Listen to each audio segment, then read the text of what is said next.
the Invictus stuff or the Silicon stuff. So we watched Crafting Your Home last time. And to be honest, I thought that was great. So I caught a lot of Silicon watching other streamers, but I never really watched the videos end to end and had a chance to kind of digest it at my pace. And it was great watching this one. The next one I watched here, this one is, I think, the opening of day 2. And I believe they discussed some of the insurance stuff. And then after this, I plan on, if there's still some time, jumping into Star Citizen. So I really want to kind of catch up on some of these videos, digest a little bit more. I'm more knowledgeable about Star Citizen now than I was back in November. I mean, I was so new. Hadn't really played a lot, and some of this stuff just went flying over my head. So that's my current plan. So if you haven't seen these or you caught a little bit of it, I think there's some good stuff.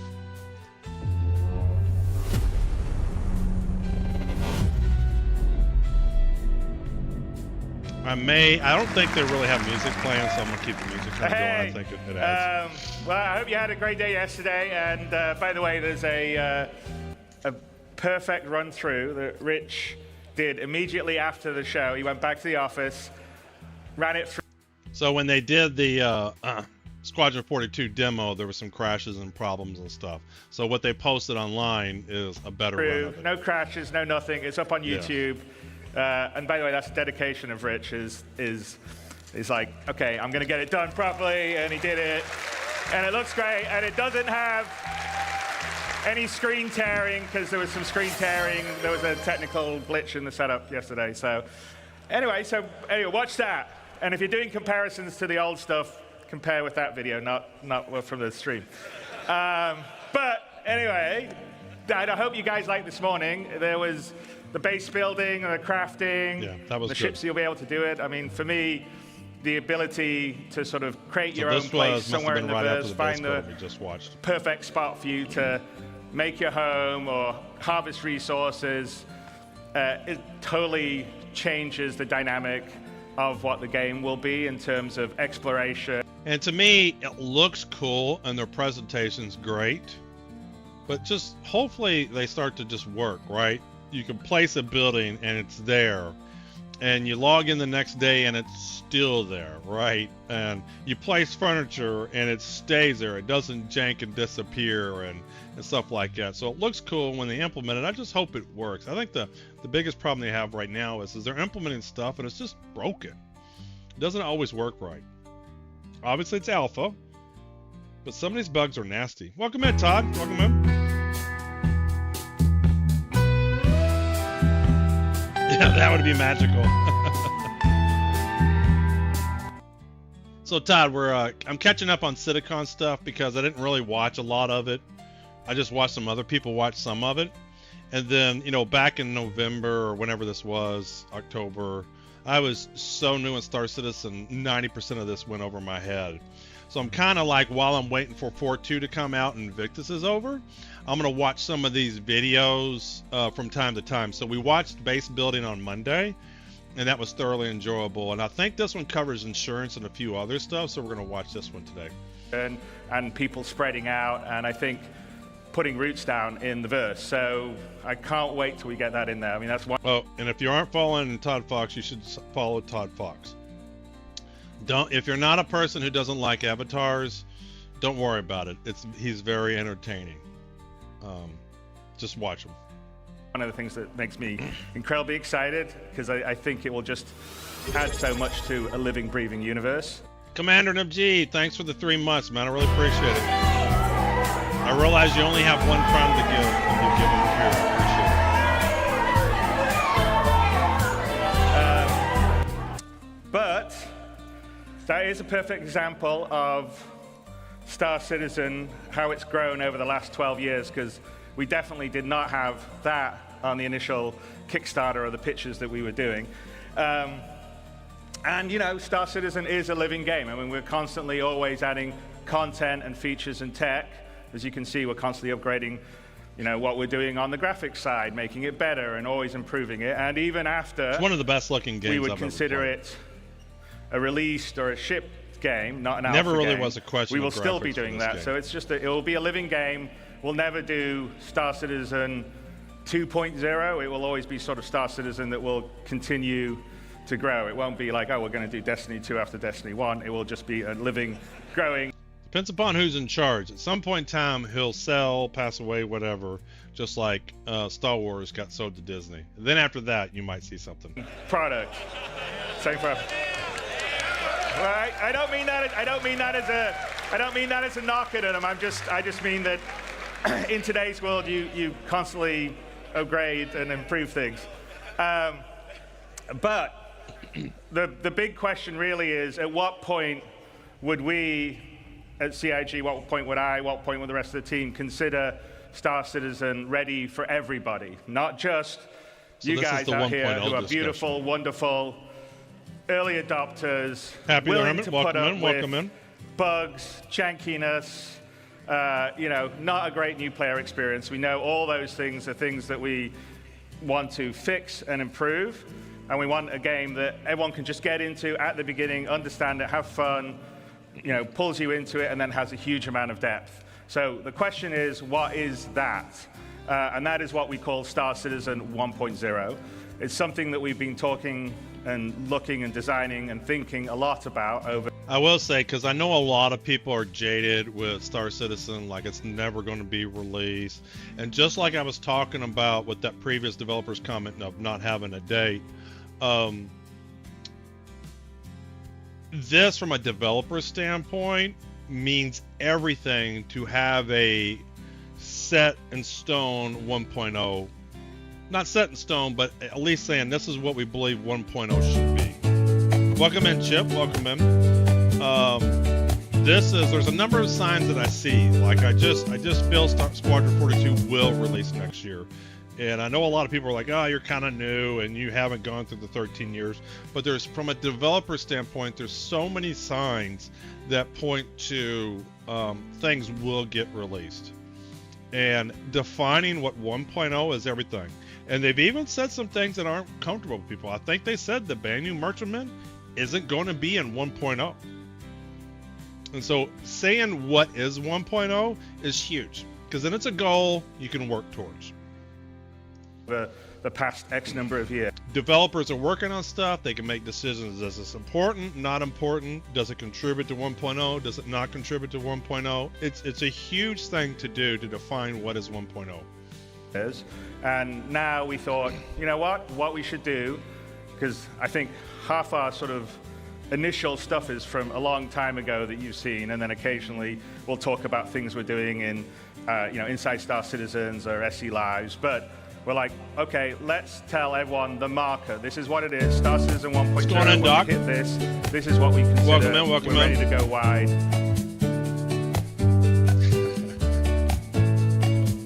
That is true. We do have a brand new Merchantman, just not the ship. You know, everybody in the world can get in, play it, whether you're hardcore or casual, have fun, play in the verse, interact, have a great. Oh, absolutely. It's not the end, right? He just said they're going to continue to work on it, but it's hard to have a release if everybody isn't sure what is that release, right? And I think defining a 1.0 helps them get them there sooner. Time. And so that is what we're going to tell you today, is what we consider. I mean, they aren't going to be done selling ships. There'll be new variants. There will always be ships being sold. You can always make a binger bingle. Star Citizen 1.0. That doesn't mean, as I said, that we'll stop at that point. We'll continue to grow and build and add things. So, and you're going to be able to buy house. Once you got building in the game, you can have things for your house to decorate. I mean, any game that has that, there's a never ending that you can do. The Banyu Merkerman Mark II. Fishing is not on Star Citizen 1.0's list, but I'm pretty sure. And that makes me sad. I don't consider an MMO an MMO if it doesn't have fishing. And this makes me sad that fishing is not a part of 1.0. I always fish in every MMO that's available. Ashes of Creation, I maxed out my fishing on the very first beta. It was the first thing I did. Pretty sure I was one of the first max. Sure. I know, but I'm pretty sure it will be not that long after 1.0. But that is the example. We're going to tell you what the marker is. And, you know, to do that, Rich Tyra, who's our senior game director, it's got to be released. But I'm looking at it from a different angle. Just the signs are pointing to it being released.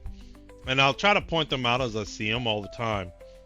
Come out with a few of our other directors, and we'll lead you through what 1.0 will be. So, and if you watch the base building stuff yesterday, harvesting is absolutely a part of it. So without further ado, Rich Tyra. Just not fishing. All right, Rich. Yeah, crazy. I mean, I get it, but they're going to. They're not going to give up that revenue model. So whether it's the right or wrong thing, it's going to be the thing, and you got to decide if that's okay with you. You know, they're going to sell ships after 1.0. If they have fish, people find a way to use a size 10 bomb to go fishing. Oh, I would. I would absolutely get my Idris out and use the ballistic cannon on the fish. Yep, it's their business model. So. Crash. Yeah. Hello, Citizen Khan. I've been a backer since 2018. Last year's sitcom was the first time I truly felt like it's going to achieve something big. Absolutely, Fiber, yeah. Now, I've been at Cloud Imperium for many years, and I've read many, many Spectrum and Reddit posts. And one consistent question I always see is, what type of game is Star Citizen? And I've read many, many answers. It's a PvE game. It's a PvP game. Nobody would what say about this is a PvE game. Ultimately, it's all three. 3 types of players, 1 universe. So let me riddle me this. If all P versus P activities have the risk of P versus P, is it just P versus E? Like, there's very few activities in this game that don't come with a P versus P risk. Now, they might lessen it if you got the 4th type of player, griefers. I'm just saying, there are things that feel like P versus E, but at any time someone can come by and shoot you. Yeah. So how do we connect those players to create a cohesive game and not just a set of features bolted together? And it comes back to that elegant, simple question. What type of game is Star Citizen? Well, today, we're going to find out. Okay, so before we get stuck into Star Citizen 1.0, I think I need to clarify a few things. Firstly, what about 4.0? Where does that fit in? Well, 4.0 is the patch that contains server meshing and pyro. And fundamentally, it's an alpha. So let's see if he says something that didn't happen. Alpha development patch, which means it's adding further tech, features, and content to our alpha version of the game. Today, though, it's beyond 4.0, all the way to 1.0. And the big difference is that 1.0 is the full release of the game. Okay, so what does that mean? How will it be different to a normal patch? Well, firstly, let's look at the 1. The 1 means we're committing to higher base performance and minimal bugs. No longer will we reference that the game is in development. This will be a fully released and polished experience. It means fully rounded gameplay loops, from new player experience. Hopefully it means a Moby Glass contract list that you can filter and sort. Thanks for the follow, Real Fatal Tater. The story missions and end-game content. And crucially, it means no more resets between patches. It's a true... Well, see, Spirit, I think that's one of the signs that Star Citizen will release Squadron 42. CIG will release Squadron 42 next year.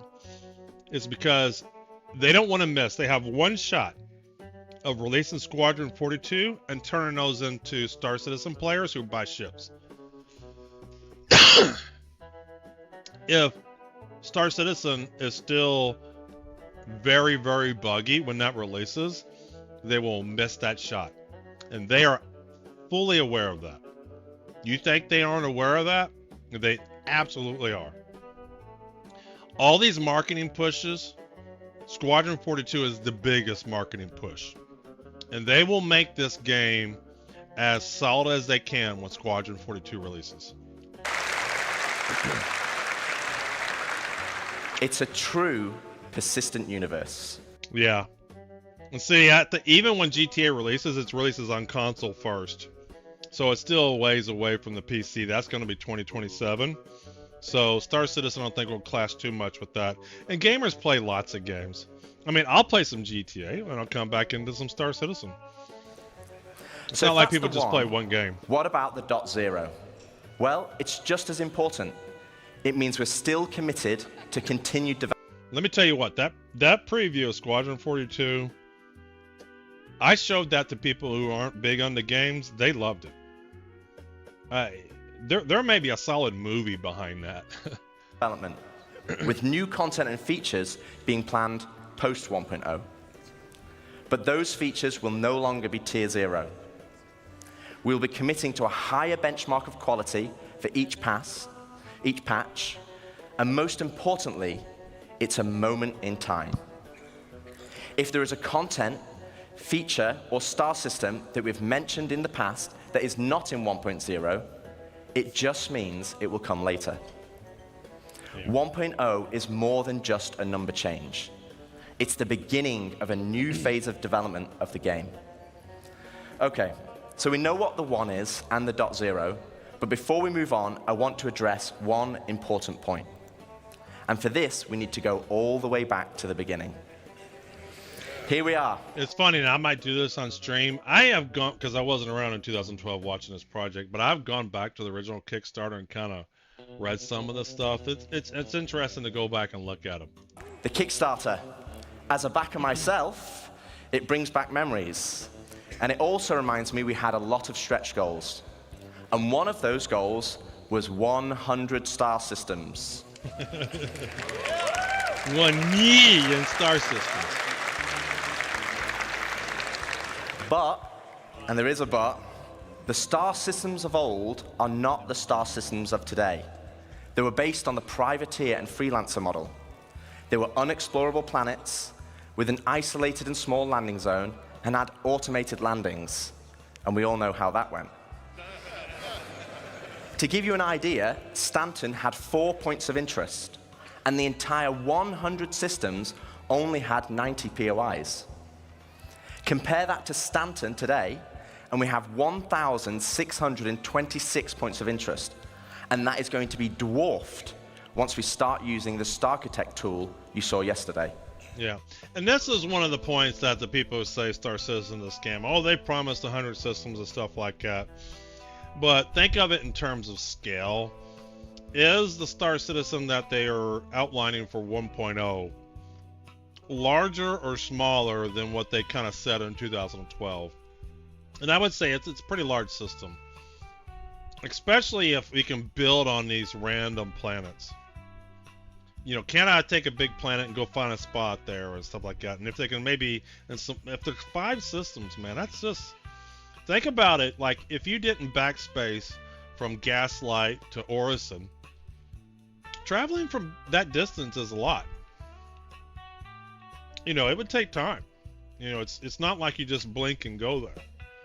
So if backspacing back home becomes a thing, not a thing, or not often, you know, distance matters. And then with 5 systems, whoa. I think the scale is bigger than what they originally intended, which is kind of what he's saying. Or maybe equivalent. So where does that leave us for 1.0? Well, we will not be launching with 100 star systems, because the game we have today was not just the game that was pitched back then. It's more rich, it's more diverse, exactly. And fundamentally, you'll be getting a whole lot more, and I mean a lot more. Okay, so now I've defined what 1.0 is. Yeah, so they're basically saying the words may be different. We're not delivering a 100-star system, but we believe we're delivering a larger scale than what we intended in 2012. Let's get into the that's cool acceptable. Stuff. Star Citizen, by its very nature, is a sandbox MMO. Today, you as a player have to find the fun.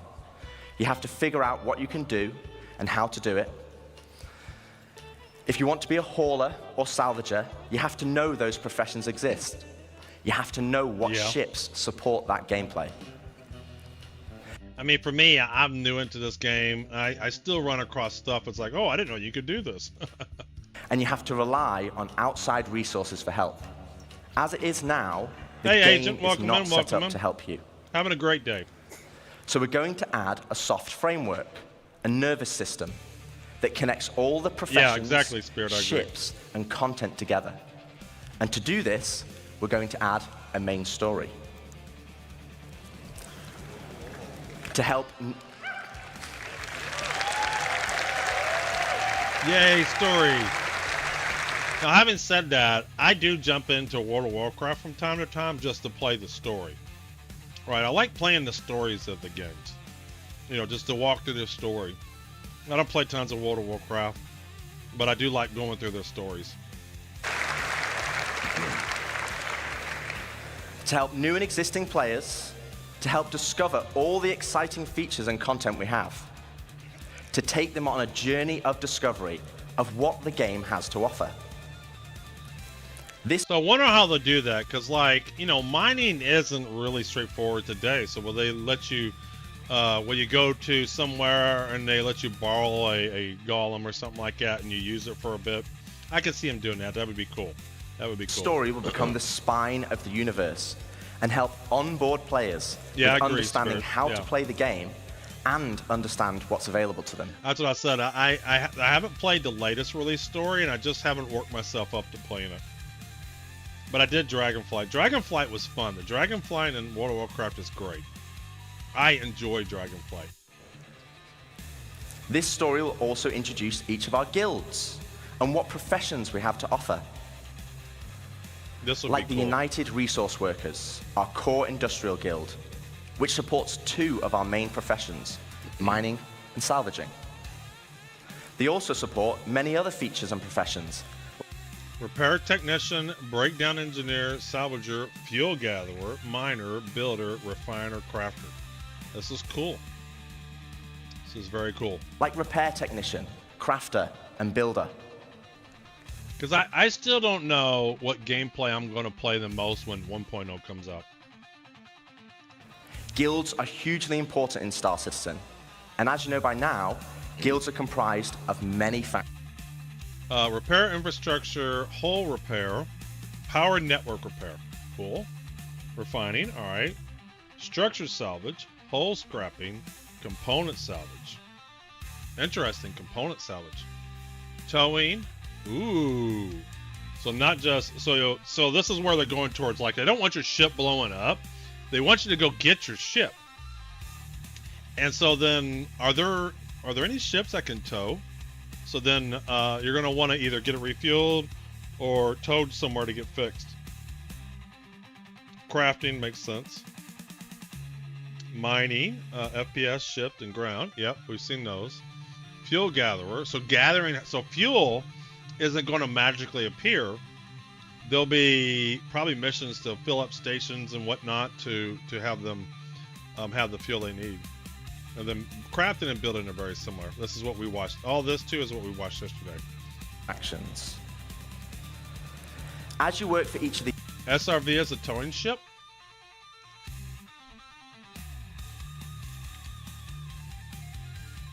I don't think I've ever seen this.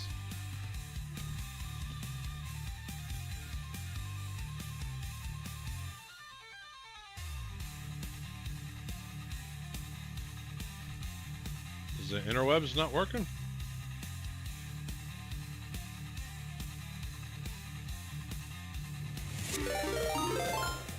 Uh-oh. Citizen! What's going on?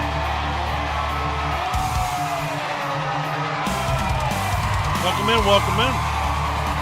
07s, everybody. Well, it's not loading. So, just to pause here. What's going on, Dante? So, between Invictus is over. Invictus is over. And I'm really waiting for 4-2.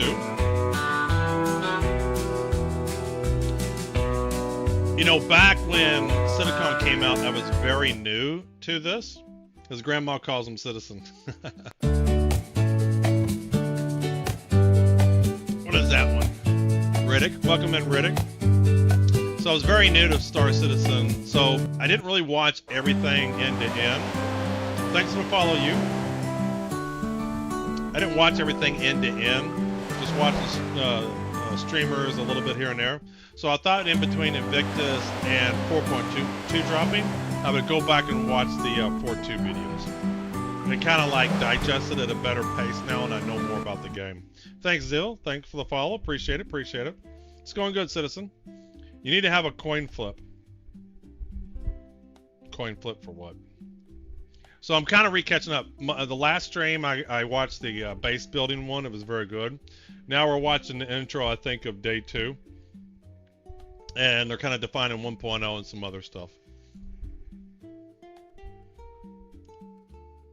These factions, you will gain guild reputation. We're friends now. You can then use this reputation as a currency Welcome to in, purchase Smoke. guild affiliate. I'm gonna let all the notices follow through here. I appreciate the stream. Only my nan calls me Citizen. How about Mr. Spooner? Zill Black, LOL, not Zill. That's my dad.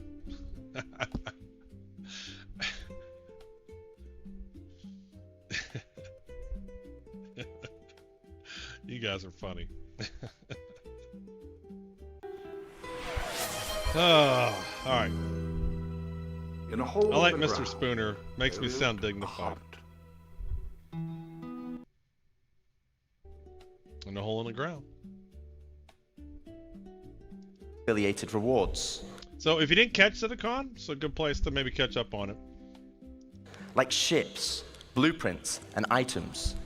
And each guild will have a unique inventory of what they offer. Welcome in, Dennis. Welcome in. Alongside economic growth, guild reputation will become a core progression of the game. They are here. And to talk more about guilds and our main story, I'd like to introduce David Haddock onto the stage, our very own narrative director. You should watch this series.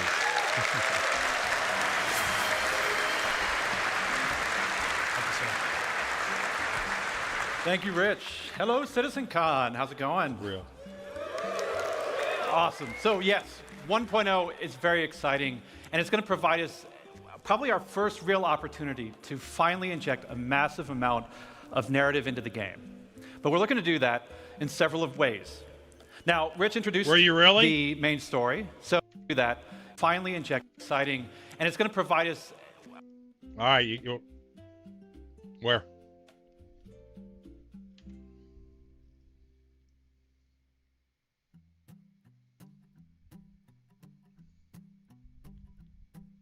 I was in the Manchester where I live.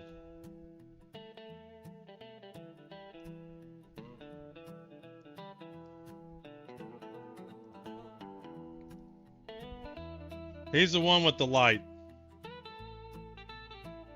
Is that somebody there with a light? No. Does somebody really got their phone up? Got their light shining?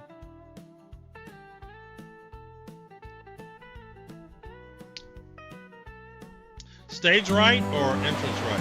The stage right would be this way. Looking at, like, do you know, are you in this picture? Thanks for the follow, Farmer. It's hard to see. I believe you, man. Behind that woman, well, there's just one. It's probably easy. The one or two women that are in the front row. So I don't see any women there.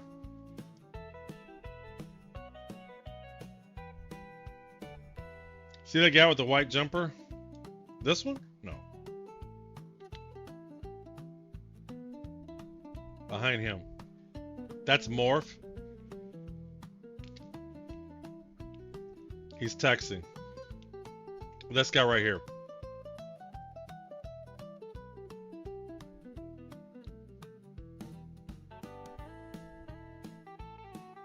Oh, I see him. Hold on.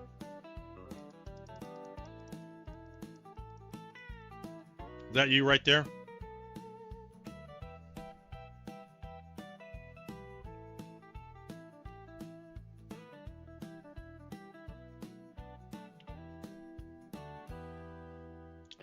All right. Probably our That's probably exciting. Yeah, blur. It's where I paused it. It might be a little bit better there. first real opportunity to finally inject a massive amount of Nice narrative seats. into the game. So how did they determine the seats? Did you just have to get there early, or is this streamer privilege? Like, did they let the streamers get up front? Whoever ran. Okay, so it was first come, first serve. They got your good angle. We're looking to do that in several of ways. Now, Rich Oh, introduced you weren't streaming then? the Wow. main story, so let's get So when you say you're new to streaming, you're new to streaming. into it. What exactly is that? First, it's a narrative experience. This will be a crafted story through the star system. See, that's why I'm breaking them down into small things. So I watch one of the videos, and then I go play some Star Citizen, and then on another day I'll watch another video, then some Star Citizen. And professions of the Star Citizen universe, taking players on an exciting adventure. I know the Twitch ads are going, but these videos are online. So if you miss something, you can always go and watch the video. So I am going to keep it going. Look at you, man. You are rocking and rolling. That will finally kick off the growing tension between Earth and Terra. Yeah. It will be NPC driven. So while Squadron 42 will always be the place to go for AAA. Normally this is when I would pause and take my breaks myself. But like I said, the video's online. You want to watch it, you can catch up on it. It's kind of a replay. So even though there's a Twitch ad going, I'm still going to kind of watch it. Cinematic adventure. We're bringing a lot of the techniques that we learned from that to capture and build a cast of dynamic characters, some of which may be familiar, for both this story and the PU. And the main story is also designed to be sort of like a tour bus structure where you can hop on and hop So off. does that imply there's both a Star Citizen, a Squadron 42 game? So you play Squadron 42, you get very familiar with Star Citizen concepts, and then you go play Star Citizen, then there's a whole story there too. Off at any time you want to. So we're not also requiring you to do it. So if you want to log in day one and just go off and do your thing, you can do that. Or maybe you want to put the story on hold so you can go explore a new facet of gameplay that you just discovered. Go for it.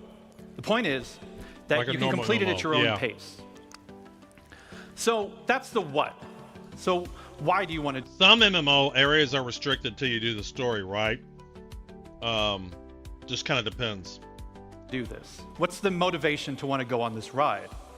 Like Rich said, for new players, it's a great way to ease into sort of the vast lore that we've been developing over Some 12 years. underlying backstory. The gameplay, the locations that the game has to offer, and also give you a sense of upcoming stories that are about to come. But you've been playing Star Citizen for years. Not you really. Probably know the lore better than me. I do not. So what's in it for you? Now, of course, we'll have rewards. So why do you assume everybody knows the lore and they're all? I mean, there are new people. I mean, I'm fairly new to Star Citizen. Along the way as you complete missions and whatnot.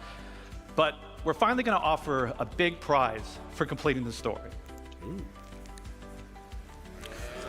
Citizenship. So what will that mean? So, many of you already know this, but for the uninitiated, in the UEE, there are citizens and there are civilians. Citizens are members of the population who have demonstrated a commitment to bettering the empire, and as such are given benefits that civilians just don't have. I don't like that naming convention because I think civilian and citizens are very interchangeable names. Now, what those differences have been debated in the community over years. 1.0, we're finally going to answer that debate. I won't get into the full list of benefits that we're going to offer, but can reveal that one of them will be around land ownership. Citizens will be able to purchase land anywhere in the UEE and enjoy the security that comes with it. But civilians will have a couple of restrictions as to which systems and which planets they can buy on. So that's the why. So if I have a land claim from something I bought, maybe people who had pioneers from before, or some of the larger packages allow land claims, I would probably want to complete the main story before I claim my piece of land when this drops. So where is this adventure going to take you? Well, 1.0 is going to include 5-star systems. This story is going to weave you through all of them, but where exactly are you going to go? First, we've got Stanton, which needs very little introduction. I'm sure you're all very intimately familiar with these 4 corporate-run worlds. But since I do lore, I figure I could take the next hour and just walk through each one of these. But I'm kidding. We've also got Pyro, Land of the Lawless, a volatile... So there's more planets than Pyro.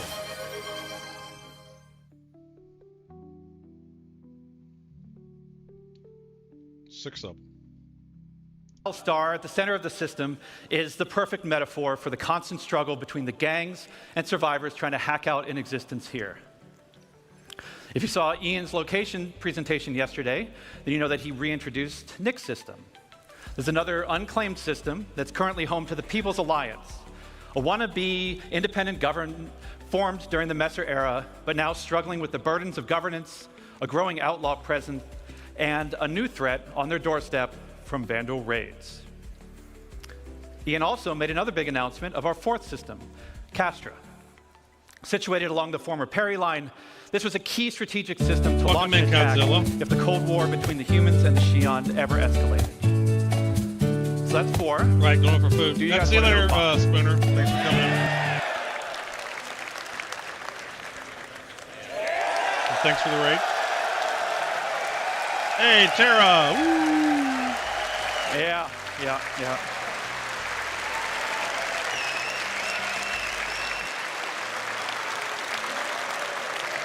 We're finally doing it. Considered by many to be the new jewel of the Empire, Terra has been a shining star. Hi, Jin, Arrow, Terra. There we go. That's where I'm living. Guess where I'm going to live. Guess where I'm going to base build.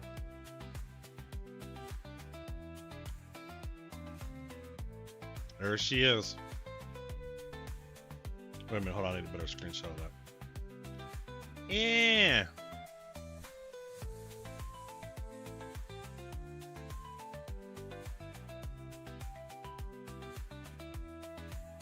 Found where I am building my home. Hopefully all the places.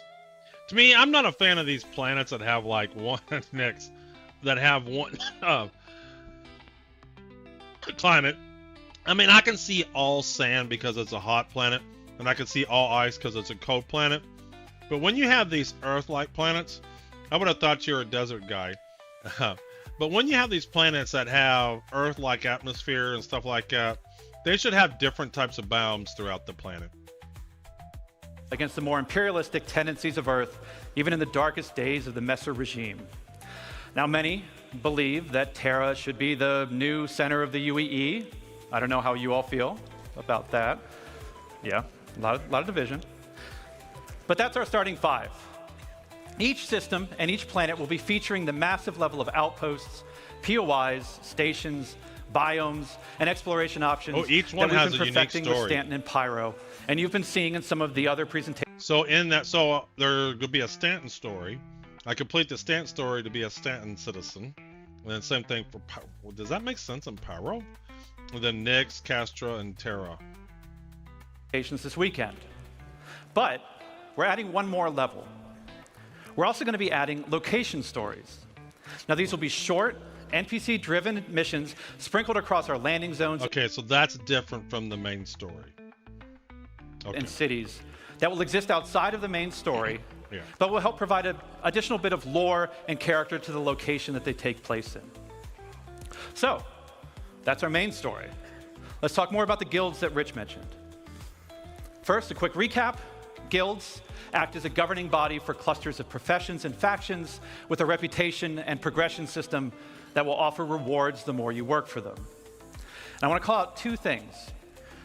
One, I'm not going to have time to dive into all of the missions that you're going to see on this board, but just know that every mission type is either in the 1.0 roadmap or already in production.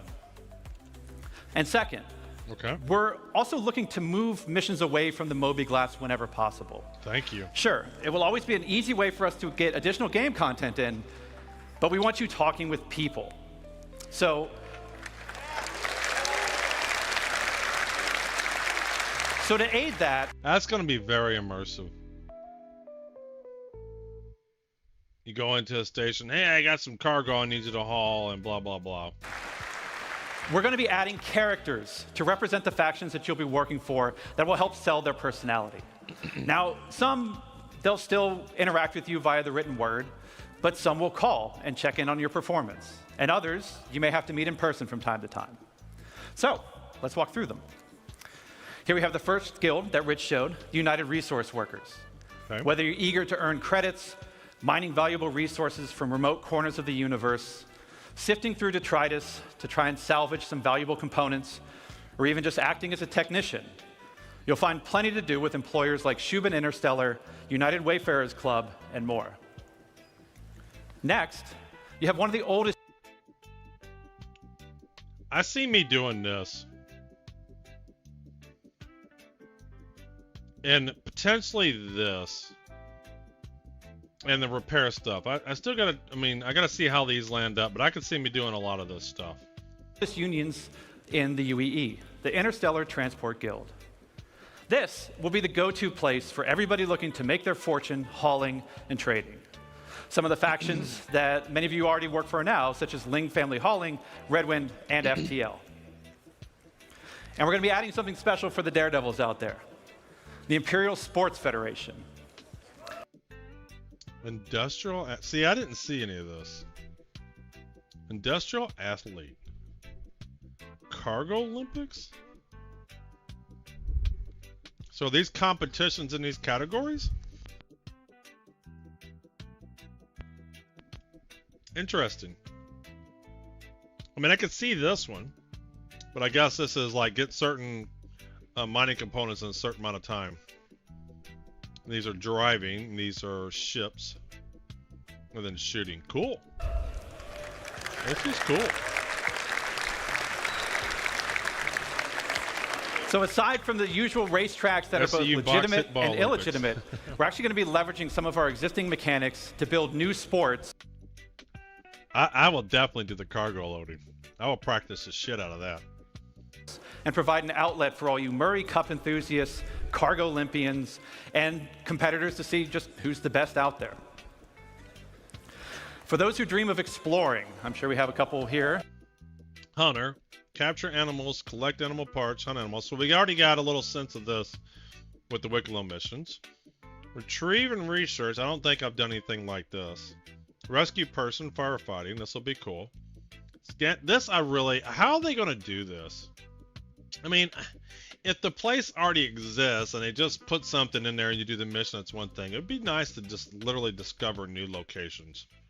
And then farming, there's the farming. And, is that misspelled? Crafter, that's misspelled.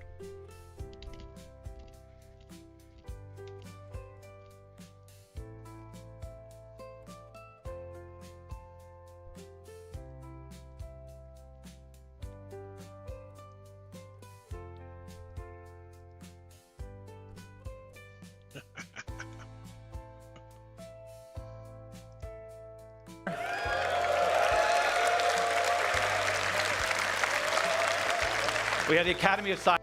I've had that happen. I do a presentation, got my PowerPoint going, and you're doing the presentation live, and you look at that word, you go, oh my God, it's misspelled. Sciences that was brought up yesterday in the social presentation, if you saw that. This is a science guild that will include factions like the Imperial Cartography Center, who will task you with a variety of missions to better understand our universe, such as sending you into a nebula to do deep scans, or finally seeing what's at the bottom of that planetary canyon. We're going to have a new faction called High Point Wilderness Specialists, who will offer missions associated with the various fauna that we're starting to get into the game, from population control missions to harvesting specific resources for research. Now, harvesting specific resources. See, the thing is, they can start designing ships tailored to this. Therefore, they can sell the ships, right? They can start to design ships that are tailored for firefighting. There'll be space fire trucks. 100%.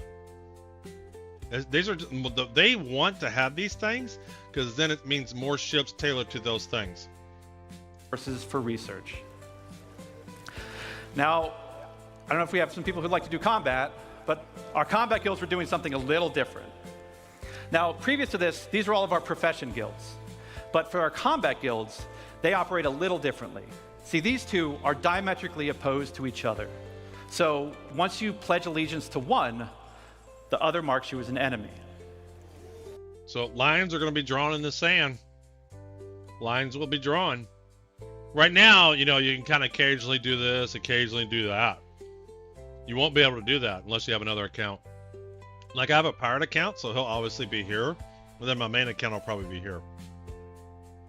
Once you pledge allegiance to one, the other marks you as an enemy.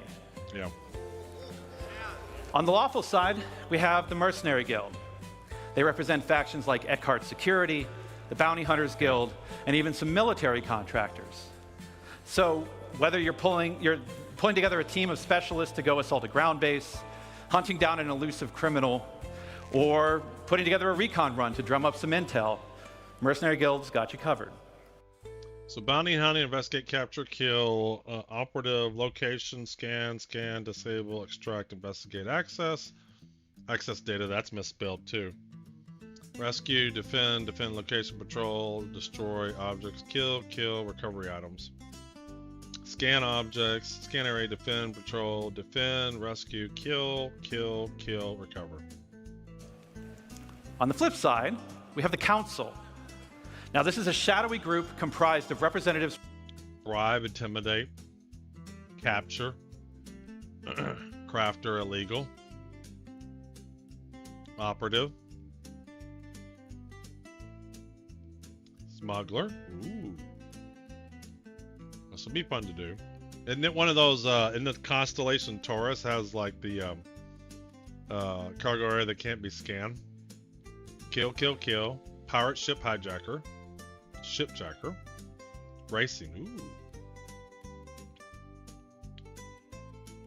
So violent criminal, shooting, FPS, and violent criminal ship. From various gangs, syndicates, and outlaws who mandate criminal activity throughout the verse.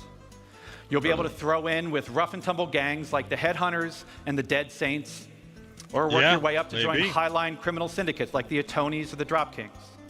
But remember, the underworld is a dangerous place run by greed and power.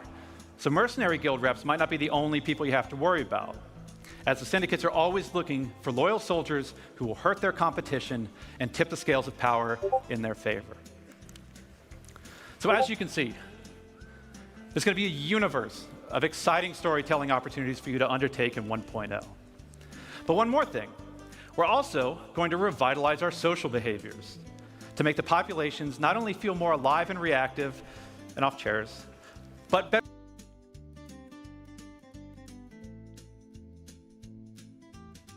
So what is this showing?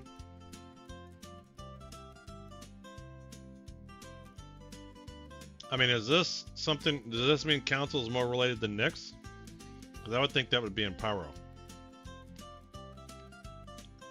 I think this outer layer is just not related to the inner layer. This is a confusing map. Better reflect the tone and flavor of the areas that they're inhabiting. We want to see the people of Loreville slowly trudging through the streets, overburdened by the ruthless contracts, just as much as we want to see the tourists of Orison gleefully moving from attraction to attraction. And all of this is what's going to make Star Citizen be the experience we set out to make. A diverse universe with a rich tapestry of stories, characters, and experiences for you to live in. To talk more about how all this feeds back into player progression, I'm going to turn it back over to Rich Tyler.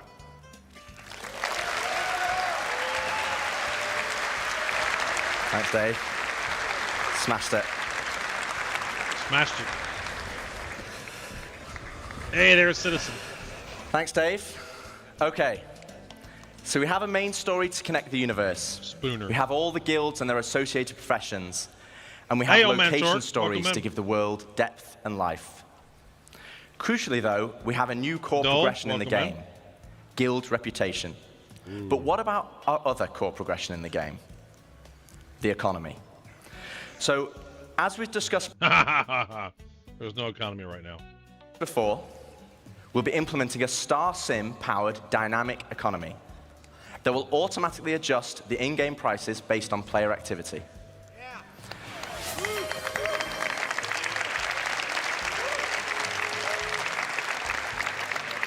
But for credits to actually matter, though, we need to have an economy where credits flow out as well as in.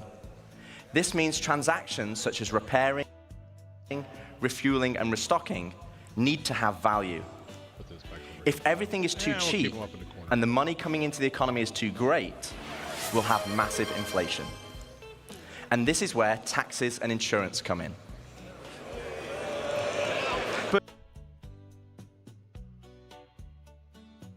All right, this is the one reason why I picked this video, was to really digest this information when they get into it.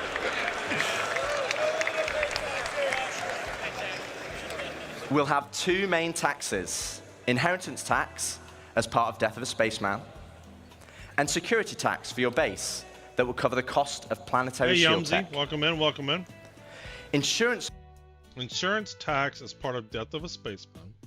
Base security tax for planetary, they mean planetary, shield tech. A lot of misspellings in this presentation. Consequences in this game is good. That's a good joke. Hey, Han Solo.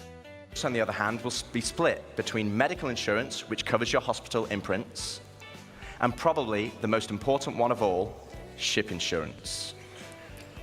Now, as we have Death of a Spaceman, we also need Death of a Spaceship. Losing your ship should be significant. Right now, for example, over 90% of all claims in the verse are for ships that have not been destroyed. That's because you disappear them. And this... Like, when they run that metric, do they know that the reason the ship was claimed, maybe bed logging didn't work for me and it had to log out? Or... Because I'm of the opinion, regardless of whether I log out, bed log or not, if I'm in my ship and I log out, I want to log back in my ship where I was. Hey, yep, thanks for the follow, Get Marshallowed. Yeah, 90% are due to bugs. Exactly, they're in denial. Is where ship insurance and our new warranty mechanic comes in. First up, we'll have 3 tiers of insurance, with level 1 being chassis I summoned my ship didn't show up, ASOP says unknown. Exactly. insurance. Level 2, chassis and component insurance. And level 3, chassis, component, and decorations insurance.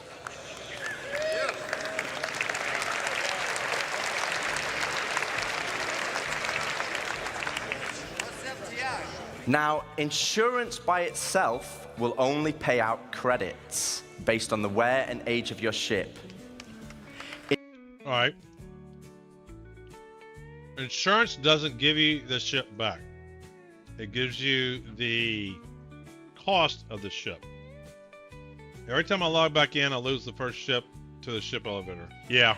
Insurance, I think you want to listen to this bit because it's important. There's the whole reason I picked this. Insurance with a warranty, though, will give you back a new ship, plus any other equipment or decorations based on the tier of insurance you had. So we know that pledge ships come with a warranty.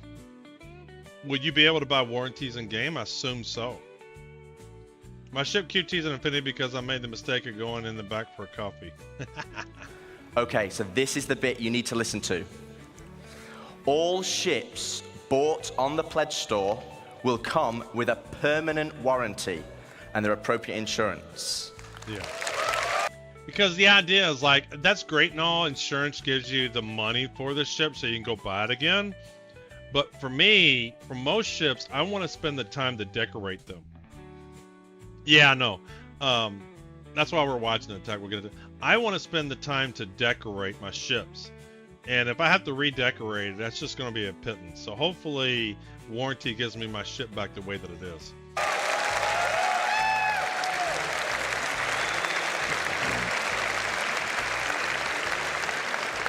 This means you will always get your ships back if they're attributed to your account. Other ships, on the other hand, will require a transfer. Jared put a clarifying post on Spectrum a day later. He had to update it. Yeah, I remember all those days. I remember all those updates. Transferable warranty, and these are rare. You'll be able to earn transferable warranties in-game, such as by completing the main story, as an example. All right. And apply them to any of the ships you own. Okay.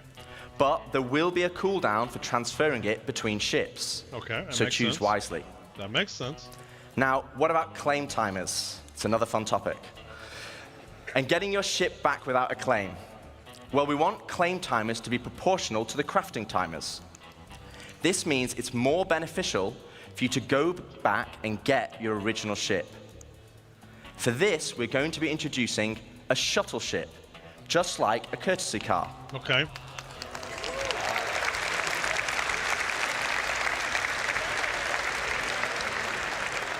I mean, for those people that know you're trying to get your ship back, aren't they just going to stay there and keep griefing you? Like, if you know someone's new, this is the only ship they have, they're just going to hang out there and wait for you to come and get your ship. You'll be able to claim the shuttle at no extra cost to most locations and then fly it back to your original ship. Once back in your ship, the shuttle will automatically return home.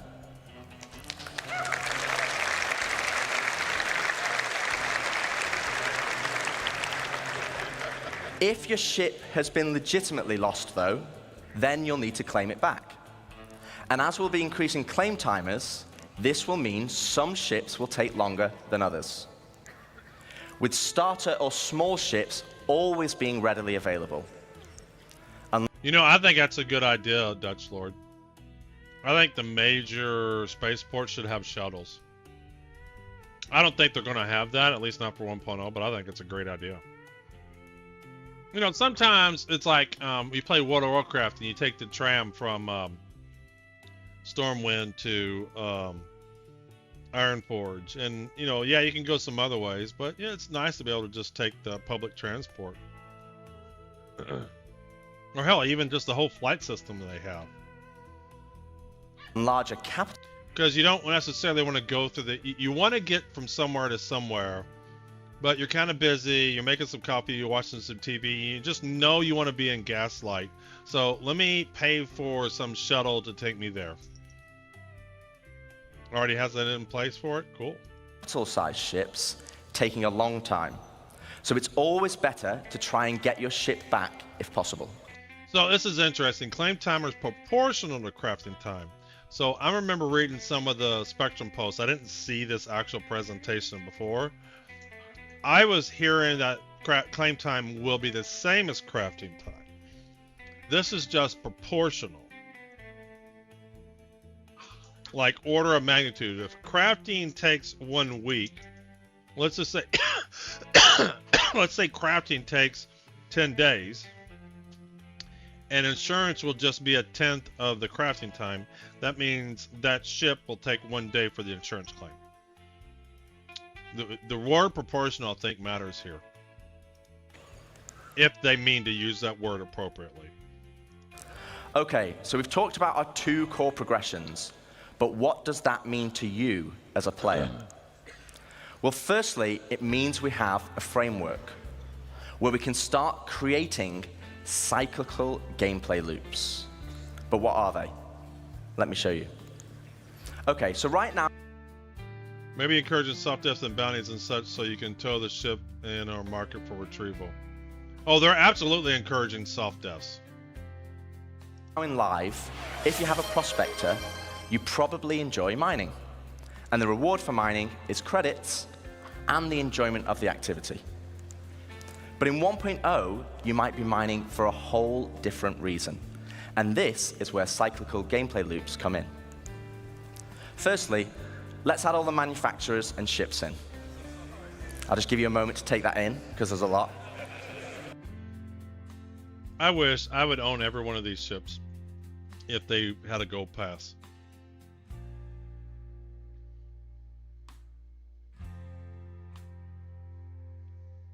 I'm just kind of reading through these.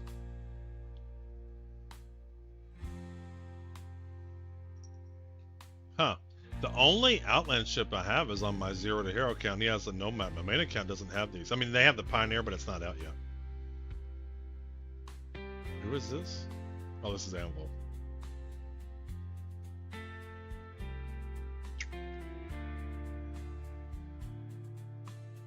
I actually had to ask them to take the variants out because it didn't fit on this slide.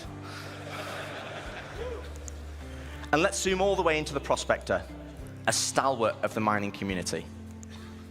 But let's say I really fancy acquiring a military Mark II Hornet. All right. Let's go on a simplified journey of how I could get one. Firstly, I know I won't be able to buy it, as it's a military ship, so I'm going to need to craft it. That means I will need the fabrication hangar blueprint. Luckily, I can earn it by... Interesting. So right now in game you can buy the Hornets, right? So is he implying at some point in time you won't be able to buy the Hornets and military ships have to be crafted? doing mining missions to gain rep with the United Resource Workers. And you'd buy them from a crafter if you don't want to craft it yourself? Interesting. And I already have the perfect ship, my trusty Prospector. Not the military F7A. Okay, I didn't hear him say F7A. I thought he just said Hornet. I mean, he doesn't say F7A. So I'm going to need to craft it. I know I won't be able to simplified journey of how I could get one. Firstly, I know I won't be able to buy it, as it's a military ship, Mark community. But let's say I really fancy acquiring a military Mark II Hornet. Okay, he just says military Mark II, so I don't know what that means. But I guess that means it's F7A. Let's go on a simplified journey of how I could get one. Firstly, I know I won't be able to buy it, as it's a military ship, so I'm going to need to craft it. But that implies all that military ships means I will need the can't be fabrication bought. hangar blueprint. Luckily, I can earn it Well, by not from doing the mining game. missions to gain rep with Yeah, the you just United said Resource military. Workers. Yeah. And I already have the perfect ship, my trusty Prospector. With blueprint in hand and some excess credits, I can now Yeah. purchase a No, I small get plot you. of land on Stanton I agree, Yuri. and I build agree. my fabrication hangar. Step 1, complete. Now I need to grab the Mark II Hornet blueprint. For this, I need mercenary rep, and more importantly, a combat ship. With that in mind, I will do a few more mining contracts to earn enough credits to purchase a Mustang from the dealership. Now I can start doing combat pilot missions for the Mercenary Guild, so I can unlock the Mark II Hornet blueprint. Okay, step 2 of our simplified loop is complete. I have the Mark II blueprint, but I need the resources to craft it. So I come full circle back to my Prospector, but this time I'm mining for resources instead. As you can see, this closes the loop. Thanks for the follow, No Cracker. longer am I mining just because I like it, and there's nothing wrong with that. But now I am mining for a purpose, and for multiple reasons.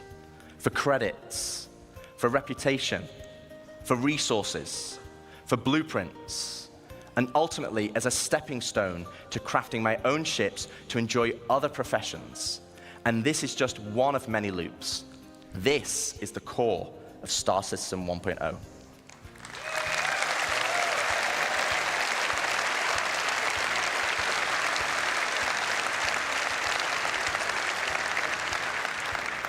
Player set goals that weave between sandbox gameplay and the soft framework we are adding that give meaning and progression to our professions and features. It's providing the framework for motivation to play the game. That's the journey, though. There. What about the Oh, destination? I moved my guy on top of it. Oh, there So it goes. Dave Good. has already discussed citizenship and the main story, so let's collapse that for now. Let's talk about endgame content. End game. It's like a second The job. content that is designed for Most MMOs are a second job. I don't know any MMO that's not a second job, if you take it seriously. Experienced players and keeps them engaged. Basically everyone in this room. So how does that look in 1.0? Firstly, we'll have open world content, including missions, group missions, and server-wide events. Like I'm gonna wait and see if it gets stable. We have today, but tailored to endgame players. While the sandbox element of Star Citizen will allow for large-scale battles, we also want to provide challenging instanced content that will take full advantage of not only multi-crew ships, haven't done that but yet. fleets of ships. And you kind of know how we do that, right? You saw that yesterday. I didn't see that, but instance content, they mean like isolated server where only my friends are on that we do a mission and we're out. And as you progress through the mean? guilds, you'll be able to accept high-level contracts from government agencies who will offer prototype and military blueprints as rewards. These missions will require the full coordination of multiple players and an assorted fleet of capital, support, and fighter ships. You will finally be able to become the admiral of the fleet, directing your armada from your hologlobe, which, yes, is a feature included in 1.0.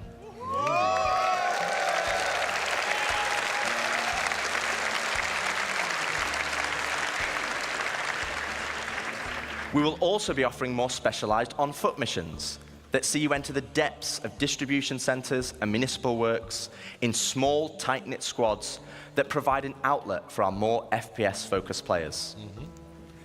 On top of all this will sit a dynamic layer powered by StarSim. While StarSim will be the driving force in our dynamic economy, it will also track player and AI activity and dynamically spawn events based on their actions. For example, if it tracks large amounts of resources being moved from one home location to another, it will have a chance to spawn pirates to intercept. Interesting. All this combined will provide just a portion of the endgame experience, and I'd love to delve deep. So now instead of just players, I might have NPC come attack me. So they see me with my fully loaded whole C and no defense, they might come and attack me. Deeper, but that's for another day, as we still have a lot to show. So we've discussed non-combat professions and guilds, cyclical gameplay loops, and endgame PvE content. But what about PvP? What about player versus player content? There's very little PvP here. As you know, 1.0 will contain 5 star systems, 3 of these being lawful in Stanton, Castra, and Terra, and 2 of them being unlawful in Pyro and Nyx. Okay. So what's the difference? Let's take a look at Stanton. Lawful systems will be a mixture of high, medium, and low security areas. Each of these areas will be monitored by law enforcement agencies. Okay. And depending on the location, will dictate the emergency response time, with high-sec areas being the fastest. Okay. Initially, this response will be measured, but over time will escalate to overwhelming force. This means if someone is attacked, if they can just hold out for a short duration, help will be on the way.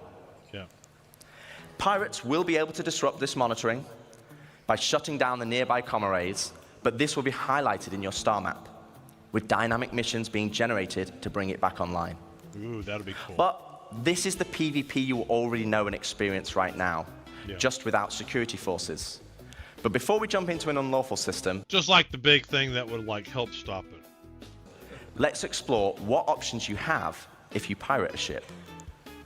Okay, so first up, let's discuss ownership.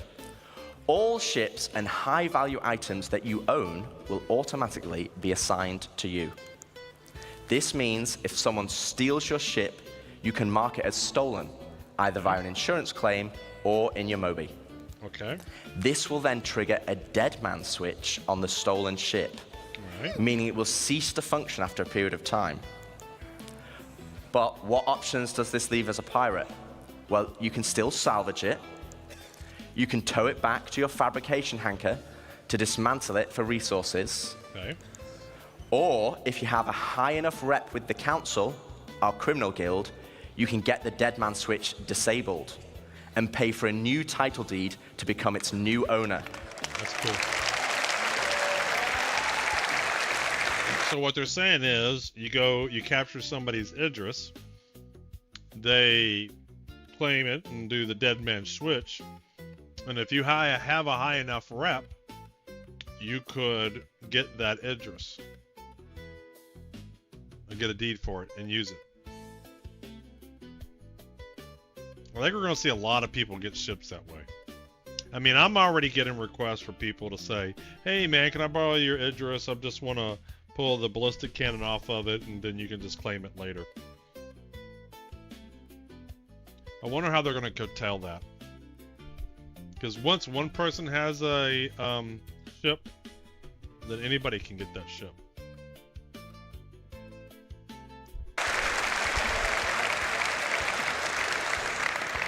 Also, if you're in a lawful system... And then that makes sense. So if it's expensive... So it has to be cheaper than paying for the ship anyway. Otherwise, you would just pay for the ship outright.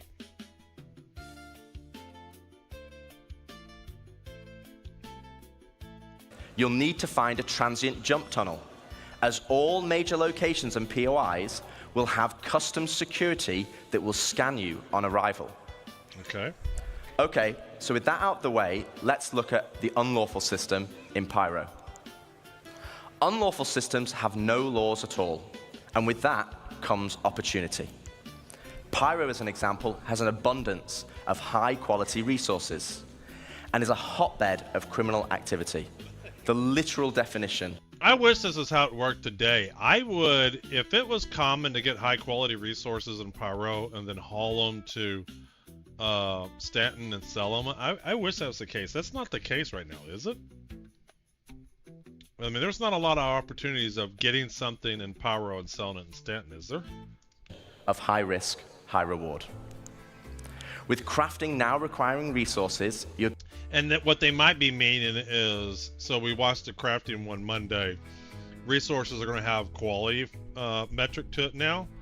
Unlawful systems have no law at all. Nix is unlawful. Nix is a government, just not UE. Wait, what? Yeah, no, that's what I'm trying to say. It's like, just because there's still the pirate code, right? There's still, you know, people control, somebody controls stuff, right? They're going to have their rules.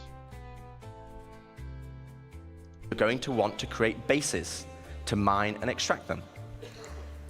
This is where base raiding will become a new form of PvP, and it's founded on a combined arms ethos. Defending players will be able to add defenses such as walls, automated turrets, and most importantly, ground shields, a localized version of the planetary shields used in lawful systems that absorb the most powerful of weaponry. I wonder if that's how they'll do ground combat. Yeah, there should be, one can hope. So, you know, think Empire Strike Backs, when they're attacking Hoth, they couldn't attack them from the ships. They had to bring in ground troops to go in and bring the shields down. That then would maybe force more ground vehicles into combat. No longer can you just turn up and drop a Moab.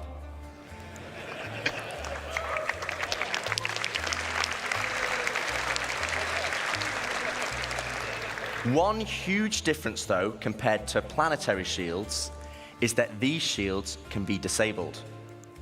You will have to strategically assess each base and punch your way through its defenses on foot to eventually bring down the shield generator. Just like Empire Strikes Back. Once the shield is down, then you have options.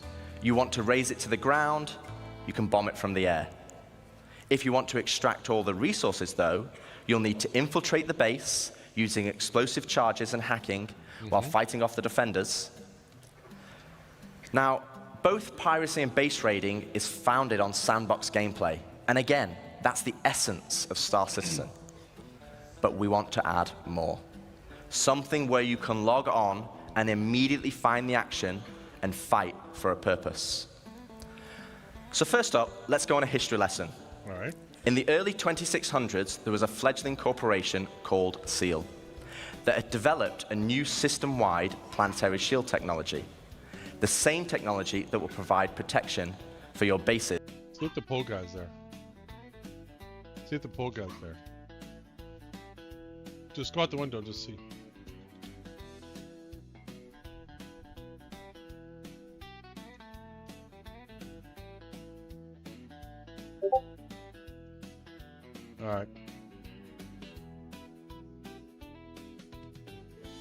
today.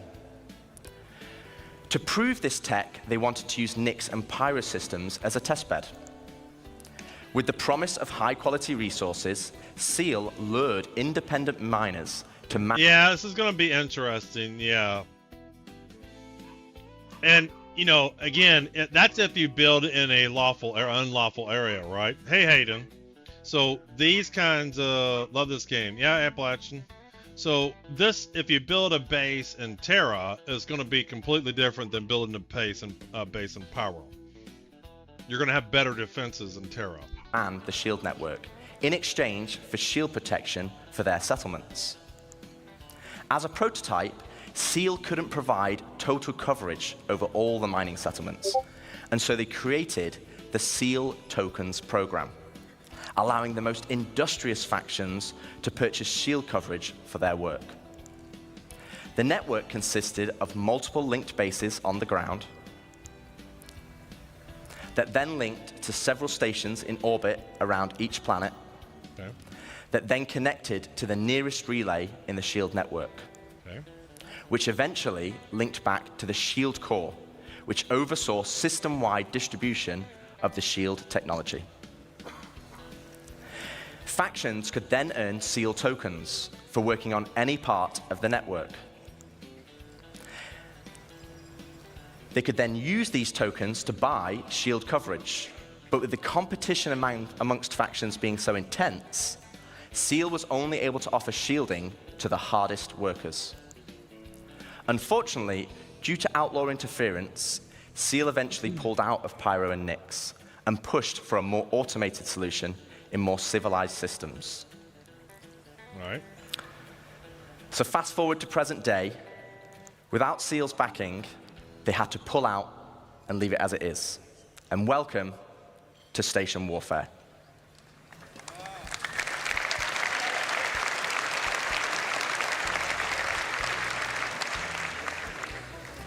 With the Seal network still in place, but lacking resources, orgs can take ownership of these structures to gain access to planetary shield tech. Let's go! Which, as you know, would make their bases invulnerable. Unfortunately, there's a catch. There isn't enough to go around. And as in the good old Seal days, the system still works via the Seal token program. Yep. To earn tokens, you'll have to assault a location and then deposit resources to power the network. This begins with ground bases and ends at the shield core. Each structure occupied will then accrue Seal tokens over time, with larger structures earning more, and at the end of each week, you must then use these tokens to purchase shield protection. Yeah. With shield coverage being limited, though, the system automatically selects the orgs with the highest bid from across all shards. Meaning for that week only, a certain number of orgs will gain access to shield protection. That's going to really be some combat. So this is a chance for your org to become the de facto leader of a system. It means you'll be able to log on. Or a lot of orgs won't bother with Pyro. And immediately In terms find the of action bases. and fight for your org. And finally, it's not just sandbox PvP or ganking. You are fighting for a purpose.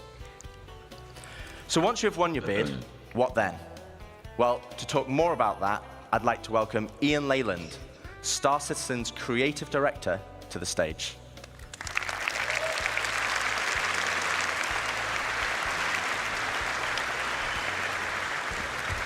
Good luck. Thank you. All right, hello, CitizenCon. Hello. Come with us. Thank you, Rich. Thank you, Dave. So, to continue the conversation of large-scale endgame org activities, let's go back to Pyro 3, where the ground bases were being built earlier today. This morning, we saw the small habitat being built by Luke, and then we saw Deck start to expand the base into a commercial enterprise. But eventually, we saw a massive example of an org base. But with everything Rich was talking about, with org system-wide activities, we want to give you guys the ultimate end goal. But also the thing we need to protect. And to do that, let's look up into the sky and see what it is.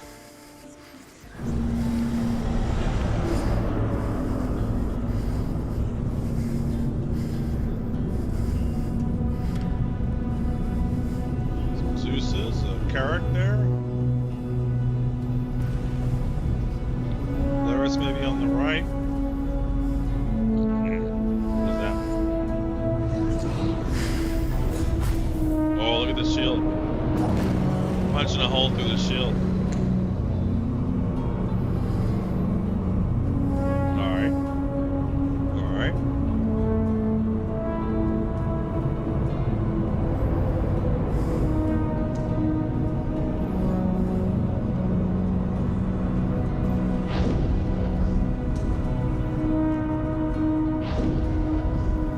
Oh, this must be the space station stuff.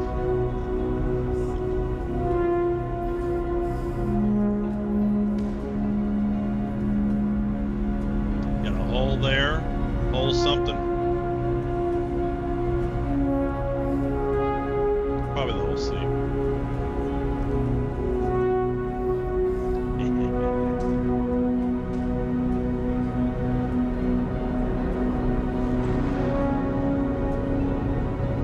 They sure do know how to make a great presentation, do they not?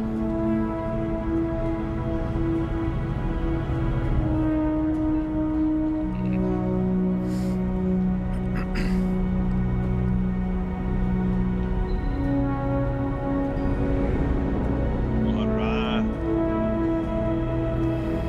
Starting to get the better in all these ships that attack or a max.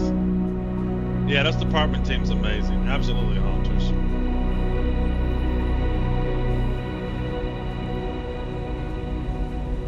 Oh, look at the 890 jump docked. Millions well spent.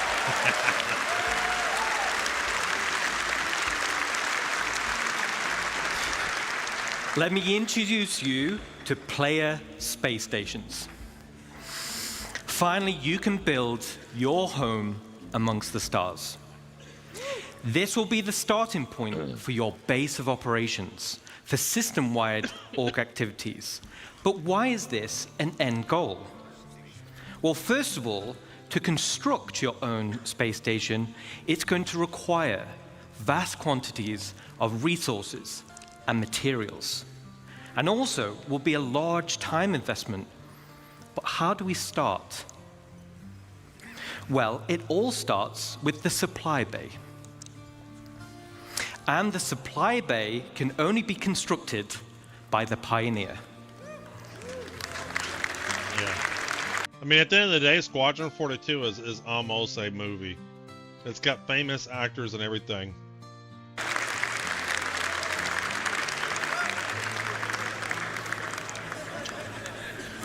Once it's created, the supply bay then handles the creation of the station itself.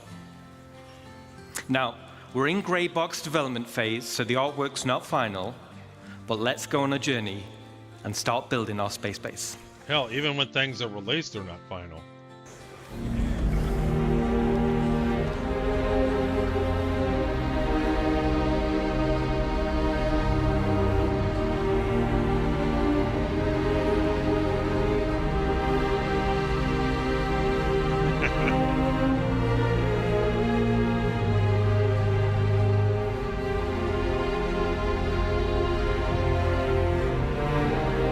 Netflix will have a series. I think when they release this, if Squadron 42 ends up being what I think it's going to be, it would not be surprise me if they make a movie or a series. Yeah, I hope they don't. I hear you, because you can distract from it. As long as it's completely separate resources.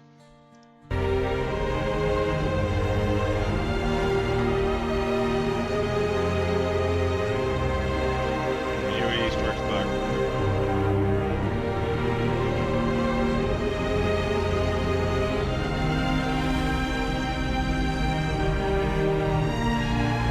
It's not a bug, it's a feature.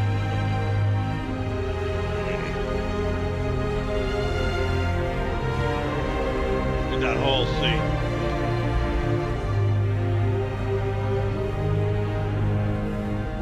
See, today unloading the whole sea is automated. I wonder if this is a preview of how they intend for it to be. Because this would make things like the MPUVs a little bit more useful.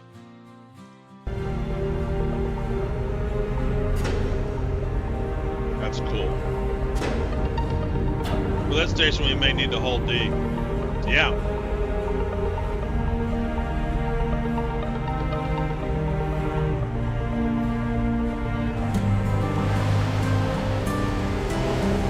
Thanks for the follow, Zergy. Thank you, thank you.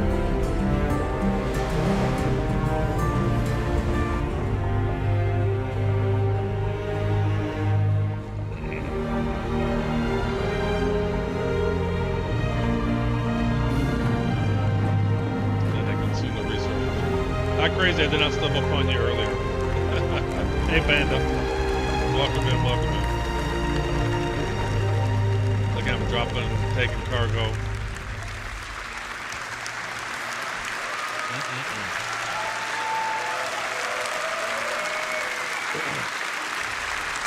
Automated construction drones. Awesome. So as you saw, the cargo grid of the supply bay consumes resources. And the required resources will be substantial and will need to be topped up over time. So this means orgs will be encouraged to have efficient logistic networks to feed the supply bay. And as Rich outlined with professions, it's ideal if your org is well-rounded in terms of roles. Yep. Even the starter player can contribute. The supply bay has automated construction drones, which are used to create the station. And unlike ground bases, many drones are used at once to create the base.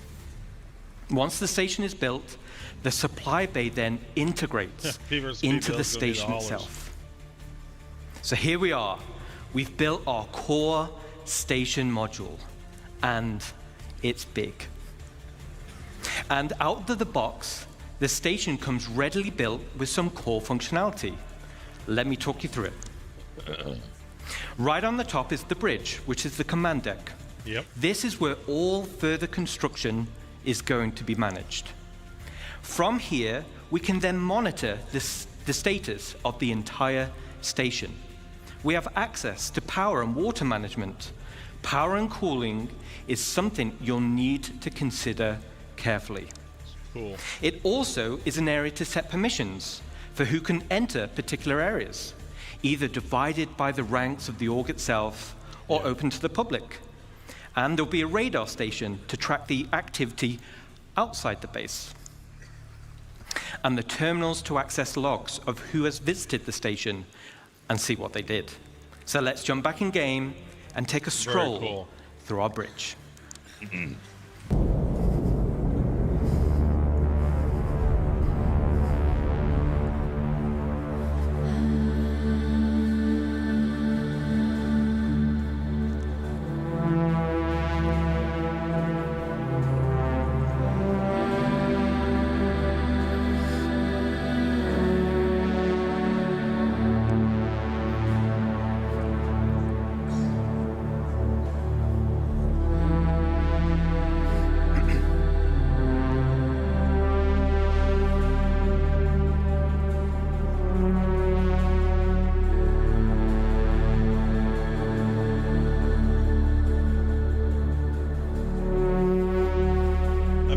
Have NPC security personnels, because you're not gonna have players standing around being security all day. Thanks for the sub, Panda.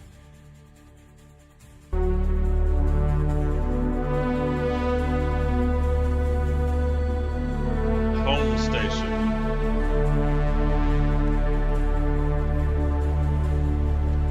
OMO for sure.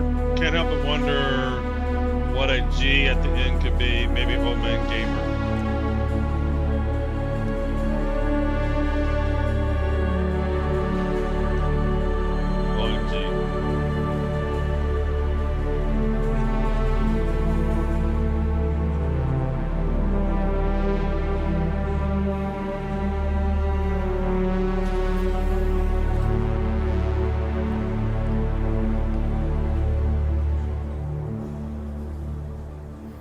hopefully they allow for some customization and decoration so you can make your station more unique. They might not do it for 1.0, but hopefully that eventually happens. Because even when looking at the base building, they just seem like cookie cutters. This is what a small hangar looks like. This is what a small habitat looks like, and there's not much variation.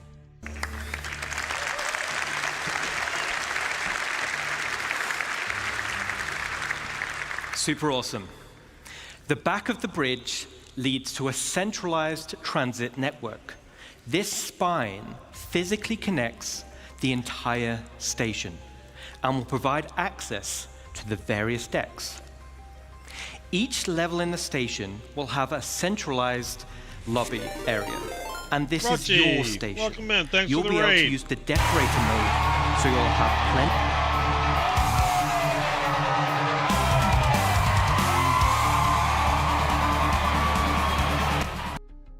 Welcome, welcome. We're just catching up on some Citicon stuff. Just checking it out. Welcome on in. Hope you had a good stream. Plenty of space to theme it however you want. And speaking of having plenty of space, this space station will have a one-to-one interior layout matching the exterior. Okay. No magic elevators. No magic elevators. So you can circumnavigate around the entire perimeter, and it's wonderful. Okay, let's jump back in.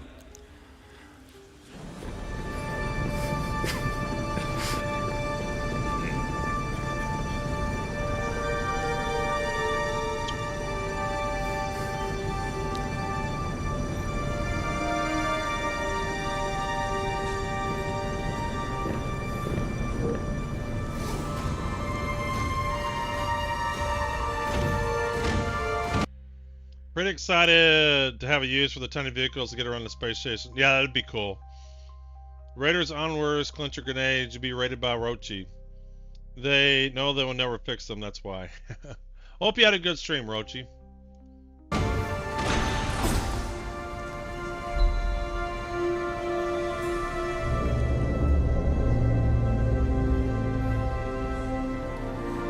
Yeah, I saw not a single elevator working. This is real gameplay.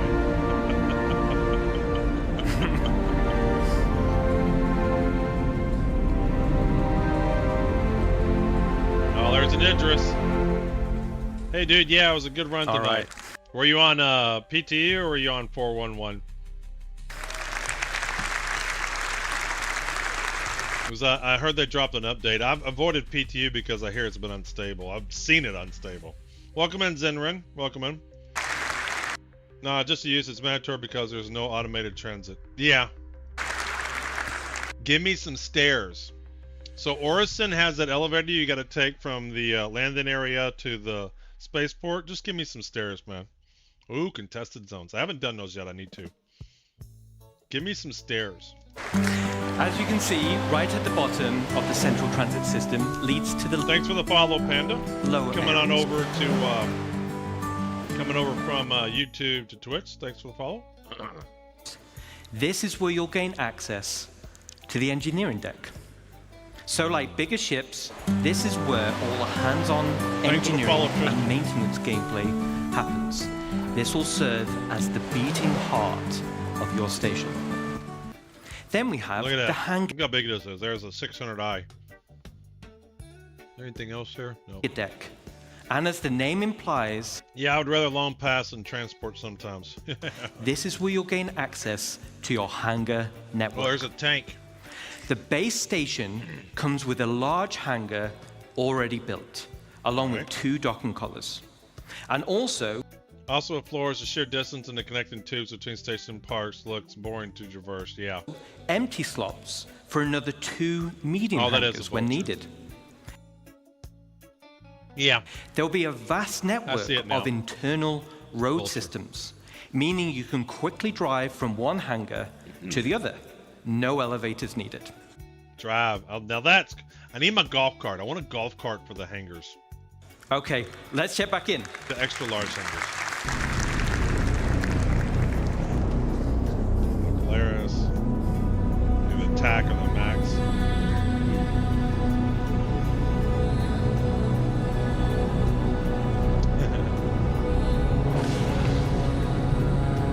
See, this is the thing that'll be different. So space stations will be org-owned. So you will see stuff like this. So today, you open up your hangar, it's an instance hangar. There's nothing really going on in it.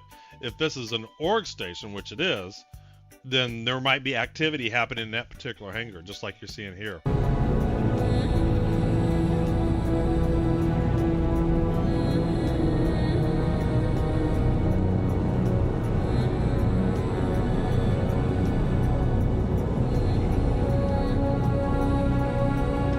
Jealous of that side there. It looks like stuff's been preloaded. Ah, they waved at him.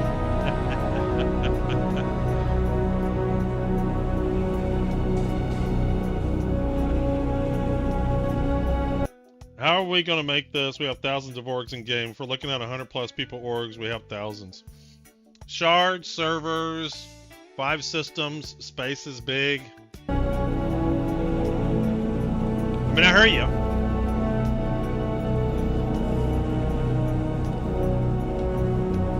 And the logistics of it sounds like it's going to be a very high-end, like very much in-game. The ability to create space stations is going to be a lot of work, it sounds like.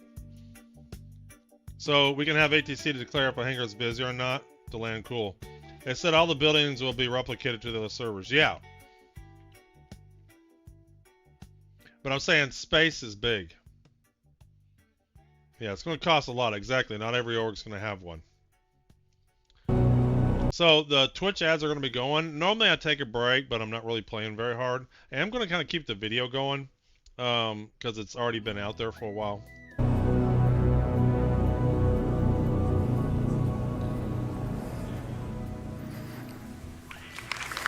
Yeah, Yuri.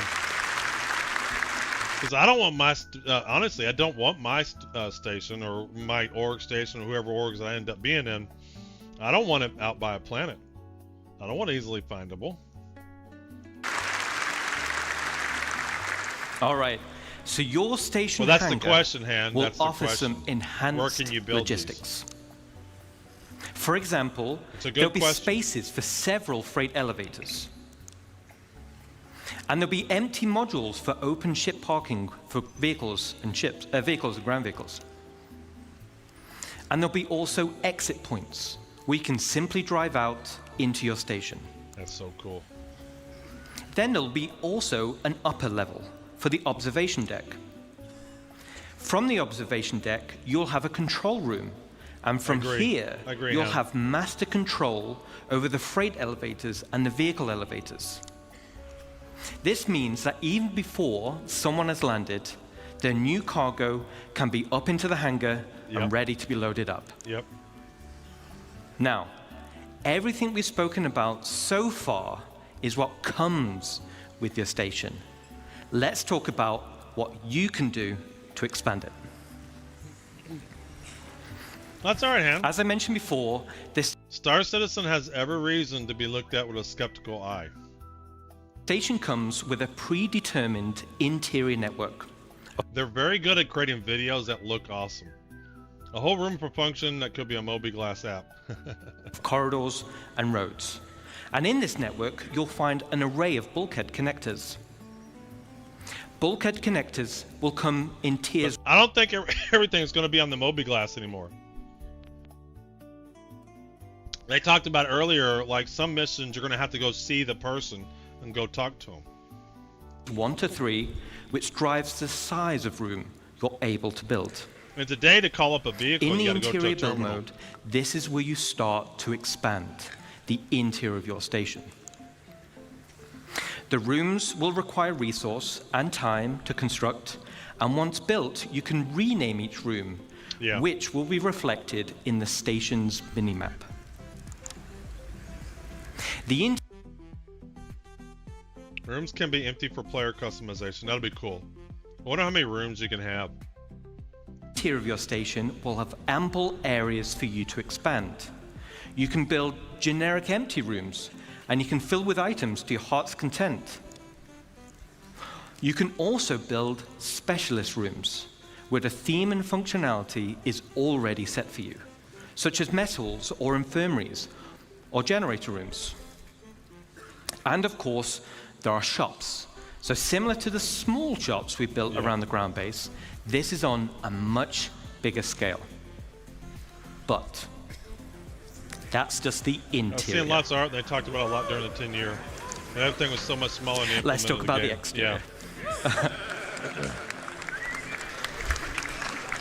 On the exterior, we have minor hard points. These are attachment points located on the upper and lower surfaces of the station. Using build mode, you can customize your station with a variety of modules which tailor it to specific functionality. Some modules cater towards resource collection, such as gas harvesters, while others are geared towards defense, like shields or turrets. This goes back to bridge operations of power management. A situation may arise where power priority is needed. Then we have major hardpoints. The core station module comes with 2 hardpoint connectors. Major hardpoints are used to connect substantial wing additions to your station. The first example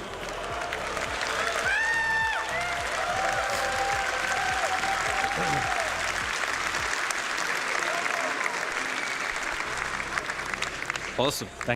My favorite's still the asteroid gate. The asteroid belts are on the station. Stanton, they never implemented it finally, and still a placeholder. Main idea was the asteroid belts blocking the path to some planets like Microtech. You have to pass through colossal gates. Thank you. Awesome. The first example is the cargo wing. The cargo wing will dramatically increase your inventory capacity. So this is ideal for orcs who are specializing in holding. Then we have the refinery wing. Very cool.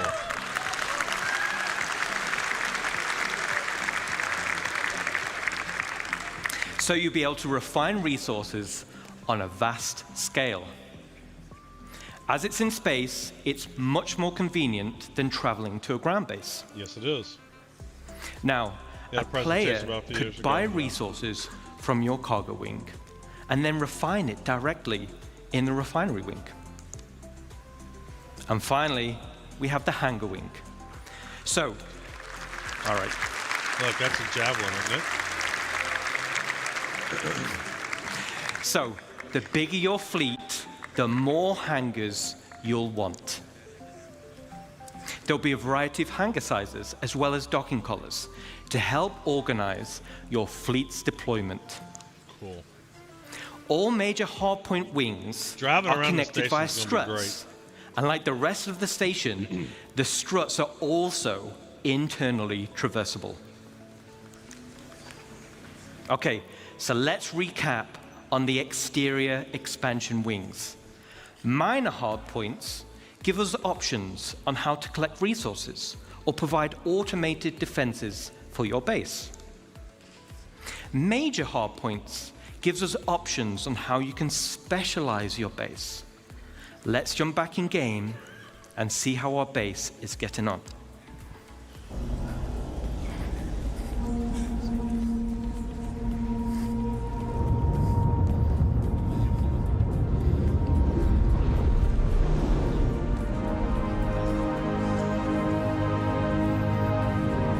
The scale of this game is incredible.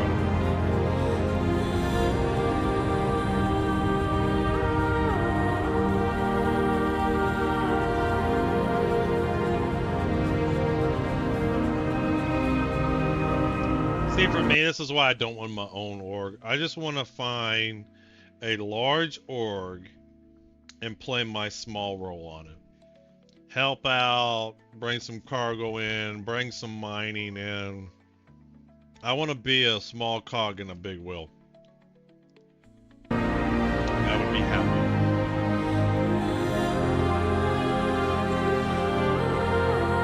Because I want to partake in this gameplay.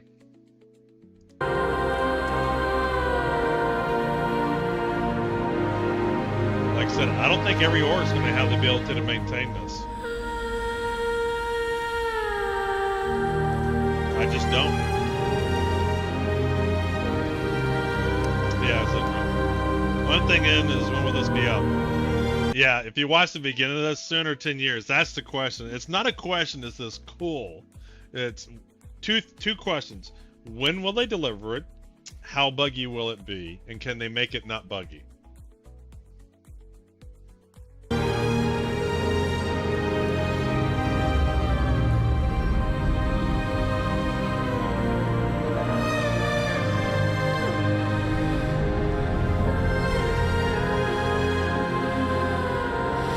I think a lot of smaller orgs will be combined in the future. Yeah, I do too, Cinnamon.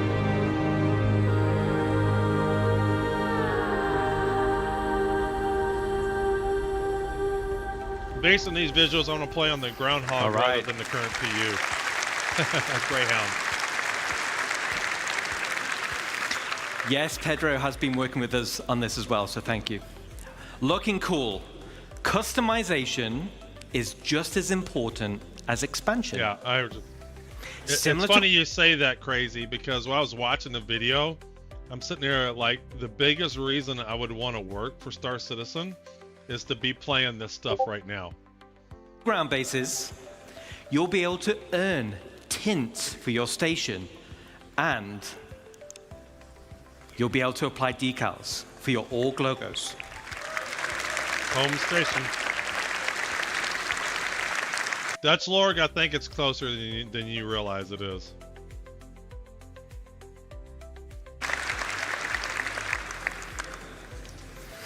Outside of minor and major hardpoints, It's not like they just started this development when they did this presentation. your station will come with 2 unique base expansion points. One on the top side behind the bridge, and one on the underside. The top side will be for the crow's nest. Now, all the other modules built so far have very specific functionality, but I'll admit, this is for the org members out there who want the ultimate in personal space.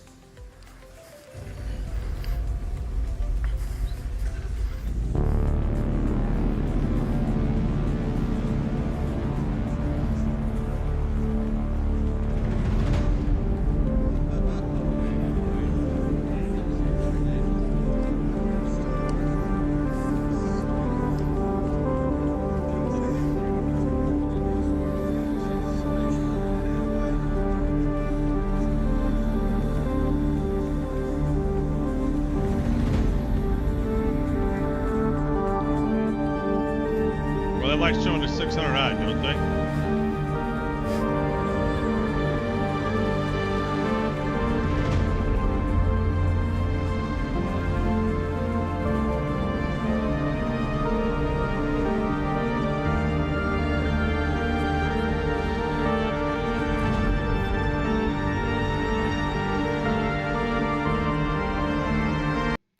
If you think the Polaris, the race for the world's first Polaris was something from the Wicklow missions, when this functionality drops, the race to the world's first space station, I think, will be ongoing.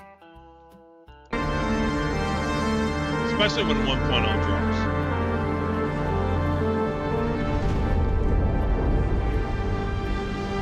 Because that's going to be the immediate goal. Any decent sized org, their goal is going to be, how fast can we get to having our own space station? Hey, Neo! Thanks for the gifted subs. Jarvalo, Cooper Main, Trey getting the tier 1. Silent Fear and the Gutted Rabbit. Enjoy your ad-free viewing and custom emotes. And if you have your Twitch account linked to Discord, you get a special Discord channel. Now, I got a few other benefits too. Because you're gonna pop on through. Thanks for the follow, Vad. Thank you, thank you. We got a hype train started.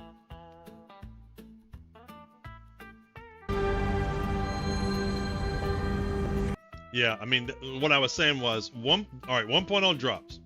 In the year 2555, 1.0 Star Citizen drops. This is the goal for these larger orgs. And they're going to outline a plan of getting to here. Because this is what they're going to want first and foremost.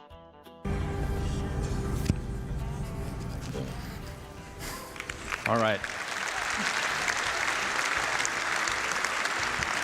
Oh, absolutely, Panda. So I'm going to be flying around the verse, and I want personal invitations to see what you've done in those rooms, okay? Super cool. I can't wait to see what you do with it. Now let's talk about the underside. This is going to be for the flight deck, which also comes with an additional 3... I mean, at the end of the day, this is not difficult crafting either. So I don't know if people played like PAX Day and some other ones where you got to kind of put pieces together and you can build whatever you want. They're not really letting you build whatever you want. It's, here's a pre-constructed thing that we've designed, and you can kind of put them together like Lego blocks. You can't really go crazy in your building. And so it's not that far away that you think it might be. Major hard points. The flight deck is perfect for your rapid reaction forces. It's ideal for fighters, but big enough to fit most ships. It's the perfect home for your station's defensive air wing. And just like the hangars, there'll be an observation deck which can override freight elevators, making rearming quicker and easier during operations. So an org with a tight flight deck crew can be substantially more efficient than others. Now, this one's my favorite. Let's take a look.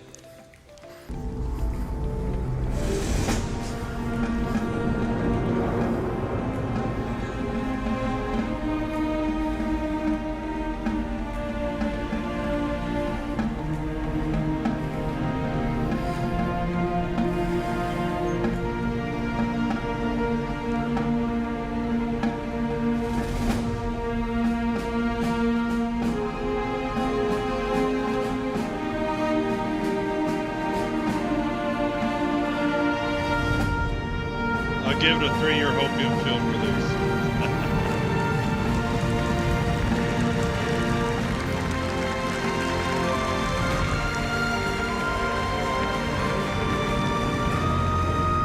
There we go. That's the ship that we're going to be riding today. That wasn't. I'm pretty sure that's not the Phoenix, but we're going to deck out the Phoenix today.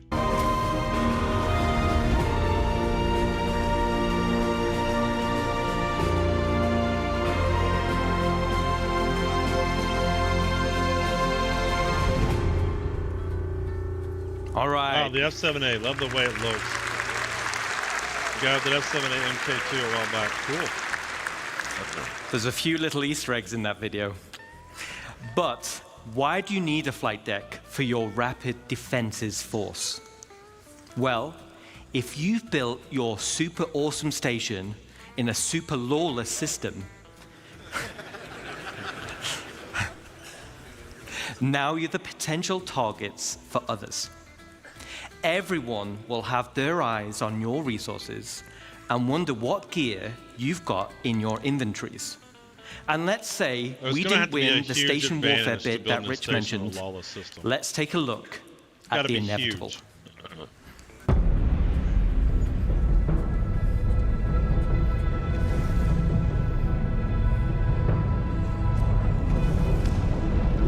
they come, here they come. Oh, here they come.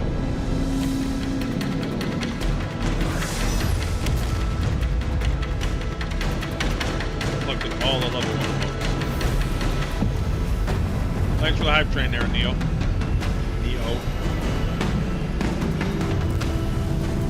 Choo-choo. Still the T. I mean, that does look cool.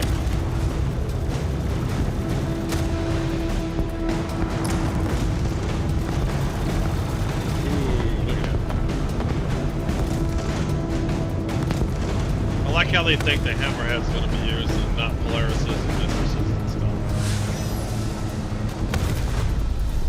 Oh, the infiltrators. They would be coming in on bikes. They would launch from bikes. They're not EVA. They're coming in on bikes.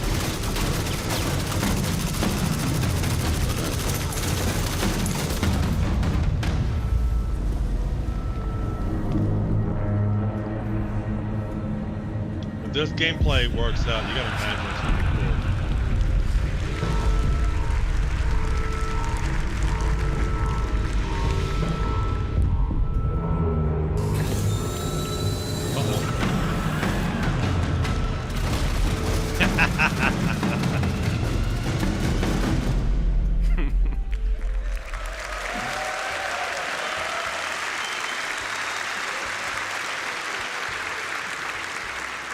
Okay, so not only is your station a staging area for offensive campaigns, it's also a defensive fortress. Hey, Vicious. The exterior of the station itself can take quite a beating. It's going to be very hard to damage. So the goal of attackers instead will be to punch a hole through the defenses and get inside. The optimal way to do this will be to infiltrate through the flight deck or EVA hatches and work your way up. Once inside, yes. Once inside, I haven't heard him cleared say out if a you can hangar, move it, so you may that's a good also question. want to consider airlifting in a tank or two They make great to clear some videos. corridors. Hey, Kev. Raiders will have to hack freight elevators or bulkheads in order to gain access. And of course, bring enough Yeah, I ships can with see them that, Zenron. to start hauling out the loot. Yeah. Gaining control Yeah, Dory, I agree with you. They're not going to be raided to take the loot. They're raiding it just to fuck shit up. of the bridge will allow access to storage, which would otherwise be unhackable. So, as a defender, there are a variety of automated defenses you're able to install internally within the station, such as blast doors, which seal shut, systems to be breached, and a range of turrets like anti-vehicle or anti-personnel. These will all help slow down the attack and give time for your reinforcements to show up. So let's do a final recap. This is one of the end game goals for dedicated orcs, and will be your base of operations for system-wide activities. The station can be customized both Like, in they say that, but will there be advantages? Like, if I can have a hangar in Orison, what will be the advantages of the hangars here? I guess the resources, group resources and stuff. Will there be other bonuses? Or is it just that everything's in one location? the interior and the exterior, meaning you And more importantly, can I have a ship that my org mate can borrow? I give them permissions. And so they can easily just pull my ship up and use it. So if someone wants to use my Idris, I just get permissions and say anybody with a certain rank in the org can use my Idris. So if they're on the space station, they can call it and use it. can tailor it to your I would hope repair and insurance would be cheaper at one's own starbase. Yeah, that's another thing too, Cinnamon. own requirements. And it's your very own home amongst the stars. But wait, But wait, there's more. How much more we got? but wait. Oh wait.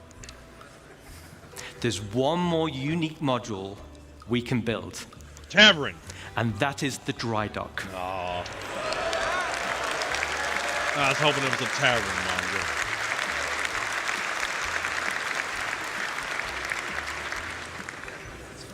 This unique slot will be at the back of the station. It has its very own dedicated observation room with crafting stations, Okay. and has a transit tram which runs along the inside of the arms, leading to the docking collars where your ship will be constructed. So, the only question still remains: what sizes of ship Try is very much the opposite can of we good build? tavern. Let's take a look. That's not a bad idea. Deviant Wars, Orc Commanders can decide to take a load of ship. Yeah. I guess me into orgs, yeah. Will things like the Kraken or module ships have to go to dry dock and be changed over? No, good question.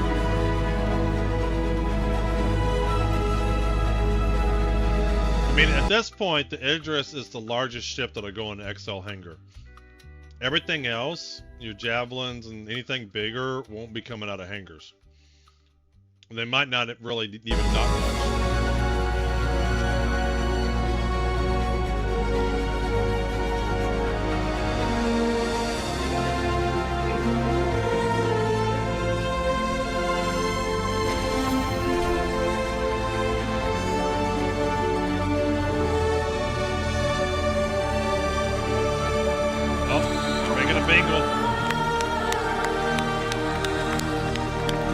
Imagine all capital ship modifications will happen in the dry dock, yeah.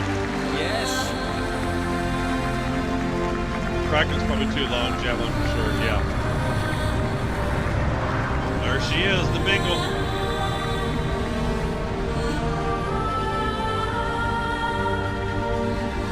Yeah, the music is good. I mean, they make great videos. They make fabulous videos. Music, everything.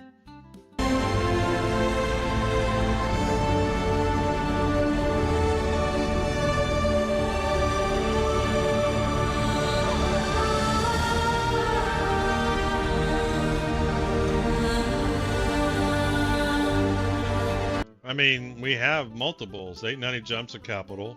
Polaris is a capital. Idris is a capital. I feel like there needs to be more reason orgs to fight over. Example, having control over a system gives some sort of benefits, yeah. Well, it's kind of it. So they said Pyro is going to have the higher quality resources, for example. So if you build a base over some high quality resources, they're extracting high quality resources. They're therefore making better guns and better weapons and better ships. Yeah, the Reclaimer is almost a capital. They're making better equipment, so you want to maybe attack them and take that away from them.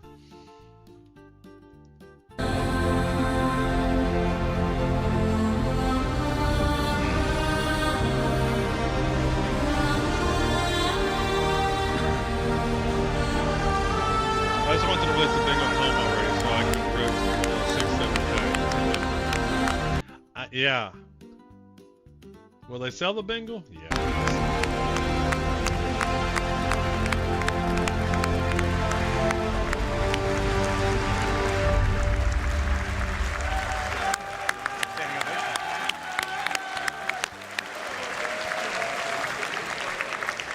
Thanks, Ian.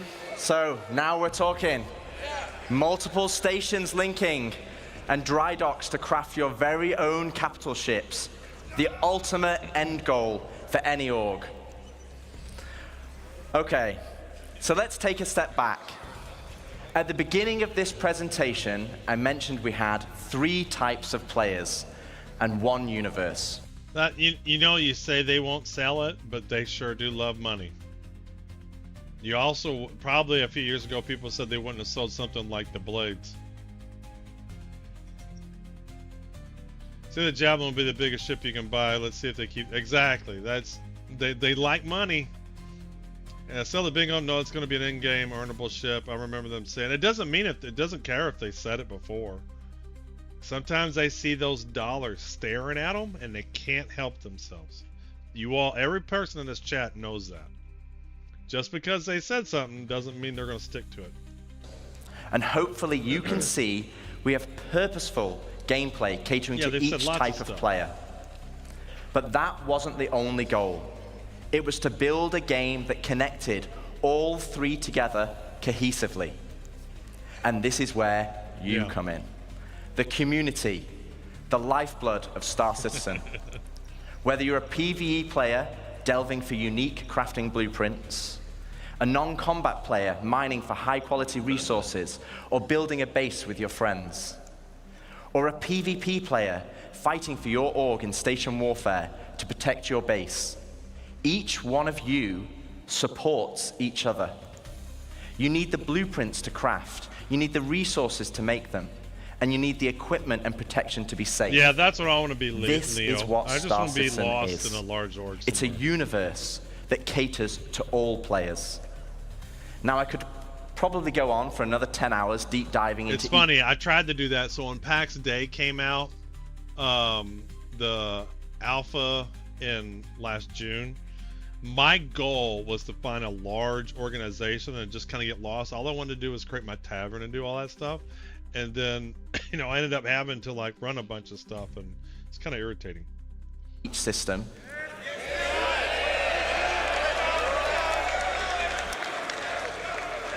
But I do Jared out of a job, and he needs future ISCs and SC Lives and CitizenCons.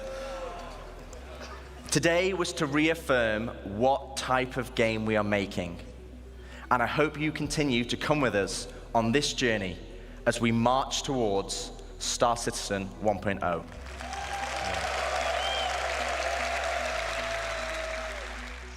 So like I said, you know, so my goal here is Invictus is over.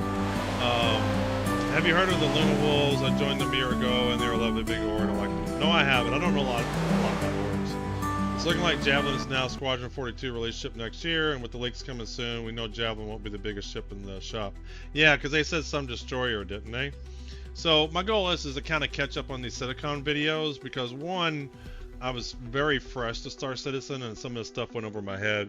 Two, I didn't really watch them. I watched another streamer watch clips of them, but I didn't really watch them end to end, so I kind of want to catch up on the Citicon videos before 4.2 kind of drops, just to get us a little bit of content. Still going to play some Star Citizen. We're going to hop in here in a minute. I'm going to infiltrate big orgs and sell their deep secrets to the organization. I will go undercover as a beautiful young lady that needs help with everything. You're going to catfish them, huh? Let's do marbles. Let's give away some codes. I'll figure out what the next video will be for the next stream. We did that one. Where's my marbles? Here's my marbles. Lost my marbles.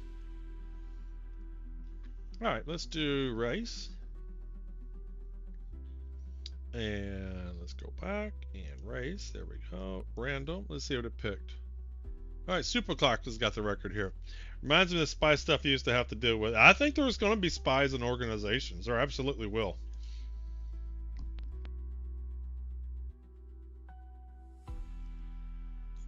There absolutely will be spies. So top 3, and if you beat Superclop's record, you get 2 codes. I totally believe your starship tiers are empty. I truly believe your starship tires are empty. First time they hear my voice, they may puke. I'm probably in the same org as old man.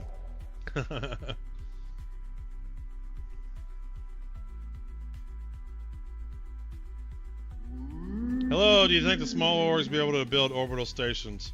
But they kind of pointed out, they said it's a large org in game. So what's the definition of small? I mean, they did say it was going to be large org. So what the question is, what is large? Because a very well-run small org may be able to do it. Who knows? But they did specifically say it's a large org in game. Hey, crazy. Sorry, marbles only works with Twitch. I apologize. Small org probably after years. Yeah, and that's the thing about MMOs. You know, given enough time, you can do that stuff. Nah, you go back, they said large orgs. There's a slide deck that says large. Large org in game. It literally says large. Almost missed it. That's how they get the free content for YouTube vids. There's already the big peers chambers have ambassadors that join other orgs and snitch on them every time they go to have to organize big events. I can tell you what I'm not going to do. I won't get into any politics. I don't give a shit if you have a beef about one or the other. I'm just here to play the game and have fun. So I won't be interested in any drama. I've played too many MMOs. I've seen all that stuff. I don't care about any of it. I won't be interested in it. Won't care about it. At the end of the day, it's a game. Who is that? Crazy Chief. What is that? Tier 1 sub. Oh, thanks for the sub.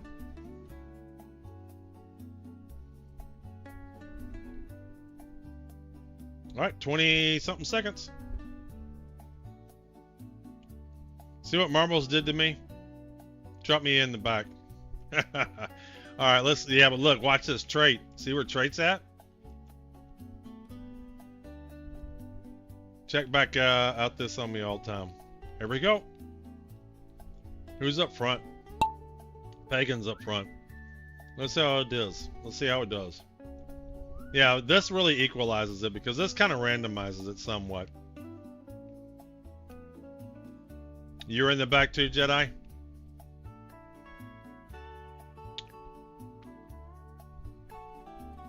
The back is better because you get more head steam. Yeah, you get more momentum going, right?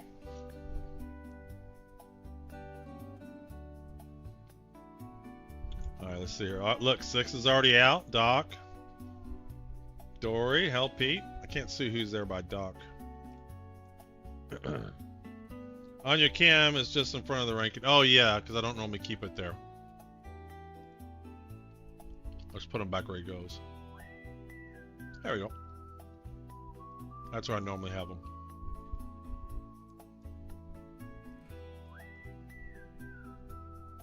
Ooh, Doc, way out. Oh, what's the record? Oh, yeah, you're ahead of Superclops' pace right now. If you're in front of me, you cheating. Rocket speed. Doc is cruising, man. Let's see if he can get past this. Ooh. Oh, you just had it, Doc. Oh, Texas Horny Toad coming in. Looks like there's going to be no record today.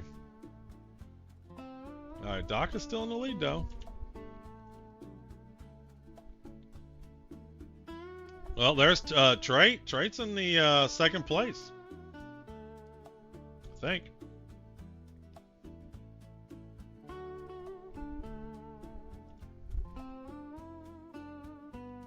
All right, Doxton first. We got Vess.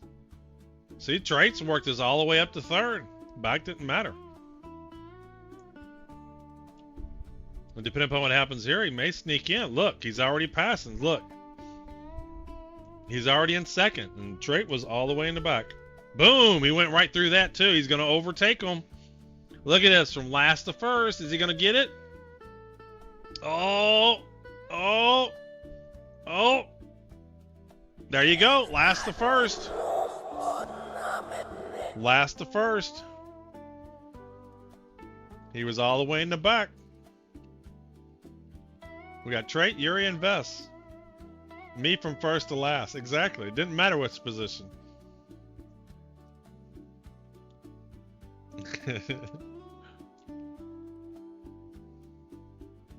All right, who's left? What's going on? Who's bringing up Night Hollow?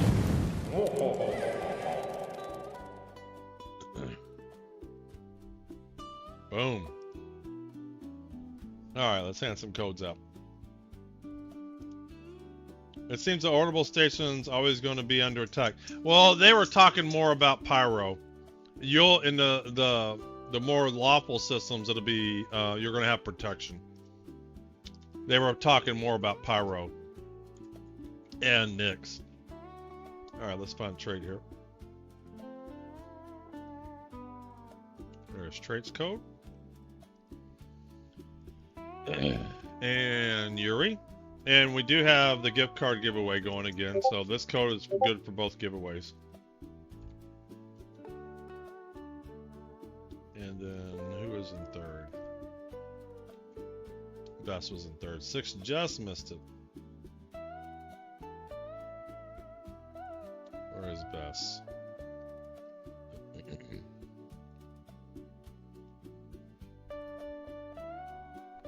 Alright, where are you at, Vess? There you are.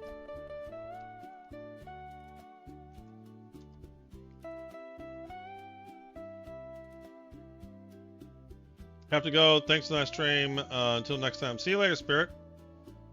Alright, let's reshrink this. This menu.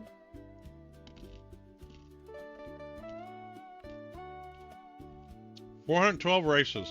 Yeah. Was that how many Trait had?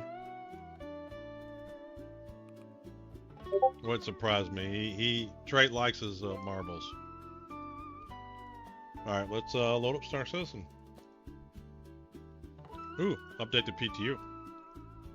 But I'm gonna wait. I'm gonna see how it is first. Alright, we're hopping into live. Let's launch.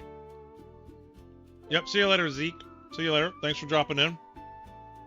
Thanks for coming over with the raid. You okay, baby?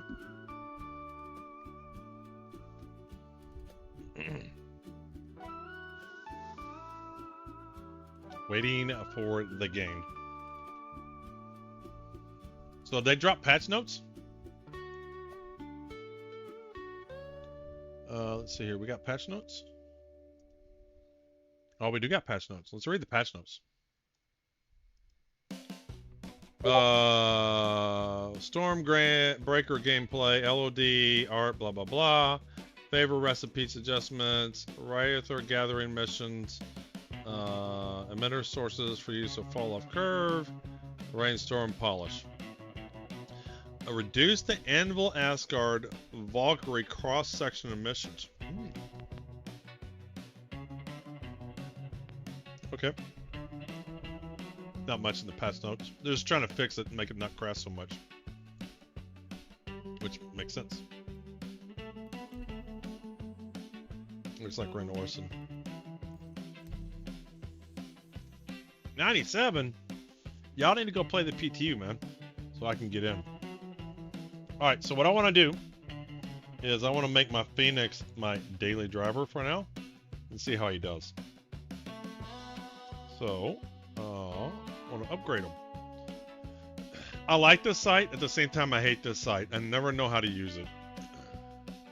Select shifter vehicle. So, RSI. And so is there a different loadout between the Phoenix and the Phoenix Emerald? They look the same. But I think we'll do the Phoenix Emerald. Alright, so we're going to use the Phoenix Emerald. And,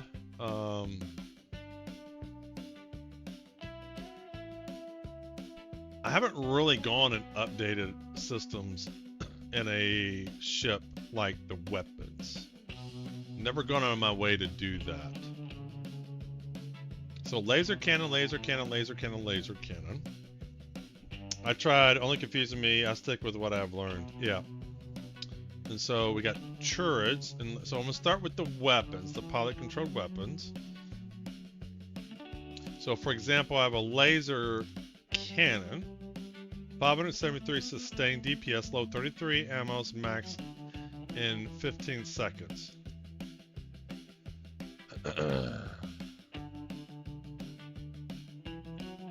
Umski laser cannons are most for P versus E bounties and such. Okay. I mean, I don't really plan on using... For P versus P, I don't plan on using it for P versus P. Yeah, so I'd like to do something that would be good for P versus E. Oh, I see a Blizzard whiteout.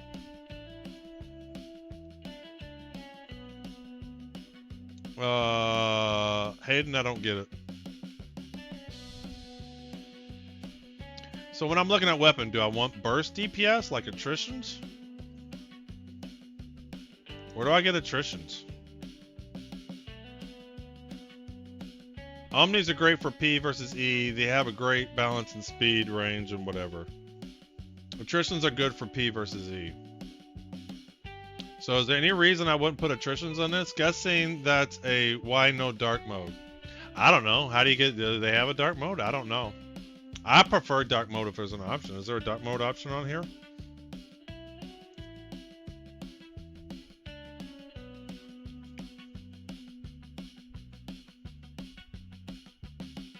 So is there a dark mode here?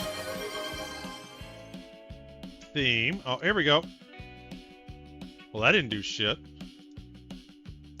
There we go. Is that better? You can take your sunglasses off now. Alright, so is this what I want? Do I want attritions? Laser repeaters like the Galadriels are the best all around. Showcase. I don't see those. Oh, here we go. So this one's better. It's got much lower sustained DPS. Oh, no, I agree. I prefer dark mode where I can guess. So, thanks for pointing it out. So, this says 579 sustained DPS. If I do attritions, it's like, why wouldn't I want to do that? That's like a bigger number, yeah? Wouldn't I want to do that? Am I in yet? Oh, I'm coming in. Like, I don't understand what's the pieces going into deciding what I would want. Colossal Warner is stock on Connie's. Well, no, this is the Phoenix. It might be different. There's also range and projectile speeds. Oh. So fire rate, range. So it looks like it's got a pretty good range too. In fact, it looks larger than all the other ones. Like even the Galaron doesn't. And then we got spread.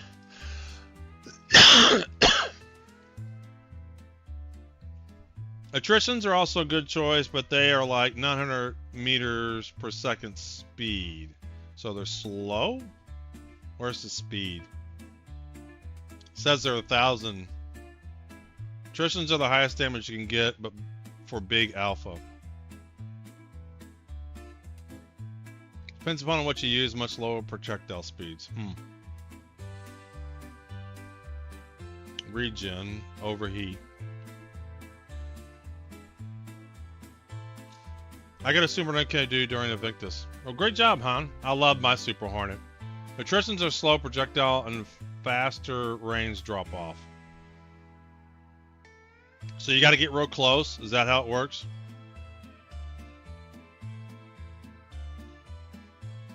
The shots are slower, but may more DPS, which is good for P versus E. If the shots are slower, why is it more DPS? Do they do more damage per bullet? What is this efficiency number? Because this is 11 and this is 189.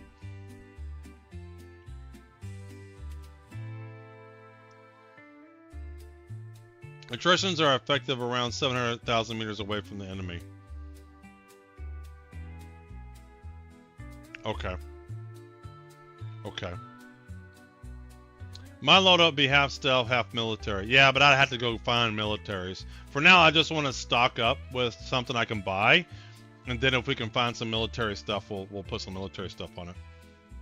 Ballistics barely use energy. Ballistics, don't I run out of ammo, though, potentially? Like I have to constantly restock it? The Umskis let you reliably hit a target at around 2K. A lot of military stuff in Hathor are not really dangerous. Yeah, I know, but I'm just going to go ahead and stock it up. And then when I get some stuff, we'll get some stuff.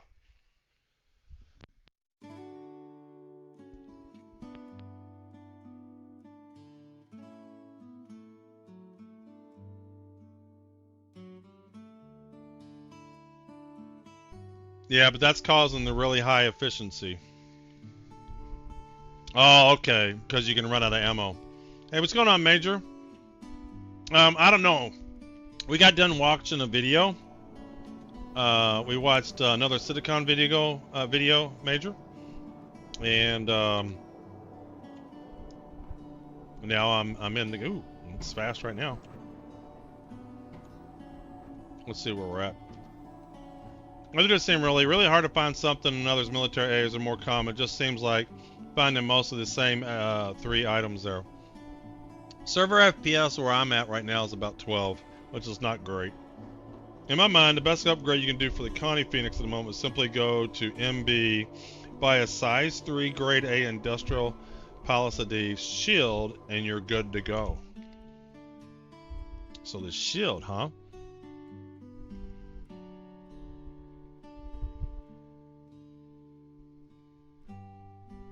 Why am I not seeing the shield? I don't see that shield.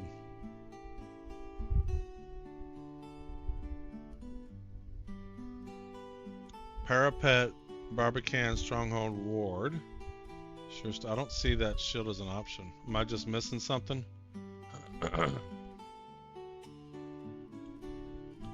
I did a PT yesterday and it was super crazy. Yeah, I was watching a lot of people. Parapet. Okay, all right.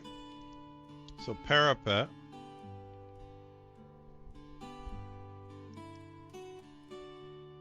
Yeah, so that's better hit points. So that makes sense.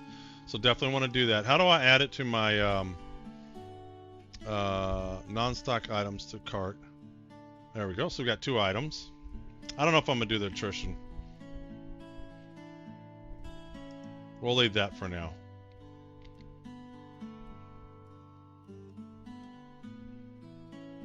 Why did that just go up?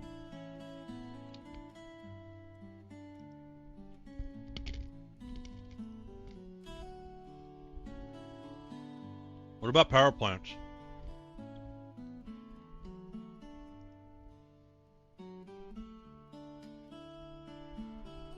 Any reason I don't get industrial A?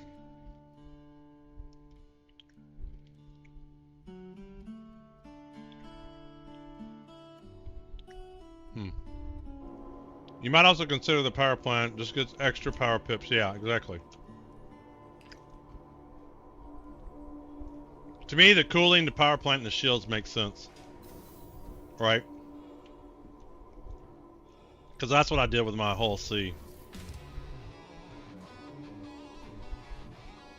I'm coding now a Star Citizen trade site for the org where people can store and show what they're selling comps.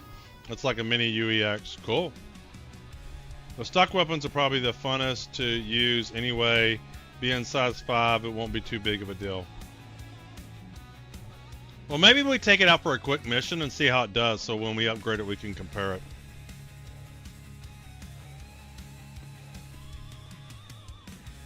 Oh, look at this. Oh, I just missed it. No. Geno's not a bad pick for power plant, but your signatures will go up. Yeah, but I mean, I'm not very... If people see me, they see me. First of all, I'm streaming. So if somebody wants to find me, they can come find me. If you don't care about stealth, it's fine. Yeah.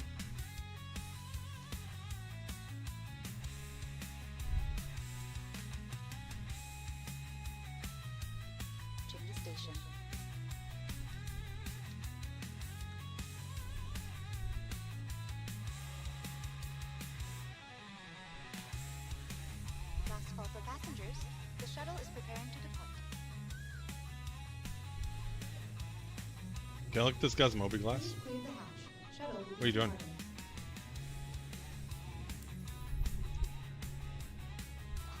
That's also affected target range, I think. Thanks for the follow, Glockmaster.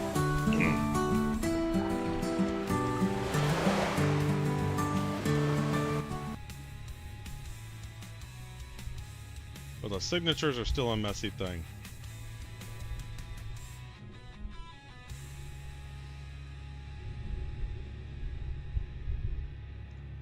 Alright, we got a minute.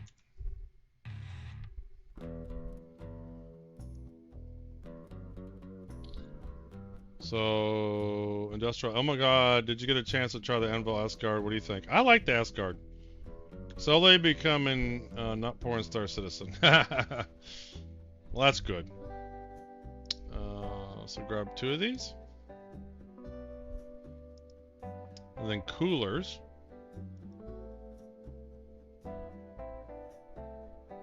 So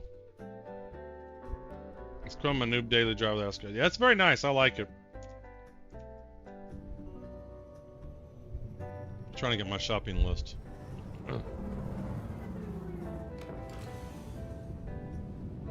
Approaching next station. If this is your stop. Approaching next station. Last call for Does the passengers. Phoenix have a med The bed? shuttle is No, it preparing to doesn't. depart. I heard if you have a higher IR signature, the IR torps are more effective on you, but I don't know if it's true or not. Enjoying the view? That makes sense. Recently, next shuttle is approaching the station.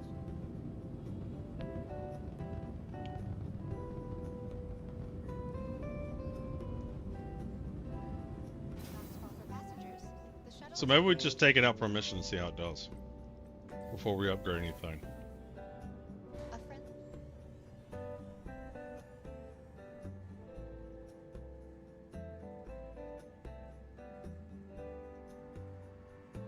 So can I fit an Ursa at the bottom? Can I fit in the stores thing?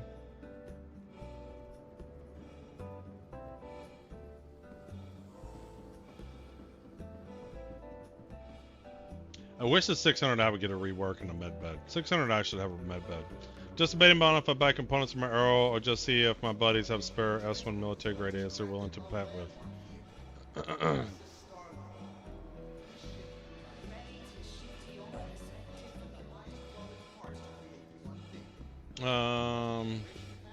Well, they told me to accept the Hunt Polaris quest. Then if other players are... You do, absolutely you do. I've gotten tons of scripts for doing that. And the Taurus, yes, not sure about the Phoenix. Our 600 is stuck in concept phase and won't be worked on for quite some time. Yeah, Fraz, I hear you.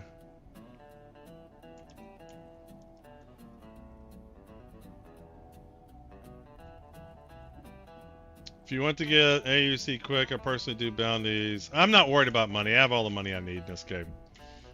But thanks, Panda. I appreciate it.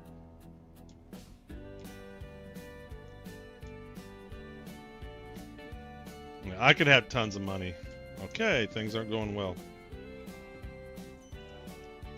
Welcome to the ASOP vehicle retrieval system. Let's see here. Let's pull a Polaris out just to get the hanger up. RSI, Polaris, let's grab Vehicle one. selected. Stand by. I've been doing cargo runs in the whole sea and finally hit member missions. It's really slow going trying to get good one-stop missions. Yep, I love the whole sea. You got member now. You don't really need the whole sea until you get to experience though. Yeah, search button would be great. Or better yet, just filter it with the ships that are at that location to begin with. I like the Asgard. I've enjoyed it. But I'm not really an expert in Star Citizen, to be honest. Maybe cargo holding is about the only thing I'm pretty good at. Yeah, so when I was member level, what I did was I did the Interstellar, I think it was Magnus to Everest Harbor. It's Magnus is something. And I just did the member level. It's one mission. You can do it kind of AFK because you're mostly in quantum. And I did that to level it up. So I'm going to pull the Nova out just to see if the Nova can fit in the Phoenix. Welcome to the ASOP vehicle retrieval system. Let's see here. Yeah, I can see it good for cargo. It's a very versatile ship. Alright, let's pull this out. Yep, that's my route. Single stop, super fast. Yep. Your insurance claim has been sent. Alright, let's Your expedite insurance this. claim had thank you. You and me both jam. I can easily stuff mine with 253 SUs and Atlas. Yeah, Please I visit can us see again. that. Goodbye. Welcome to the ASOP vehicle retrieval system.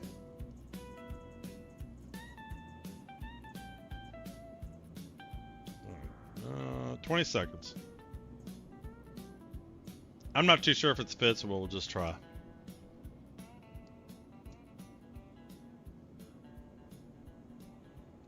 The only thing I don't like about doing this, if I need to do cargo, then I don't have any room. Might not worry about it, but I am kind of curious just to know if this works. Please visit us again. Alright, so while that's pulling up. Yeah, Yeah, Pan, I'm really enjoying it. It feels huge inside. Yeah, my last two streams, I was pretty much flying the Asgard. Just checking it out. Alright, let's do RSI. Just RSI. MNOPQR. Let's grab the Phoenix.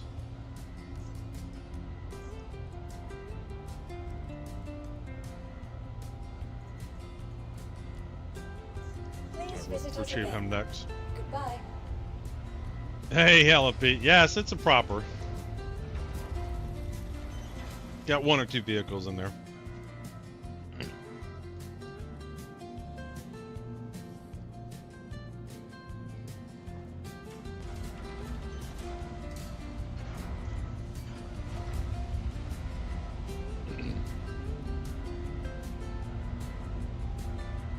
Modest.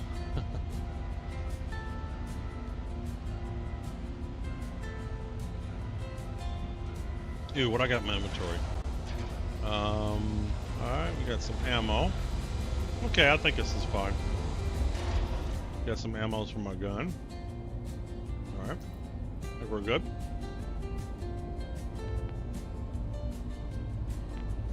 Well, I want to see if I can use the Phoenix as a daily driver. Do some missions, some bunkers, some cargo, just whatever.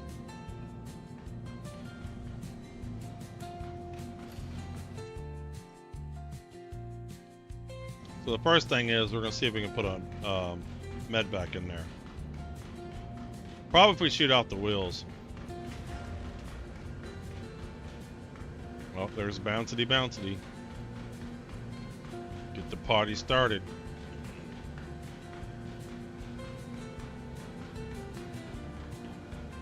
Yeah, the only thing I don't like about the Asgard is if you go up the ladder too quick, it can kill you. You get killed by the door above it if it doesn't open up fast enough. And I've died once or twice to that.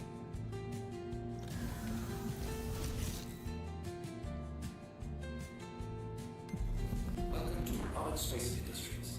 Enjoy the ride. System check. Stick it over here. Yeah, that's happened to me only 1 time so far. Yeah, it's very annoying. Oh, you haven't died yet to it? Yeah, you haven't had your Asgard rite of passage if you haven't died going up the ladder.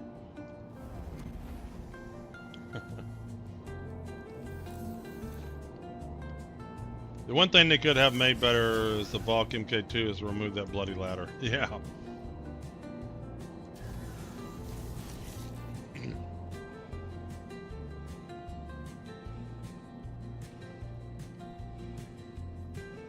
Let's pull the Phoenix up. Welcome to the ASOP Vehicle Retrieval It does have some PDCs too, doesn't it?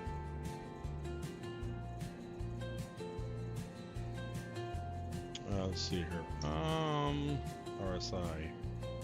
RSI. Now we're gonna grab the emerald. Your vehicle has been delivered. Please visit us again. Only the one. Bye.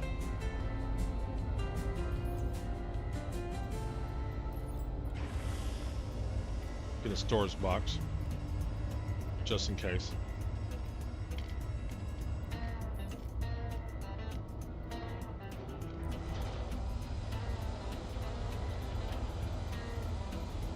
Just grab one.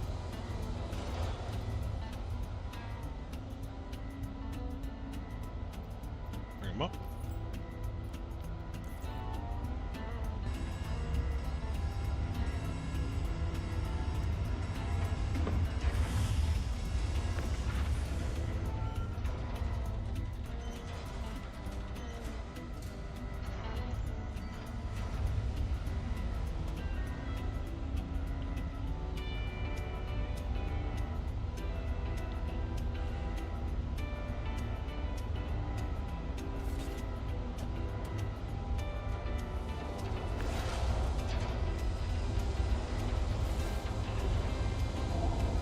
Box. Get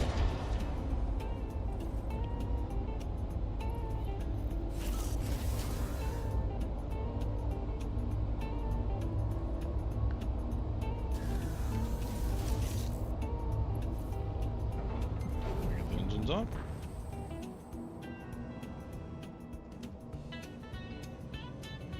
There she be.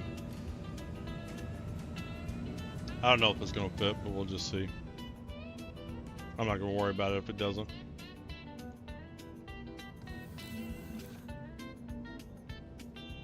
Don't look like it's going to. I could probably shoot the wheels off of it, maybe.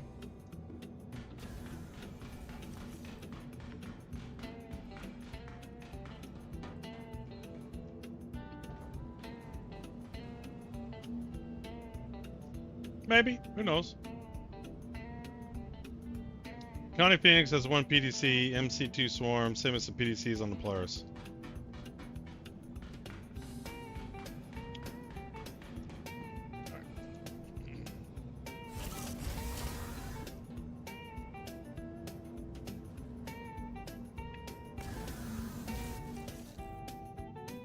The party started.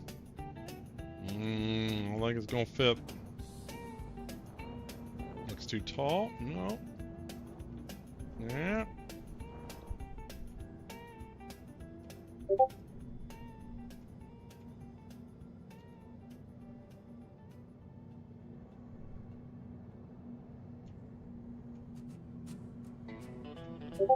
Plenty of room. Yeah, exactly. Plenty of room. Snug as a bug in a rug.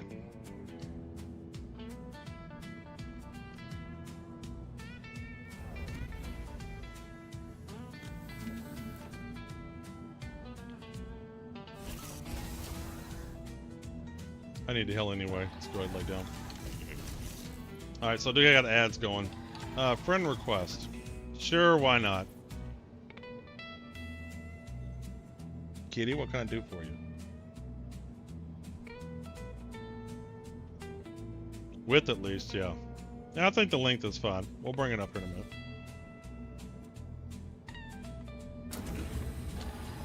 You can see it now. It's on the back of the Merlin. Kind of, yeah.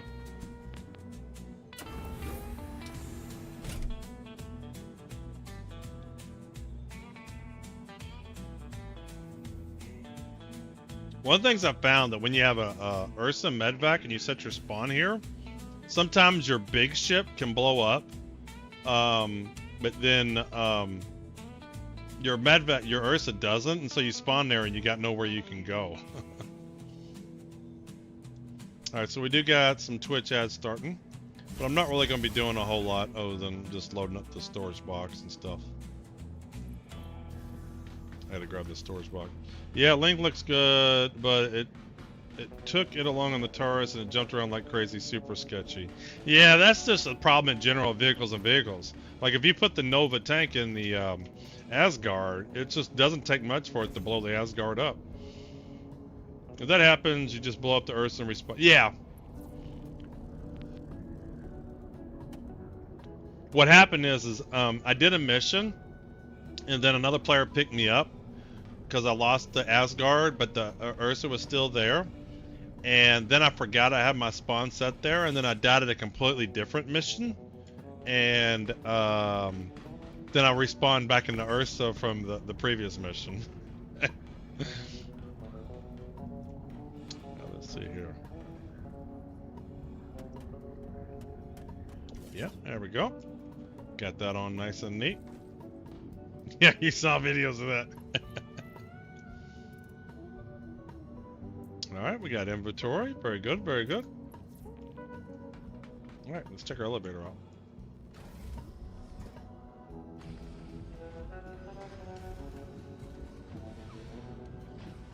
Be aware, if you're currently in Pyro and your home planet is Stanton, and a specific scenario happens, your system jump back to Stanton. Oh, that sounds like fun. Sounds like Star Citizen.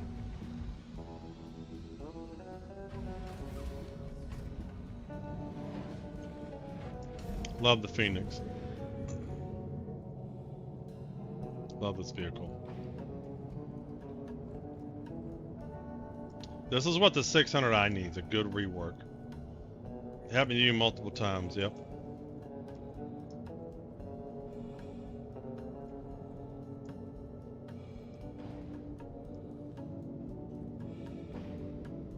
There's the snub.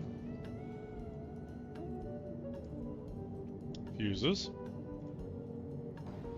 I need to get some more fuses and put them extra ones in there. Yeah, the Phoenix is great. Alright, let's pull up the storage. They got plenty of storage lockers. Where are they at? They're right here. Here they are. So 1, 2, 3, 4, 5. Yeah, 5 storage lockers. 1050 SCU. And then a couple of gun racks. Beds. Got this table right here. Here's the table. Whee! Alright, they're coming back from ads here in just a minute. Yeah, I need to definitely get I need to get lots of fuses, because I want all these ships to have multiple fuses in them. I don't like if that one fuse goes bad, then the ship's done. Need to have a cam bureau too.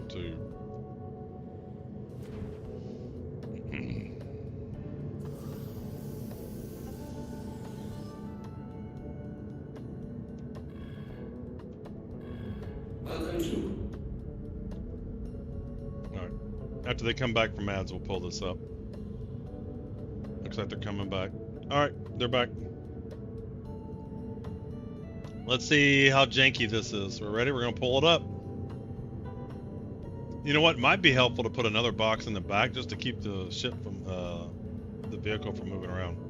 Alright, let's close the door. Let's see what happens.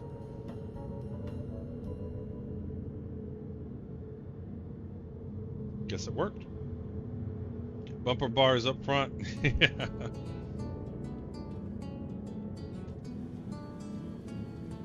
Let's go look at the hangar, or the cargo area. So we got a turret there.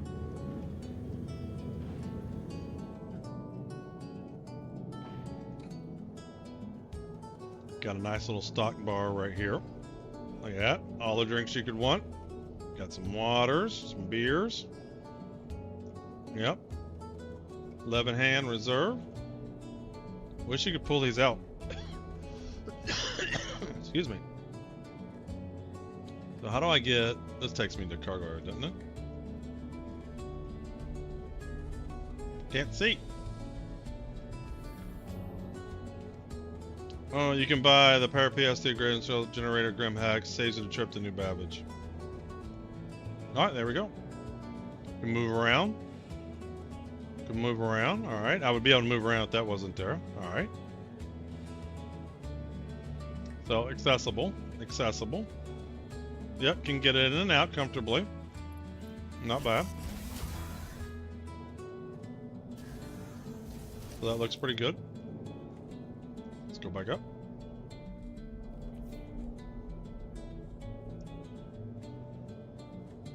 And in case if y'all haven't ever seen it, here we go. It's party time. That hot tub. What is this? Oh yeah. Thought maybe it'd be a nice little open wet bar, but it's not. Close, close. It works? Finally, what about the table? Yeah, I just showed the table. I pulled it up earlier. It's right here. Not a bad shit. The PDC is very nice to have. It's right here. I pulled it up. See, you can close it. Then you can bring it up.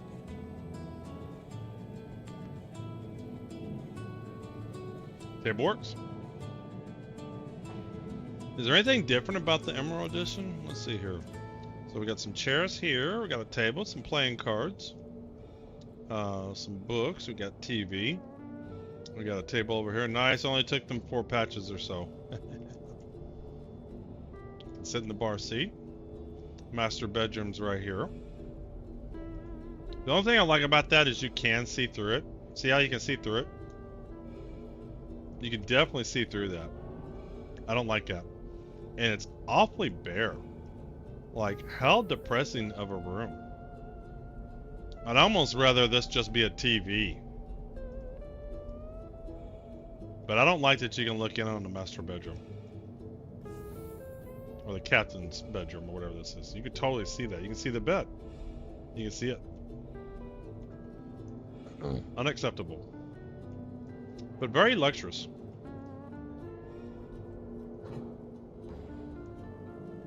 Yeah, this has PDCs. Funny, but the bedrooms in the Starlink Storm actually look like... Yeah, it's plain, right? It's plain. You know.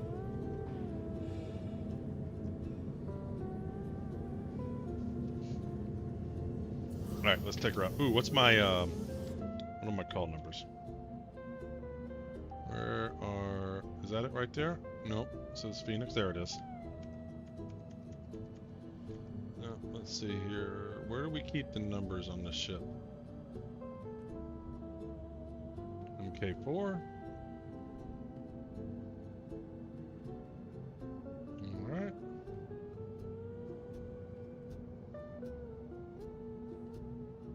Where is the numbers? So, oh, here we go. Found it. 6099.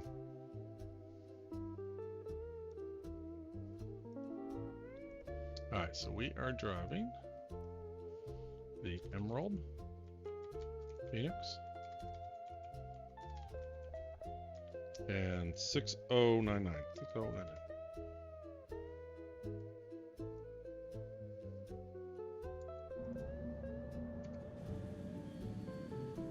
Hey ATC, this is the Emerald Phoenix 6099 requesting departure.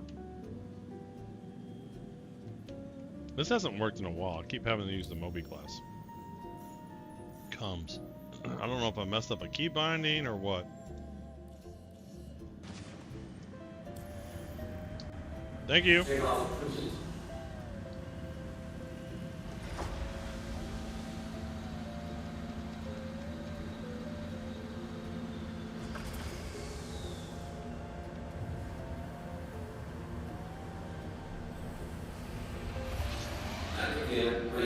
So the Phoenix comes with cannons, not repeaters. Surprised. All right, let's get out of here. Let's do a mission, see how he handles. Shields off.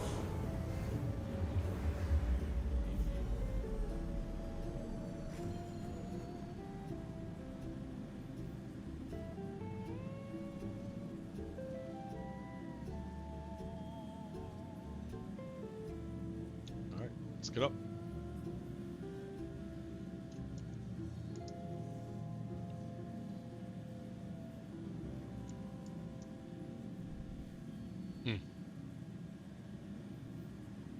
The basic shit is a bit weak. I'd put power to the front around 160.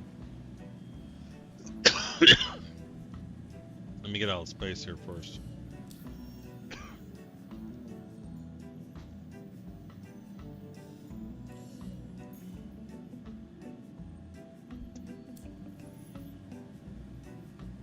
Maybe I should go ahead and pick up the shields.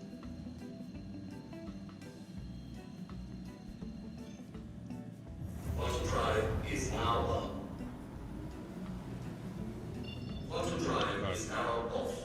Alright, let's look at our shopping list. So let's get out of Quantum. Shields on. Alright, so let's where's my list? So I was looking at upgrading the shields, the power plant, and the coolers.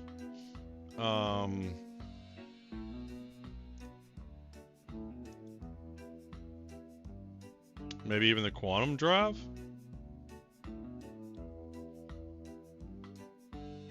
So what is this? What is this? So why are there two quantum drives? I don't understand the difference between what this does and what this does. Is this the jump drive? That's the jump drive. So, so there's no industrial A?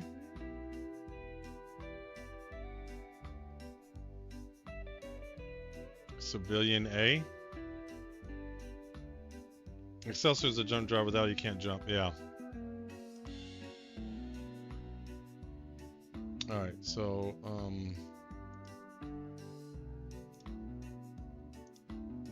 alright, non-stock items. So what do I got here? Area 18, Area 18. Haha, I could have got some of these at Area 18. Stat, Crew L1, Everest Harbor, and Grim Hex. Oh, I haven't, yeah, I haven't been to any of these, so looks like I can get 2 of these at Area 18. Alright, so let me... Actually, I don't need to do that. So I'm going to move him over here. We'll head to Area 18 first. So Dumpers Depot and Center Mass. Where is Senator's mass? For size 2 quantum drives, XO1 is the best, but it's military A. Next bus is the Hermes Civilian A or Hurricane Industrial B. If you don't mind the slow cooldowns.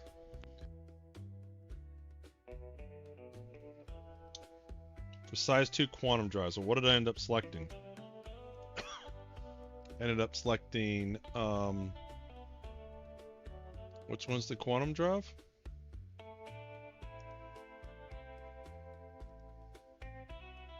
Or did the Herma? We'll try it out. I think I'm gonna go ahead and do some shopping. So let's go to Area 18 first. Where I'm at, or no, I should go to here first, right? Because this is closer.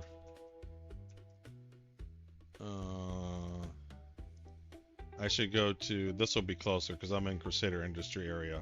So we want to go to Crew L1.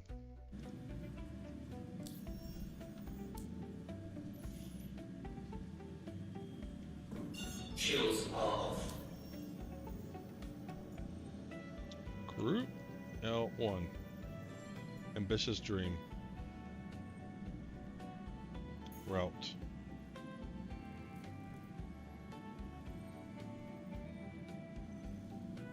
Alright.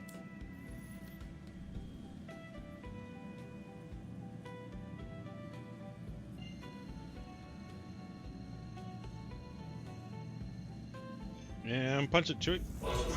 Is Alpha. Not sure how intelligent that auto-select is. You can check additional locations via the shop drop down for each item. Ooh, can you? Herma has 282 speed. The Hurricane is 314, only a little bit slower than the XL1. Agree with Yuri, easier to plan out.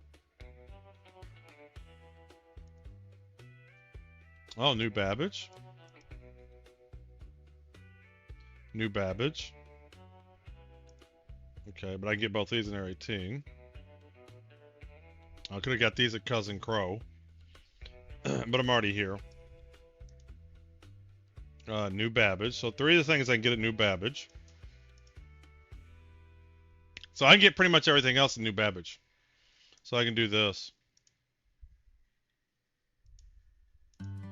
So we can go to here, grab this. And then we can do this. There we go. So everything else will be at New Babbage. I don't know if I've ever been to New Babbage. I'm trying to think if I've ever been there.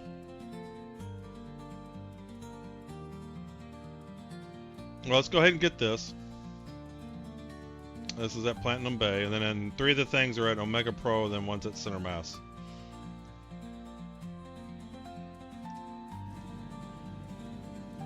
New Babbage is beautiful? Okay, I don't think I've ever been there. Really? People call it New Lagos nowadays. The train bugs out quite often there. Is Alpha. Yeah, well, we'll see how it does, Panda. I mean, I might have been there. I just can't remember if I ever have been. I mean, I always start out at Area 18 or Orison. And I've had no reason to go to New Babbage. You know, we'll check it out.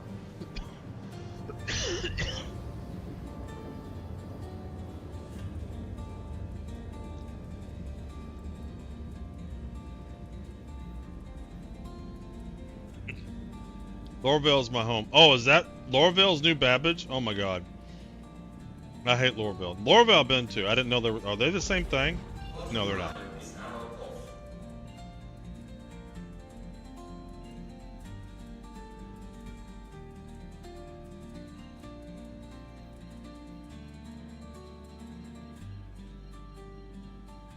Okay, good. Because I hate Lorville. Lorville I've been to. I hate Lorville. Microtech, okay. Yeah, I don't think I've been to New Babbage. Lorville's Hearst and New Babbage is Microtech. Yeah, I'm not too sure I've ever been there.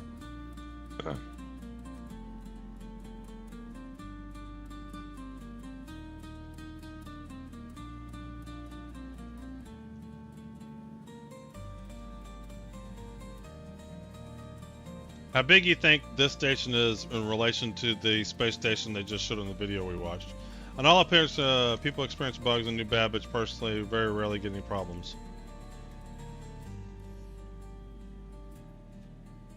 Tell you what, this is never working. I'm always having to call them this way.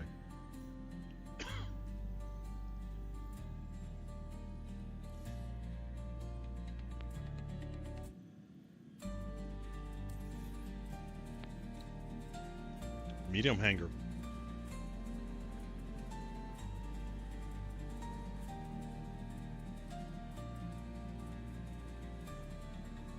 Alrighty, we're going to land on in here and get one item, and then we'll head to New Babbage. We'll check it out. Oops, I didn't mean to do that. Hit the wrong button. It's quite Earth-like, is it really? I mean, I've been to, have I been to Microtech? I just don't know if I've had any reason to ever go there. Definitely been in the Hurston area, shooting copiums and stuff.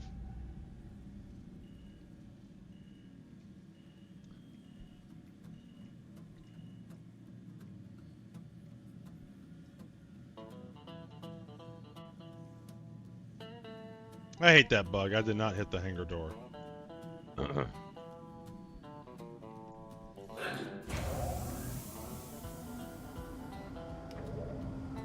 move up a little bit.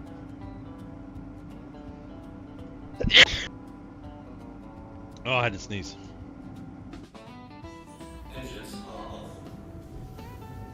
As an avid content user, I recommend CF55 repeaters for P versus P or attritions 5 for P.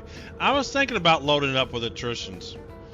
How long have you been in the verse for? I've been around since 318. I started playing around August of last year, but it wasn't really playing a lot. I started really seriously playing at the end of December, beginning of January. Basically when 4.0 came out. I mean, I played a little bit with 3.2 something. But it was just kind of a little bit, and honestly it's a blur. I don't remember any of it. Yeah, I was looking at this because I was thinking about, I said why wouldn't I do attritions, right?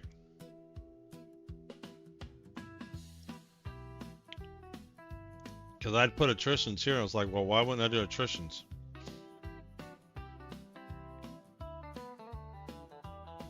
I'm going to try it without them, see how it does, and then I might swap them out. Oh, well, not even that. The beginning of 4.0 was crazy unstable. I played through all of 4.0. I have played weekly since 4.0 dropped. And 4.0 was, when it first came out, it was very rough too. I don't know how 3.18 was, but 4.0 was crazy. Welcome to the ASOP vehicle. Let's store him so we don't have any problems.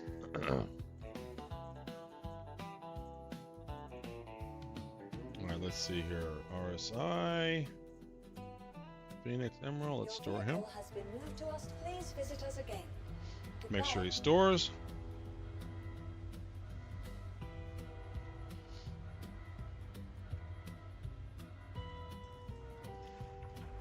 Yeah, I was thinking about those attritions, so thank you, Django.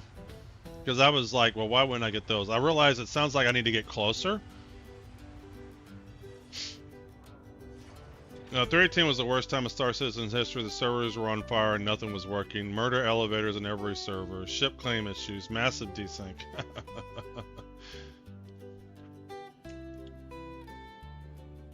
Sounds like what the PTU's been this week.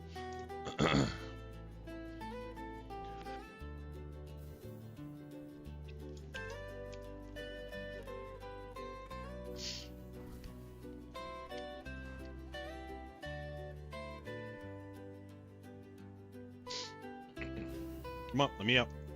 Alright, so we're going to Platinum Bay. I assume that's going to be in the Galleria.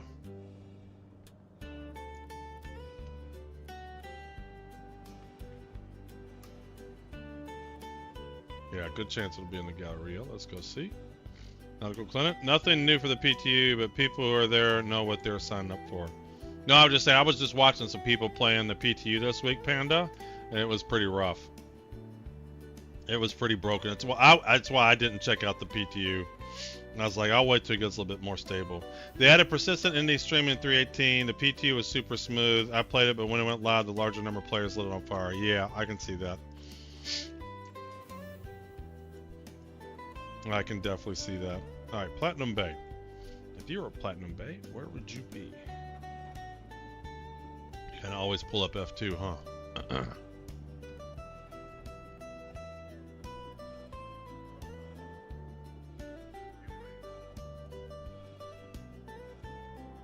All right, live fire weapons. What you carrying? Do I need any ammo? Let me know if there's How's anything my I can ammo help you like? with. Yeah, we got 20 of those. What is that? P4? Yeah, we're good. Is that what I'm carrying? A P4? Yeah, we're good. Yeah, static server meshing right now is working surprisingly well. Let's hope they can get the tech right for dynamic server meshing with the game's stable state. Yep.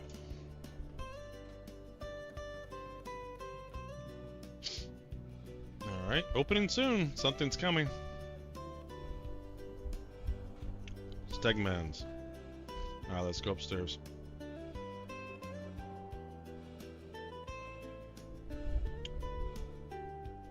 Make sure it's not here somewhere.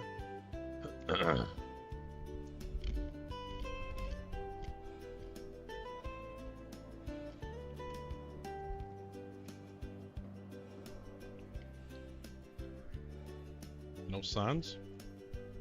Bar. What's going on, Shooting Dirty? One thing that has not happened to me in the past year, the Invictus Free Fly was playable. I can't believe it. Yeah, I know, it was very playable. Irish Platinum, babe. There we go. Alright, so what am I getting here? I am getting... what we get? We are getting... the Hemira. What is this? Quantum drop.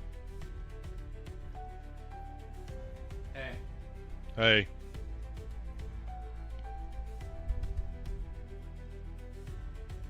What? What size am I getting? I'm getting...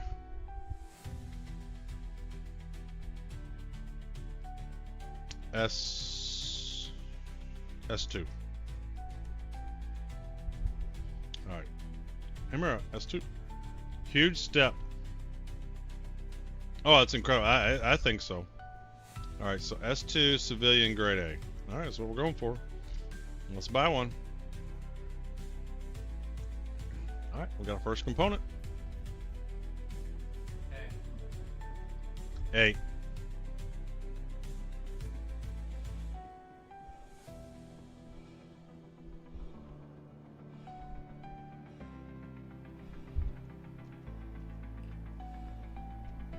Yep. Open up. Open. Open. Open. Alright, hangers and halves.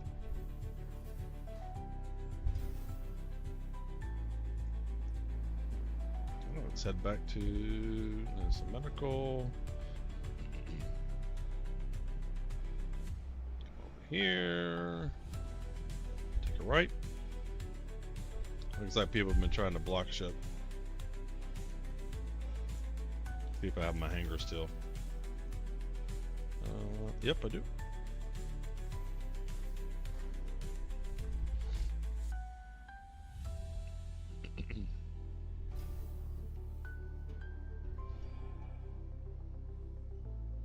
Alright.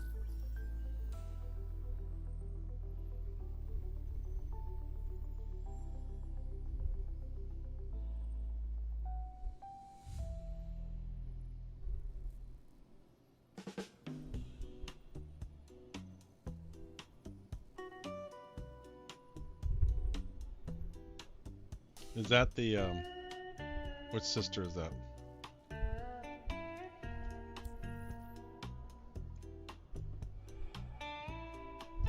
Welcome to the ASOP Vehicle Retrieval System. That's from Dawn.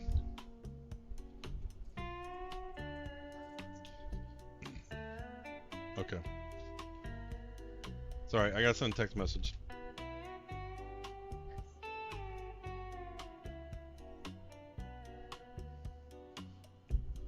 I gotta put my thing on first. Goodbye. Alright, let's see here. Vehicles. Like, it shouldn't. If I can't pull the vehicle up, don't put it in the list. Like, if it's got a lock, just don't show it. Alright, so I hear you should take the jump drive out whenever you switch to quantum drive. So I'm gonna unequip him.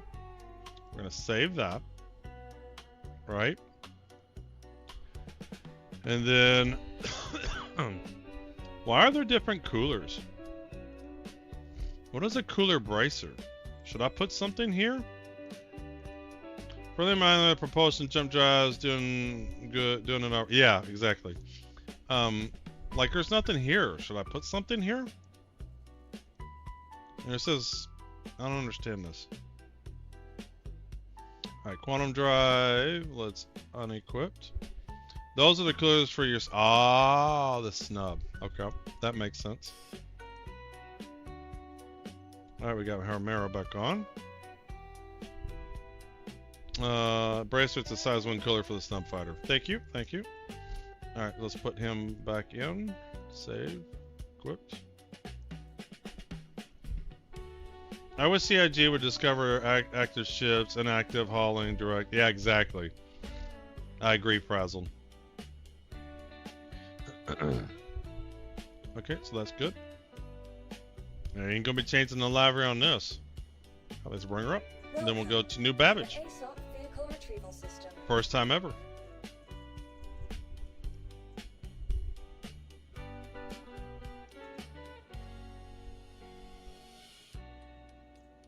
Here we go. Retrieve, there we go. Your vehicle has been delivered to the following location. Alright. Got a new quantum drive. Zoomy zoom.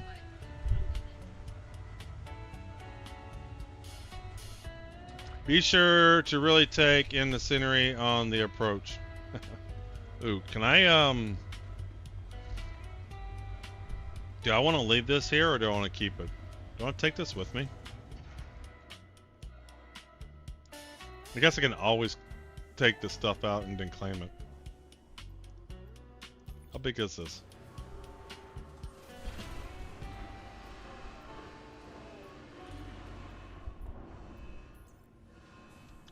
Actually, I'm gonna put it in the storage box. Microtech's favorite location, although Orison's strong second. Alright, well, we'll be checking it out.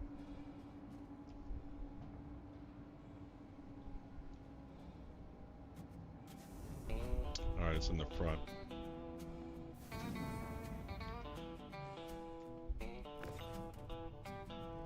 We're gonna take our quantum drive with us. We're gonna try to keep any of the old stuff with us.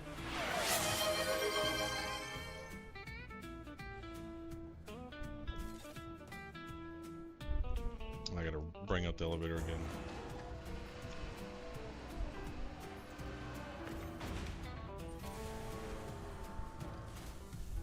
Let's put them in there. Alright, lower them down.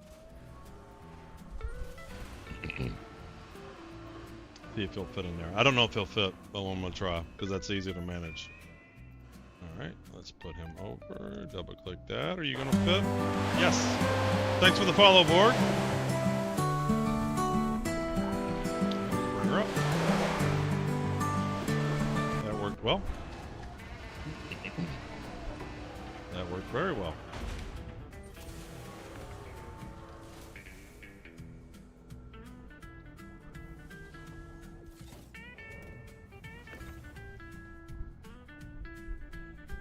I'm loving the loot goblin mentality.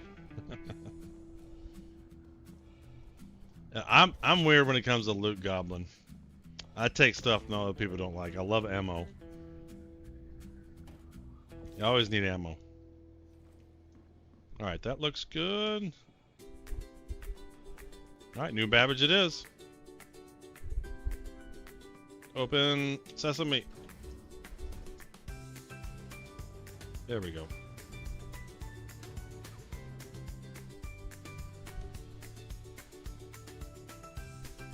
Magic F button, go up.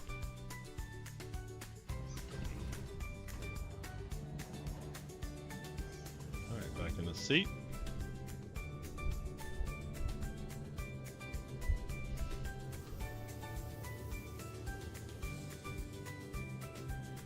Alright. Let's close this. A friend of mine has been considering using the Phoenix as a daily driver. PDC's decent guns, some Argo hauling, it makes sense. Yeah, I thought I'd try it out. Yeah, I like it. Hey ATC, this is the Emerald Phoenix 6099, requesting departure. Hey, it worked, but you're still not talking to me. Let's see how it is.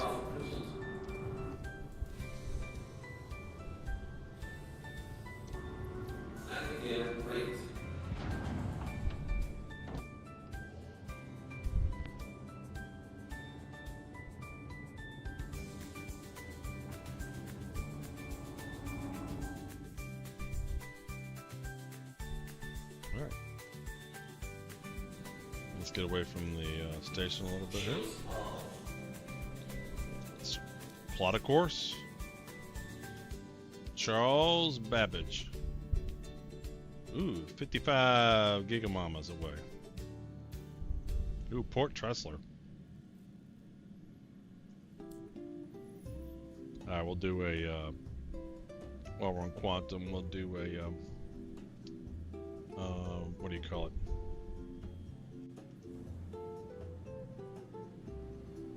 Why is this not working?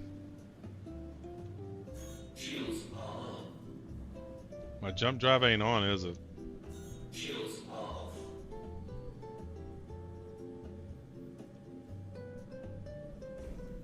I'm about to go back. My jump drive's not on. I thought I unequipped it and put it back on. That sucks. Shields off. That's annoying. Was I supposed to store it? Bring it up and store it again and then put the jump drive back on? Or do I not have power? Shields off.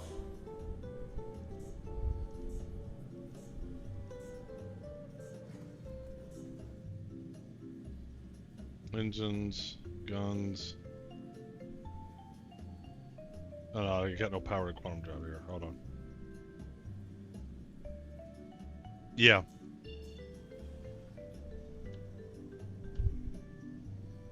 Yep. I got there eventually, Panda.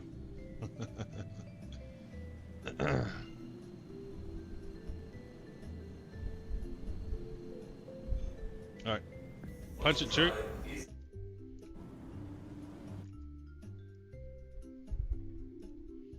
Alright, where's my marbles? Let's see if we can get a quick marbles in. Yeah. I remember it happened before. Let's do a race. Random. What's the time here? Right, let's play. Top 3. While we're in Quantum. Exclamation play. Let's make this 90 seconds. Start. Welcome in, Whiskey Delta.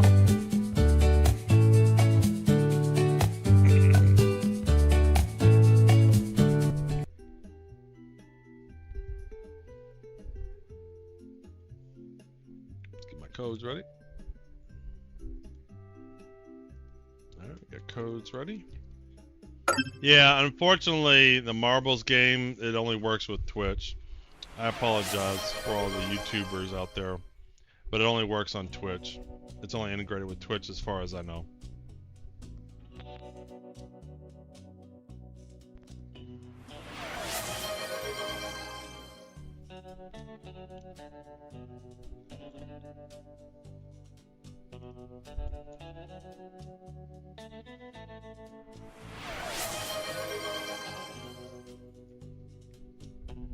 Alright, who's in the back? Helly Pete, Yuri, Chip, and Frazzle Cat. Telling you, man, being in the back's not that bad. Because you get more head of steam going. Gazal's in the front.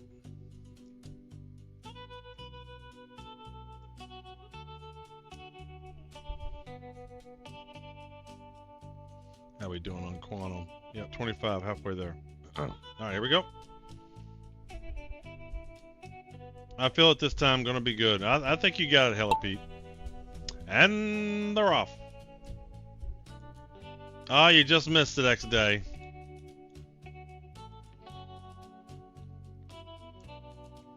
All right, let's see who comes out first. Looks like Han Solo's got an early lead, potentially. Qua, Whiskey Delta. Oh, you just missed it, Pagla.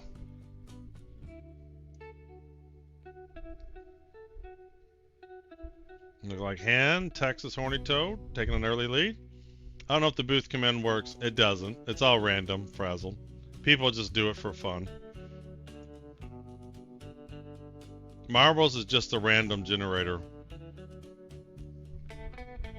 Alright, we go Han, Texas Horny Toad, still leaving. Ooh, Texas Horny Toad, smooth through there.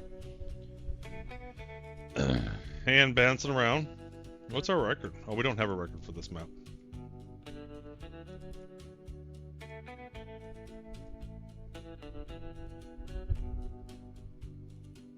Bass and Absolute. Texas Horny 2 going through the traps pretty good.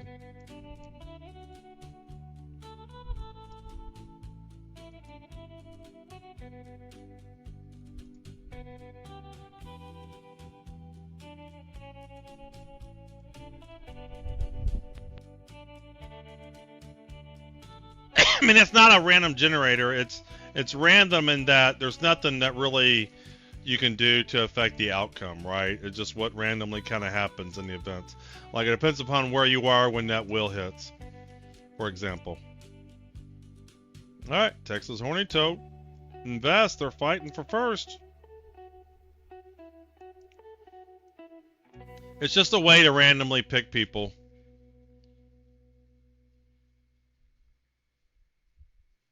Oh, you never seen Marbles is fun. It's pretty neat.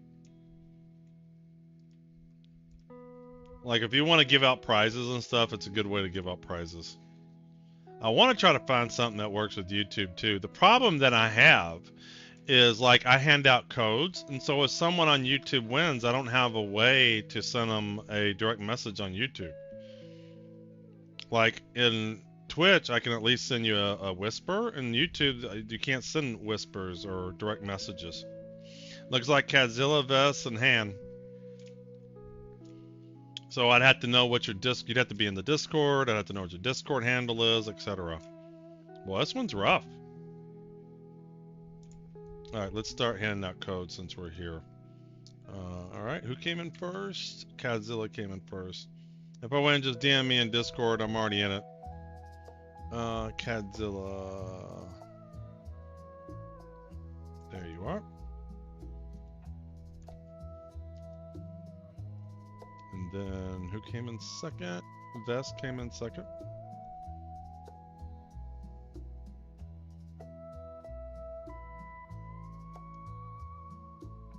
There's Vest. And third place was Han. No, third place was Han, yep.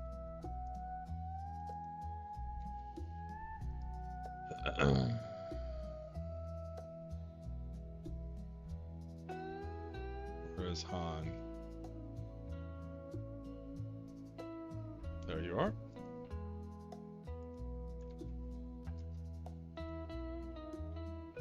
Let's go back to race menu. Let's move him back over here. And we're here. New Babbage.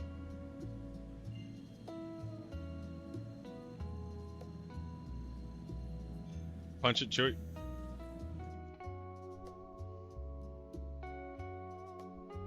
I don't know if the booth command works. The GG to winners. Whoop.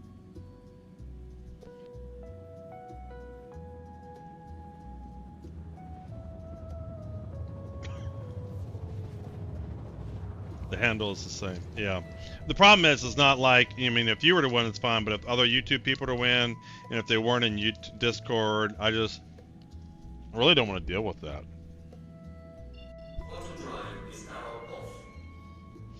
But I could always say, hey, let me know what your Discord name is if you want the code. Because I want to take care of the giving away the codes right then and there. I don't want to be trying to keep track of who I owe a code to or anything. So this is like Hoth, man. It's like snow and everything. Snow planet.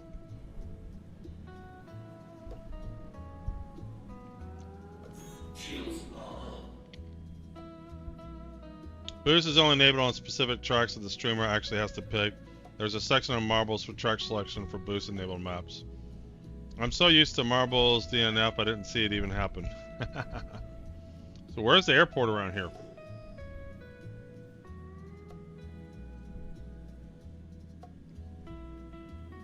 Looking for a tower.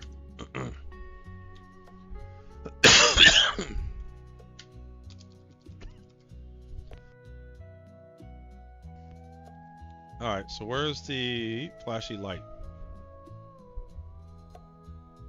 Tower's at the edge of the city. You realize all this is the edge, right?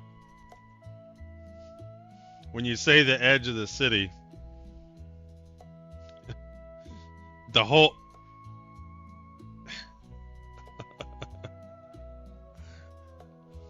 I used to build PCs, Panda. I don't mess with that anymore.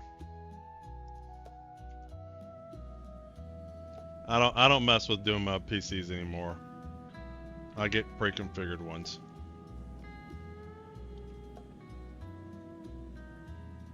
What's over there? Is that it?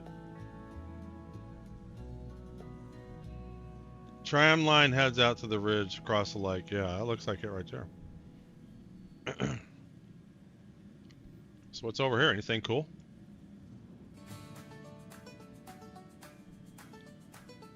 You know what? Can you take like cars and drive them around here? Like, can I take my MTC and just zip around into New Babbage? I might have to do that one day.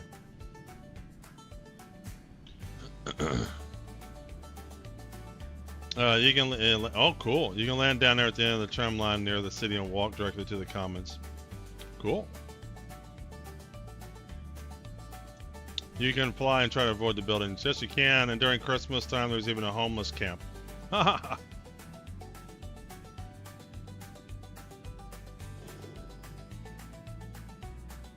sure how far in the city you can get, but you can get a ground vehicle up and zip around with it. Cool.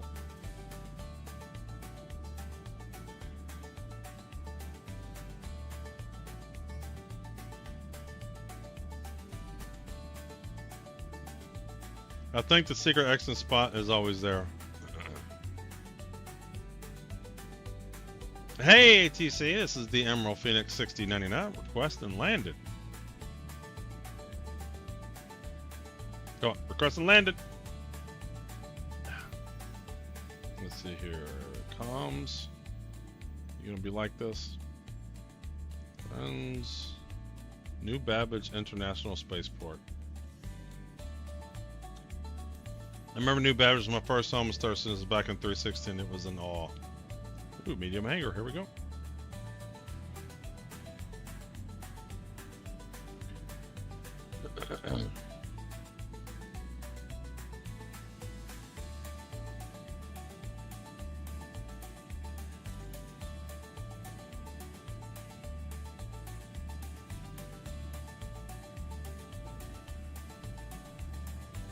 New Babbage is still your favorite.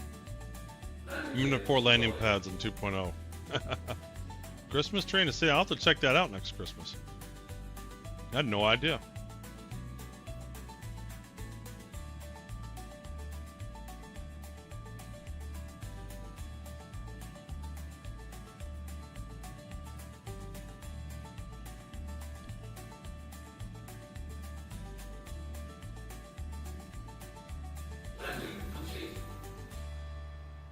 Yeah, we can get a little bit better than that.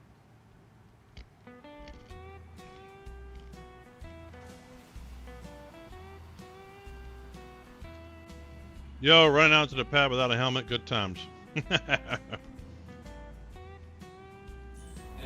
off. Landing complete. There we go. That's why I wear a helmet all the time. All the role players, they want me to take my helmet off. But I say I don't take my helmet off because I always forget to put it back on. So I always keep a helmet on. Nicest hangars, huh? This looks like the Orison hangars. I sure hope the Connie don't get upgunned anymore when they eventually get reworked. That's what we're going to try to do, is upgun it right now.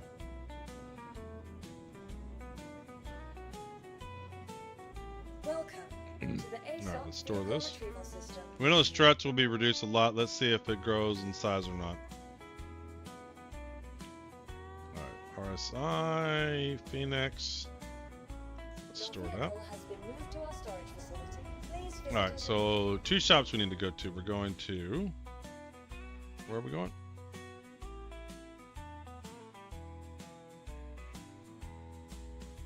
Where is...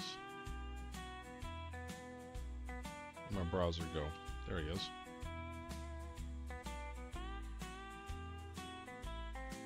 So we're going to Omega Pro and Center Mass.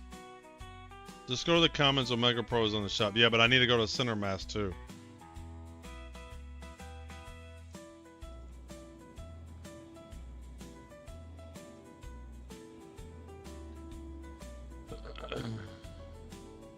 Go on. Open up. Open Sesame. What in the world? MBIS terminal.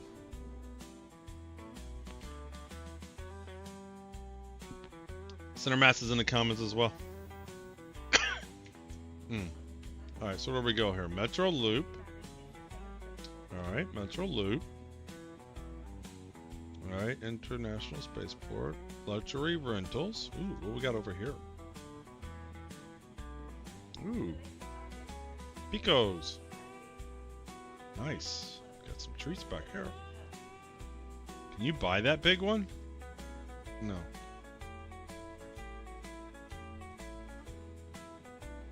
You could buy a penguin if you want. Yeah, I want the big one though. I don't want the little ones. I want the big ones. Alright. Got me a plushie. Ooh, what's this lady doing? Hello! You want one too. Alright, commercial flights. Alright, they're gonna... Oh, surface access. I don't want surface access. Alright, so they're gonna make me pull up the map. Alright, so what we got here? Hangar access. Food and drink, ship rental. I guess I go in these elevators over here. Elevators. Find payment system. So what's over here?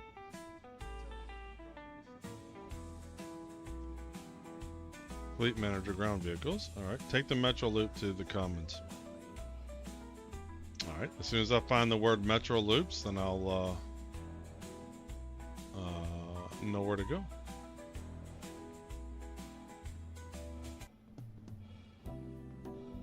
Alright, that goes nowhere.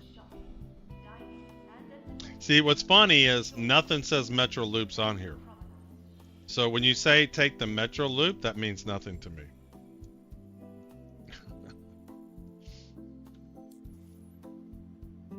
Like the word Metro Loop doesn't show up. Here we go. What is this? Here we go. Go straight towards the big one. There we go. Metro Loop. Yay, Metro Loop. Ooh, we got some stairs. Alright. Got customs and stuff. We can pay our fines there. Ooh. Welcome to Microtech. Alrighty. Got some lockers. Alright, I guess I'll take these elevators. Let's take it. It's very much like Orison. Very much like Orison, Metro Loop. That's very similar to Orison.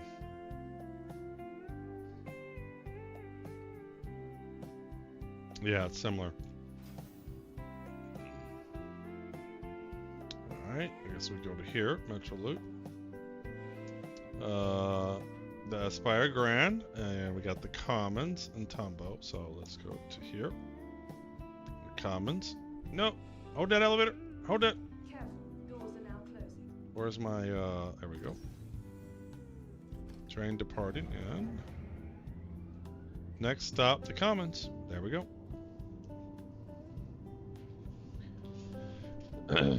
Commons have an underground area where you can buy a new color Mobi-Glass. No shit! I had no idea. So what color is my Mobi-Glass now? Okay.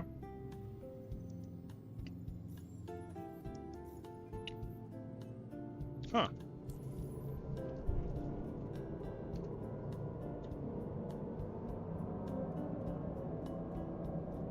Don't even see my Mobi-Glass. Is that little button right there?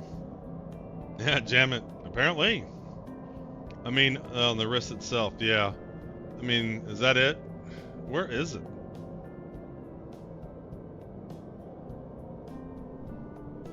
I guess it's that thing there.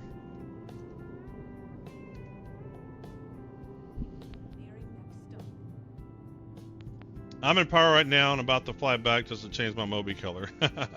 Hard to see with the armor on, yeah. So apparently it's just a wristband. It's not the actual screen display. Alright, exit. That's if we want to go to the other one. Alright.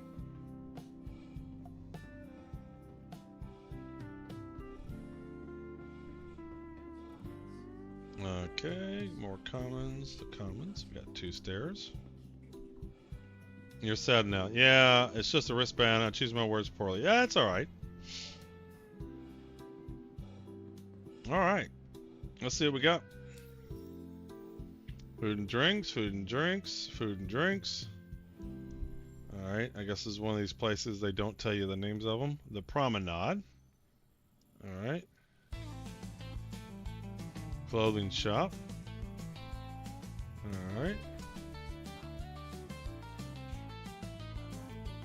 Commercial industrial goods. Alright. Admin office, ship parts, probably here. Alright, so let's hang a left. Shops on your left, the bar with the laser lights is your right, promenade. Tywin's. Nice little cafe looking place. Thanks for the follow, Warsheep 2K.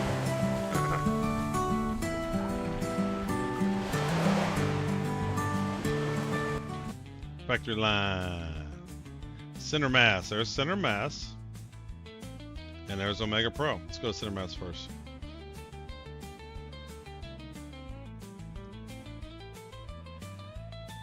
Sheben Interstellar Lounge. Ooh. What is this? Is anything? Oh, you can buy ships here. Sure thing. As far as I know, it's intended to impact hollow color as well at some point. It actually worked for a few colors. Oh, so it does change the display colors for some of them. Okay, so that's Sheben. There's Center Mass. That's the armor goodies shop. Says the components for mining too. Cool. Alrighty, Center Mass.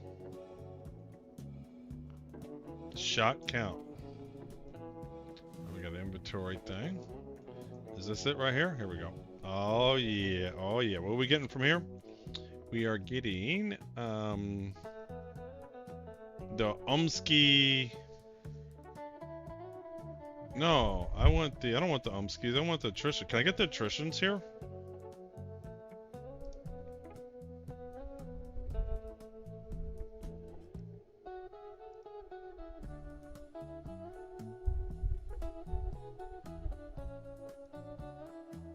No, only in Lorville. Oh my god, are you kidding me? I gotta go to fucking Lorville.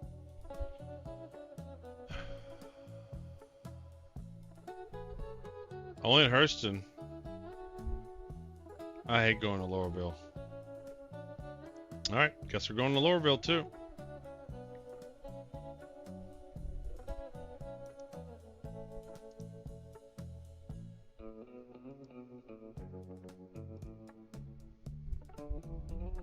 Alright, so I already got that.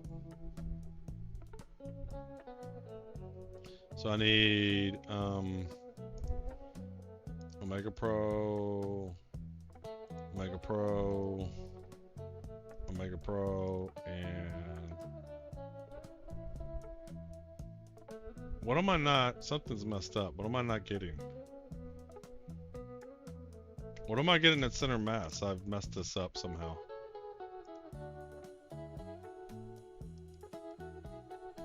This doesn't seem to scroll. I got 6 items. I forget what I'm getting here.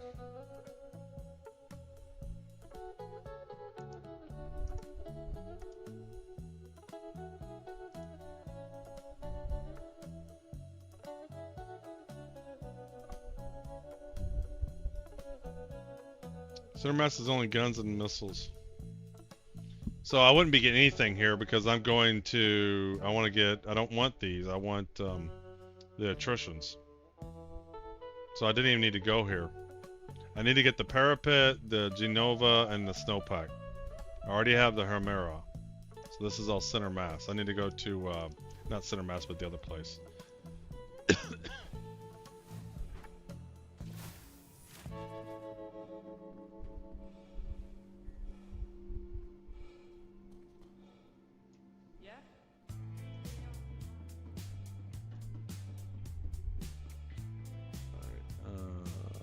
Go over here.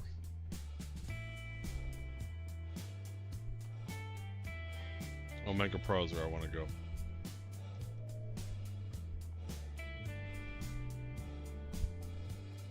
Man, I can't believe I gotta go to Lowerville. I hate Lowerville. You can buy task force missiles at center mass if you want to upgrade your missiles. Oh, really? I might do that. Alright. Alright, first things first. I want, let's see, I want, parapet. P-A-R-A-P. Alright, here we go. And I need one of those. Buy that.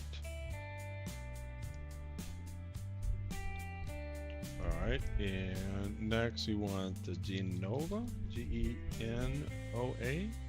And I want 2 of those. Okay. And then the snowpack. Snowpack. And I want 2 of those. Alright.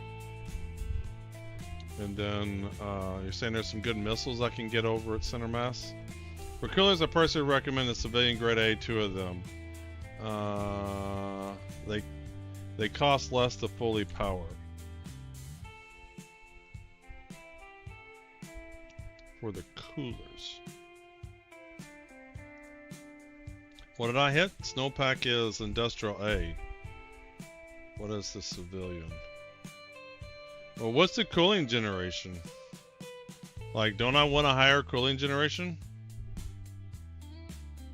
Oh, but they don't draw as much power.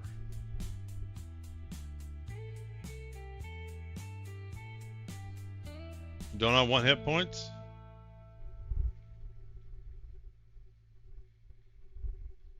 I mean, I would think I'd want hit points. Let me play with it. I've already bought these. Let me play with this and maybe I'll change it. What's the civilian one? Civilian grade A? Civilian grade A. The AFUSs? Where are those available? Counterpoint, remove their coolers. You aren't going to be stealth in the county anyway. Don't you need a cooler? Like, don't you need the coolers like quantum and stuff? Like, you can't go without a cooler, can you?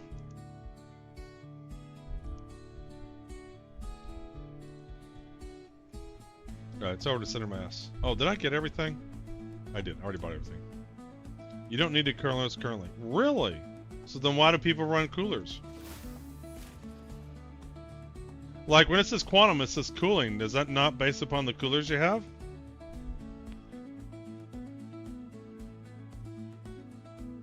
It seems weird.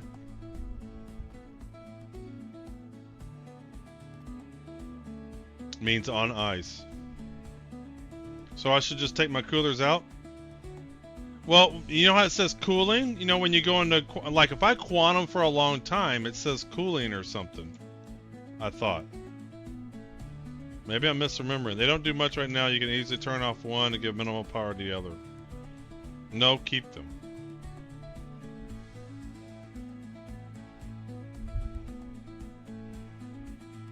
Just turn one cooler power to 1 and use the power on weapons or shields or engine. Okay.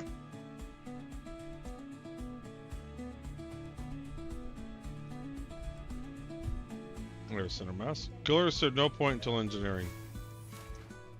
Alright, so what were you saying? So, missiles. You were saying, what missile did you say?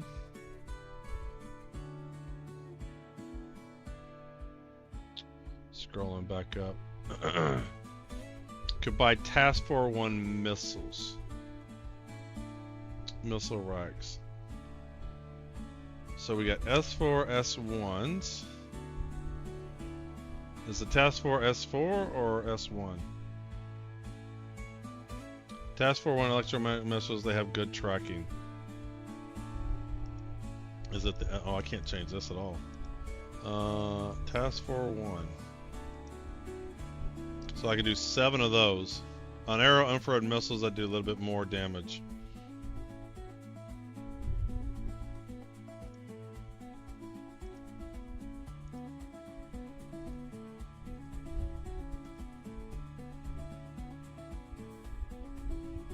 Task Force missiles are currently, or best currently, or any electromagnetic. Alright, let's go see.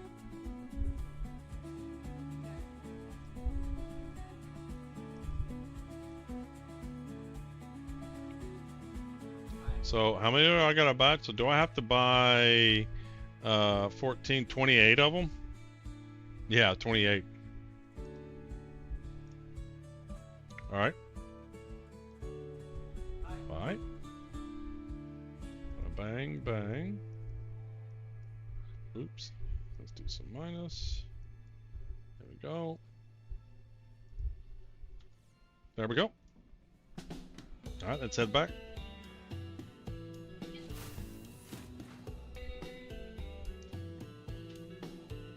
Now I gotta figure out how to get back to where I'm going.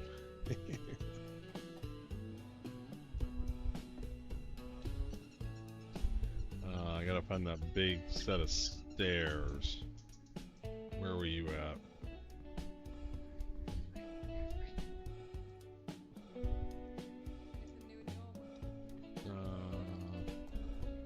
So I must have come this way?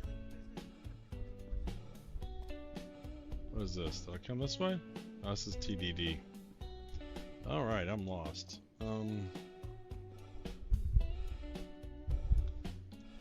Did I take these elevators? Are those elevators? No.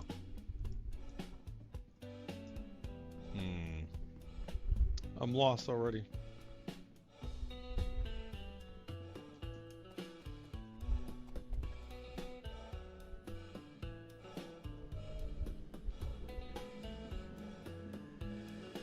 Over here? Looks like over here.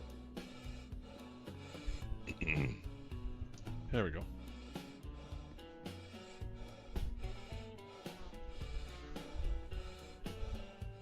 Surface interest, a promenade. Okay. Here we go. Here's the metro loop. And we want to go to spaceport.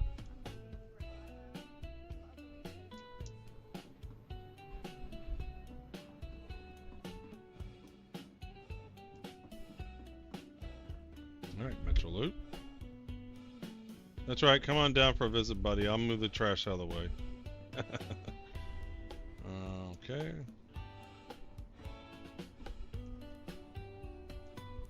And BIS terminal.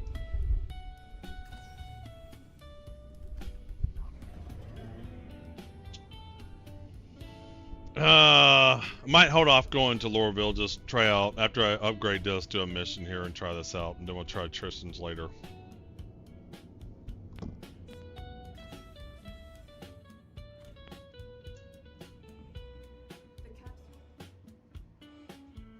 Alright, where do I go?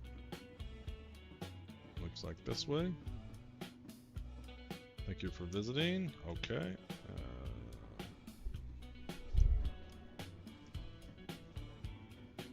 Over here, maybe? No.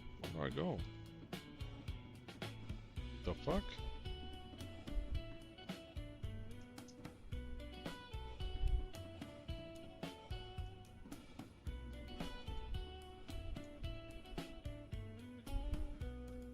Where the hell do I go?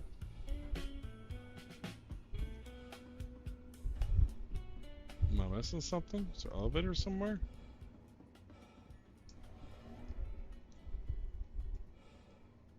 The hell?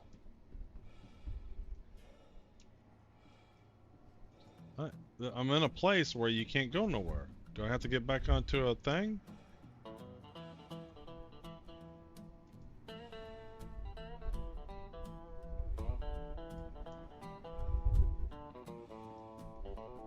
I think you got off the wrong... Clearly I got off the wrong stop.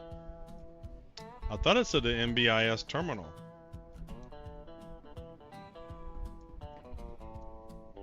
Where's this one going? How come it doesn't... How come there's no sign? Why can't it say you're going to here? I don't want to go to the Aspire Grand, right? I want to go there. I went this one. But like, where the fuck is this? You can't do nothing here. Why is this even a stop? Like, why does this stop exist? You literally can't do nothing here. It's only active during the free fly? Okay. Well, I shouldn't even stop here.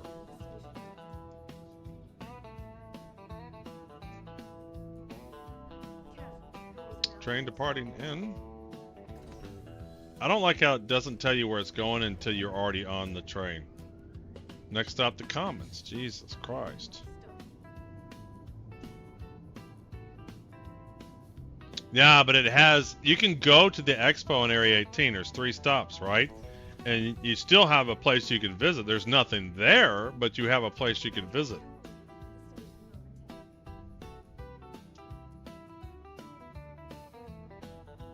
No, but even the expo in Area 18, like, you can walk around the building. That's just weird to have a little spot you can't go nowhere. Kind of win-loss thing today. Epic Game Store giving away Tiny Tina's Wonderland free, but 2 gay games EOU is like a simultaneous Spinal Tap co-op seat. I wouldn't accept it for $1 million.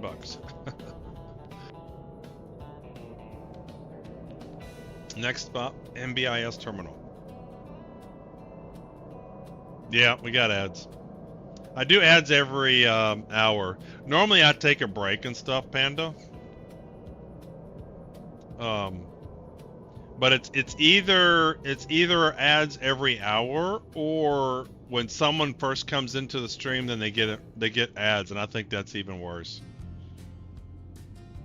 I love the mystery of it. Yeah. And for me, it gives me a chance to take a break if I want one. I try not to be doing any gameplay.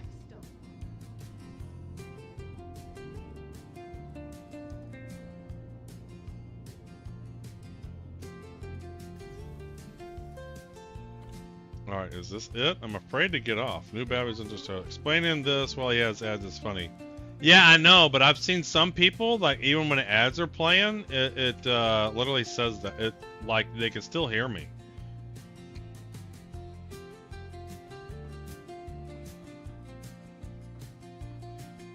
But all I'm doing is walking to the spaceport. I try not to be doing anything critical. Yeah, see? Panda heard. I heard the last part of it, no issues. Yeah, the thing is here's the deal with ads. So you can, if you don't run ads, at least every hour, What they do is they do pre-roll ads. So as soon as you come into a stream, you get presented with ads. And I think that's the worst of the two scenarios. Right? So imagine you're going in, checking out a stream for somebody, and boom, you get presented with ads. I don't like that at all. And normally, especially on Saturdays and Sundays when I stream a little bit longer, I use that every hour to like take a break, stretch up, hit the restroom, do whatever. So I generally try not to be doing anything critical while the ads are rolling anyway. Yeah, pre-roll ads are a big turnoff. Exactly.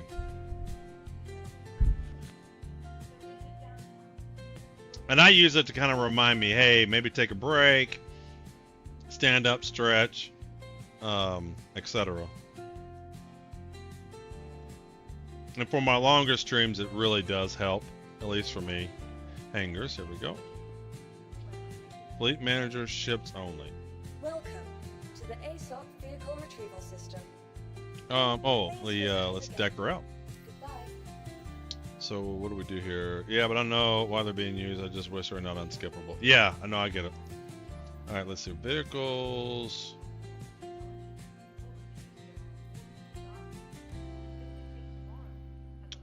Because I used to not run ads because I didn't really care. You know, I get like peanuts for the ads. I'd rather streamers just be hey, Soul Stealer.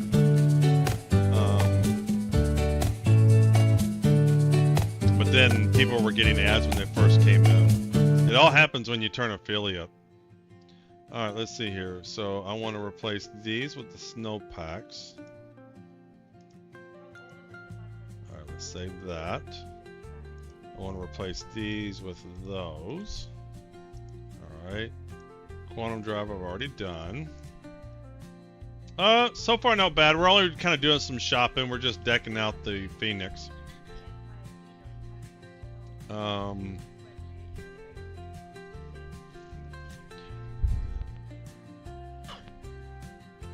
am I doing? And then I gotta do... So, did I only buy 2 things? Thought I did. Oh, and the shields. Where do you change the shields? I guess that's under. Where's? Oh, shield generator. Here we go. All right, let's save that. Okay, so power plants, cooler, shield generator, and then weapons. So I got the new missiles. I can't seem to change my missiles. So did I just waste all that money?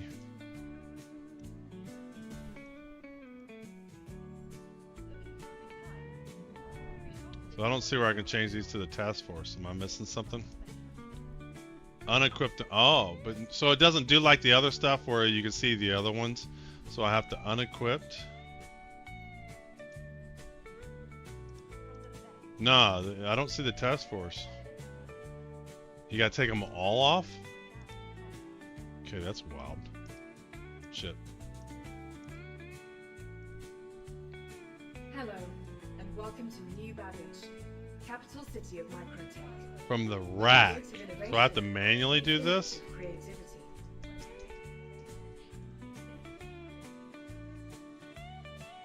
I just want to see what this does. Another bad news, AS Rock has omitted their motherboards and about to kill an AMD 900 series CPUs over the voltage. Why did this dude pick the terminal I was standing by?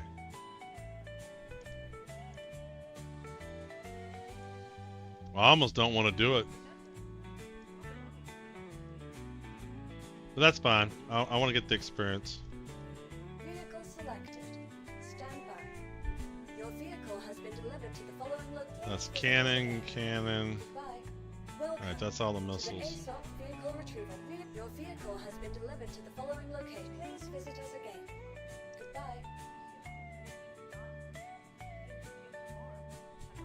Goodbye. Still better than NVIDIA's newest GPU issues. Yeah, I don't know why. Oh, no, it's showing up. Look. So if you do take them all off, it shows up. So you don't have to manually do it. Looky there. Looky there. Looky there. So if you do it from the Moby glass, if you take them all off, then you can swap them out.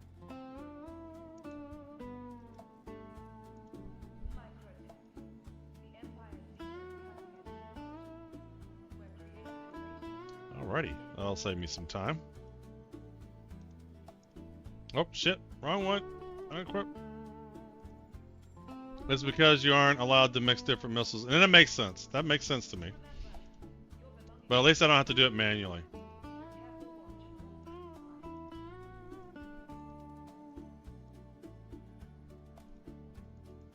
Shit, stop.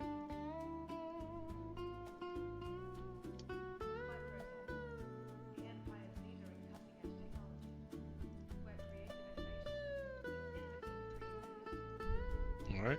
1, 2, 3, 4 sets of 7s. Alright, I think she's decked out.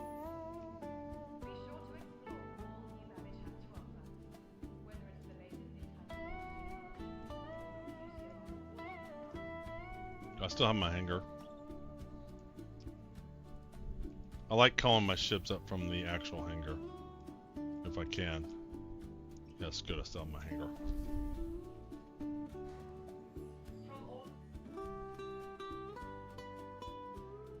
I'm not gonna load all these stuff on my ship.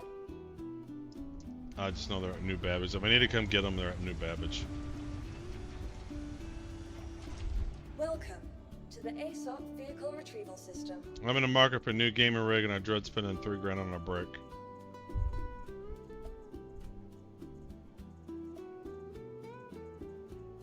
Alright, let's see here. RSI, Phoenix, there we go. Your vehicle has been delivered. Well, one gigabyte give you a pre-built, whatever you buy, immediately reduces power limits by 15-20% undervolt. IT will live longer that way. Please visit us again. Alright.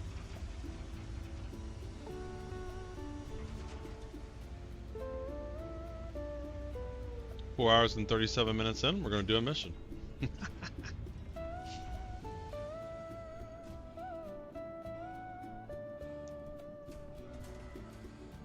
Alright, what are we going to do here?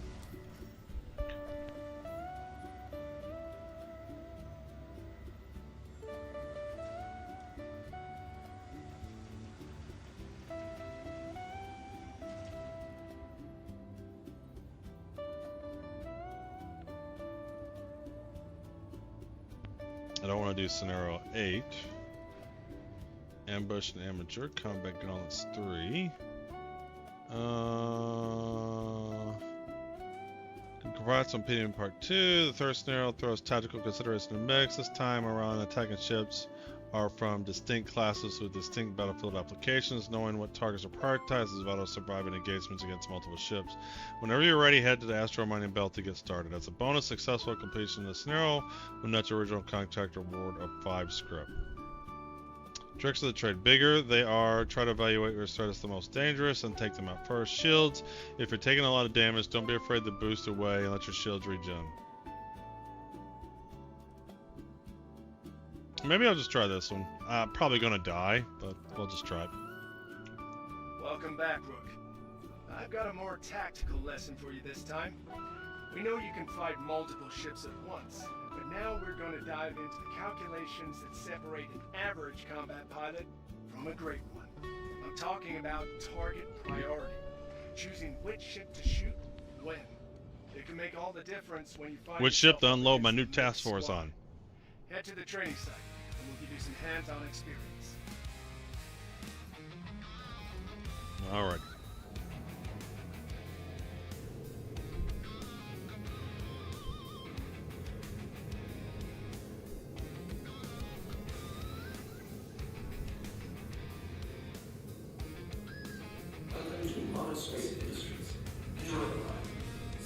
Hey ATC, this is the Emerald Phoenix 6099 requested departure.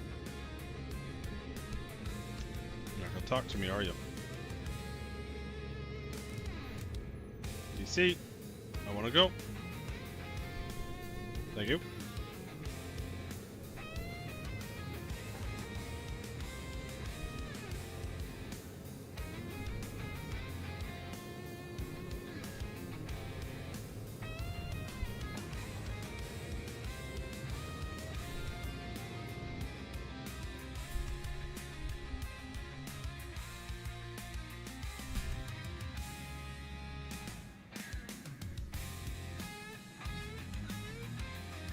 Is Spooner still here? Nah, he left a long time ago.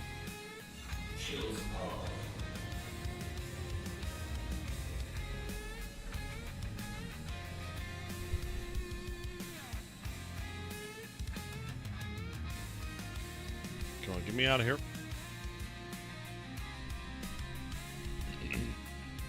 Is this a P versus P ship? Shit, no, I'm terrible at P versus P. We're just having fun with the Phoenix. I don't think you're going to see many people flying the Phoenix for P versus P. Alright, let's see. Quantum travel. Where is my mission? There it is. Is it not on my list? Untrack. So why can't I get a waypoint to it? Maps. What do you mean I leveled up? It says you leveled up.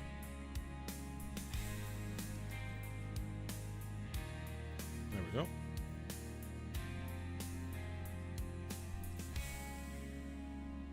The more you chat, the more you level up. You go from, you just level up, you have more levels. It doesn't do anything. Some people use it for stuff. The more you chat, the more you level up. Maybe at some point in time in the future I'll use it for something. Right now it doesn't do anything.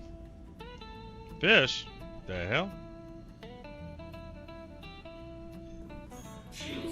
Good. You're here. I'll notify the other pilots and we can begin.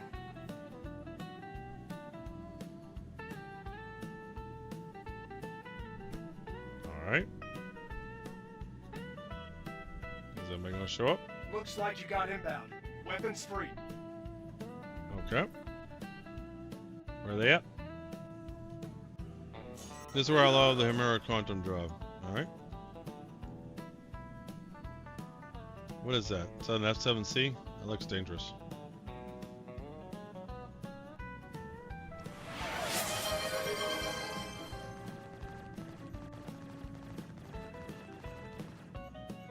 Take it. Eat it. Oh boy, this is sure is a difference. Damn, is that dead? No. Got it. Your shield power is not on. Well, that sucks. I've signaled the next. How come I don't have shield power? What's up with that?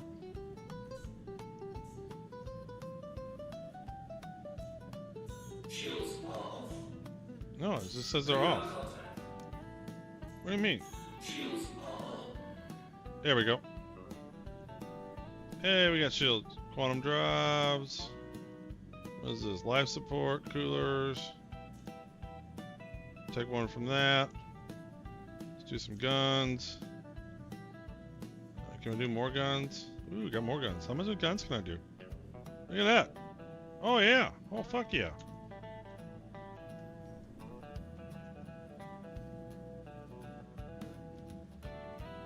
What is that? F-7C? Uh-oh, I'm getting shot at.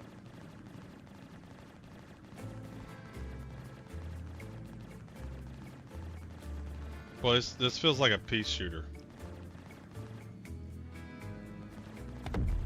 Ooh. Cool. Ah, shit, don't hit him.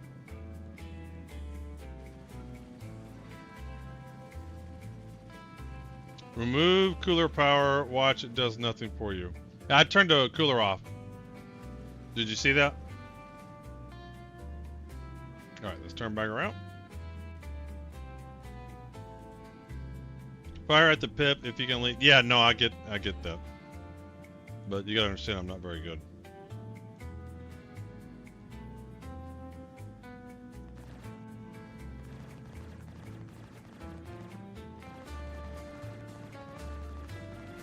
I tell you, this feels like a pea shooter.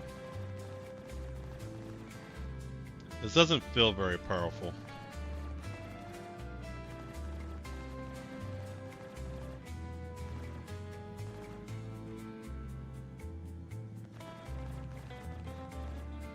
What am I shooting at here? What is this?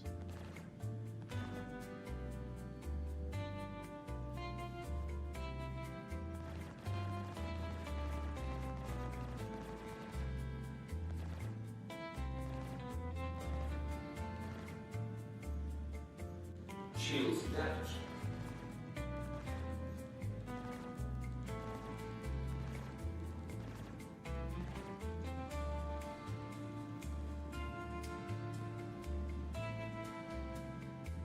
Let's get our shields back up. I highly recommend staggered fire mode for cannons. How do I do staggered fire mode? Just with my mouse button?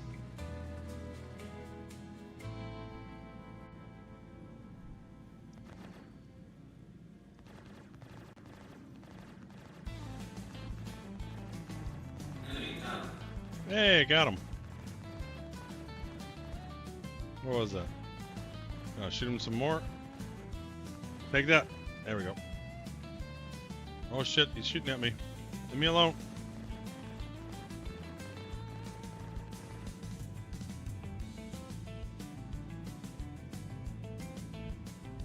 Shields damaged.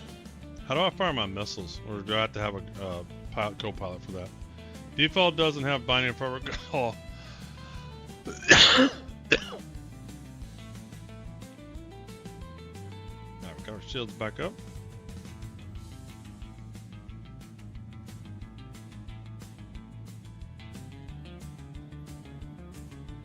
And what is that ship? Wave 1 to 2 defeated.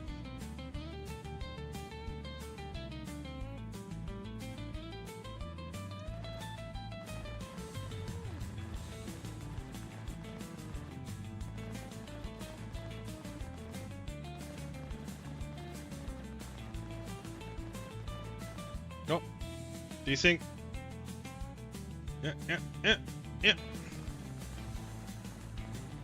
Eat that. Take it. I can't get ahead. The fuck is that? Is that a where's my shields at? Oh, let's get away. It has 60k hit points. Prospector Fortune.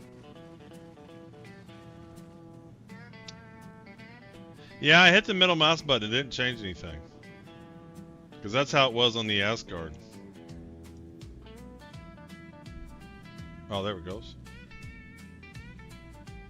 Yeah, middle mouse button not doing anything.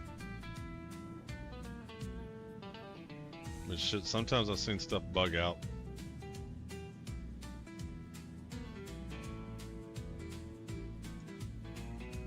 I'd fire some missiles at them if I could.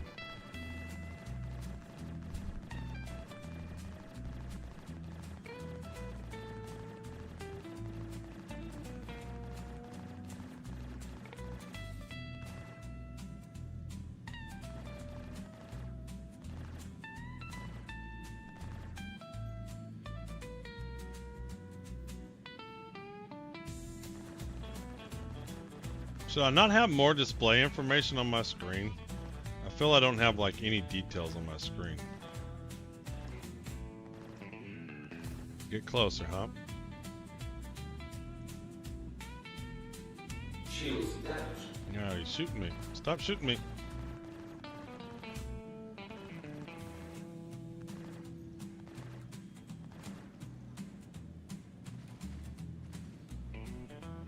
I like using advanced HUD. That's what I'm trying to say. I feel like on some of the ships I've had the HUDs on. Nicely done, rookie. I wish more of my students flew like that. Did he die? Take a well-deserved rest and let What me do you know mean? when you're ready for the next No, list. I didn't kill him. Where's he at? He's right here. No, we're killing him.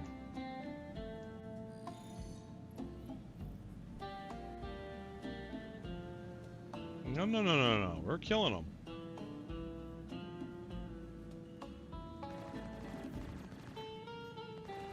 There we go. Oh shit!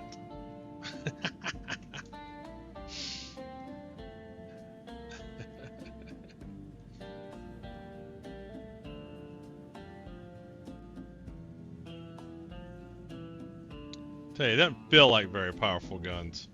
Pew pew pew pew pew. Connie can take a hit. Oh, that looked way too familiar. So, where? Enable couple mode, enable cruise mode, enable G, HUD. So I want this, don't I? There we go. There we go.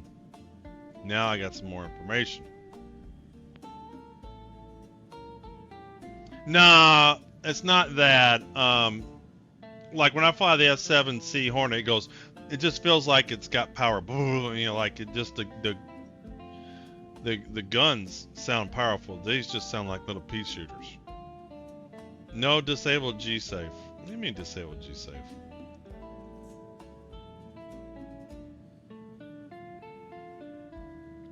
What's that? I don't want to change. If I'm not unhappy with something, I don't want to change something. Why would I want my ship slowed down? You can also set events as a default game options menu. Am I getting shot at? No. Why does it feel like something's hitting me? Oh, I don't think I've ever blacked out. I don't get going fast and stuff. Yeah, when you're driving things like the whole sea and stuff like that, you don't pass out.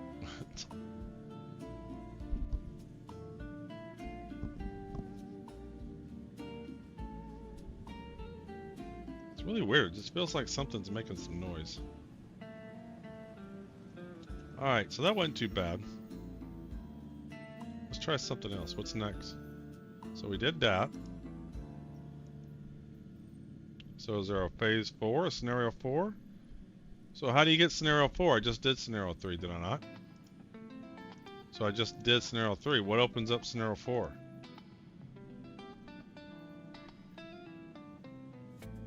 Why does it go from here to here?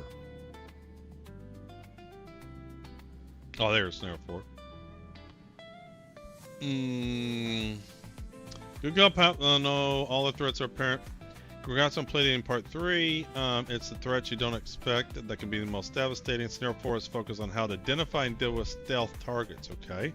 Hopefully by the end you'll understand just how important your radar is and determine who you're really up against.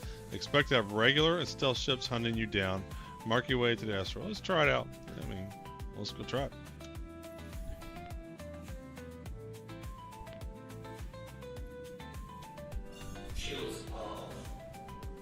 Oh hell, I'm already here.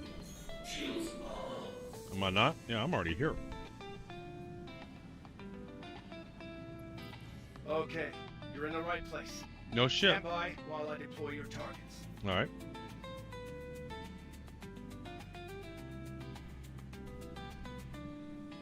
Alright, bedtime for me. Have a good one, old man. Yeah, see you later, Hella Pete. Thanks for dropping Hostiles inbound. by. Hostiles inbound. Sneaky hostiles. Radar contact.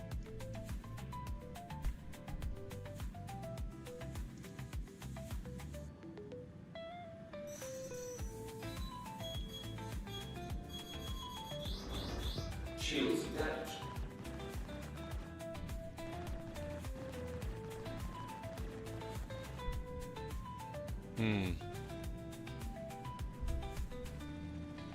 Haven't blacked out yet, but I've seen things turning my Gladius and Scorpius Paladar. Yeah, I mean, I can see ships that like the Gladius. I need to get some sleep. Peace out. See you later, Panda. Thanks for dropping by.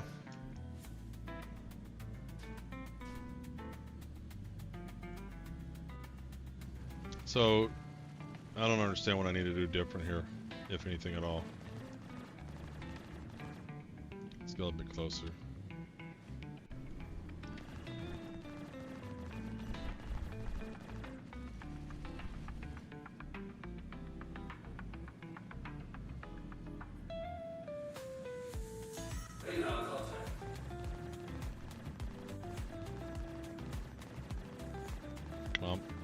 Get up, stay on target. Stay on target. Major torque imbalance. Oh, my shields are going down. Let's get out of here. Go, go, go, go, go. Strange CIG picks mining ships for the combat gauntlet.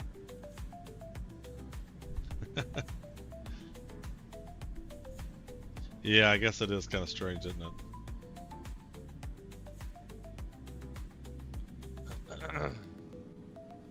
Them deadly mining ships. Oh shit, what the fuck? So that's a little bitty dude. This is who I want. Come here, I need to shoot you. Oh, he just disappeared. Come back. Come back. Quit hitting me.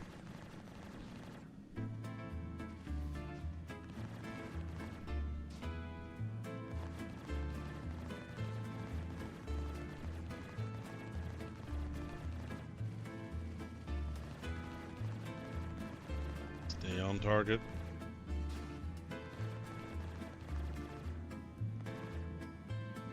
Where'd he go? Your shields are max HP. You can hit them on the top of the left. Torque imbalances from the collision you had earlier.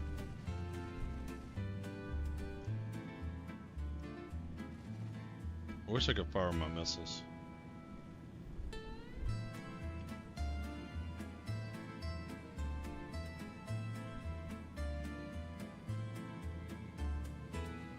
Come here. I'm gonna shoot you. Alright, and let's wait till about 2. Fire! Radar contact.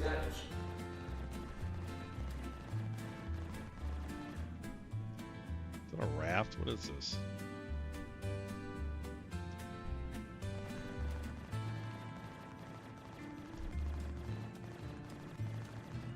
Stay on target. Stay on target. I'm getting peppered by something.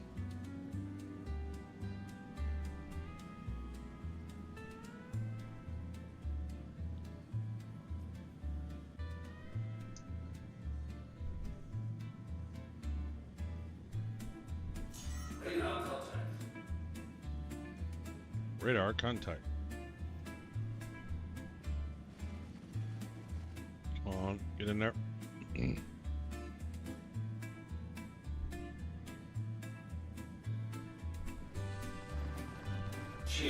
I don't have no electrical. There we go.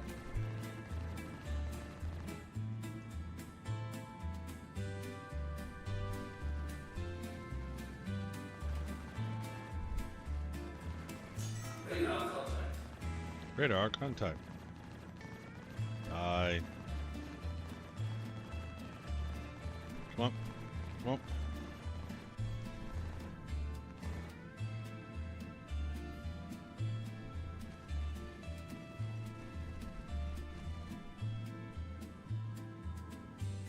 Alright, get those shields back up. Hey, Commander Mustang. Just trying out, we upgraded our Phoenix here, and we're just trying it out. Doing a couple missions with it. We did some shopping. Upgraded power plant. Upgraded shields. Upgraded quantum drive, things like that. I upgraded its missiles, but I can't seem to fire them from here. Shields damaged. No, I didn't found a military one. It'd be great. Oh, you found one. Yeah.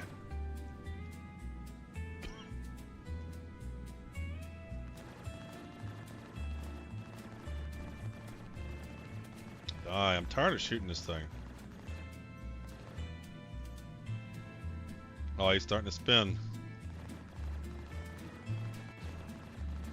Oh, I'm getting hit hard. Leave me alone. Also, Phoenix has 1 or 2. Yeah, it has 1.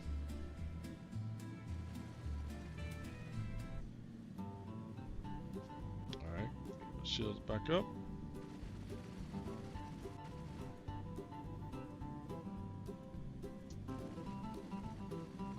Just need 2 more.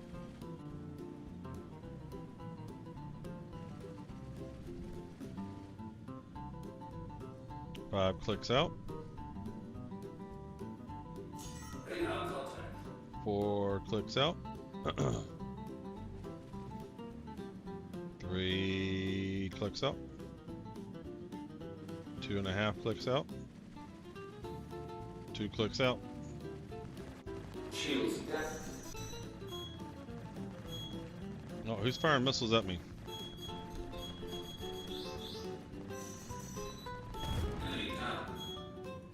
Did I get him? Oh, I'm getting missiles shot at me.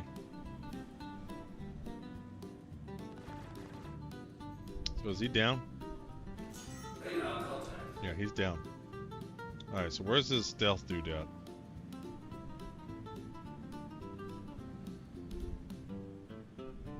Right there he is. Come here.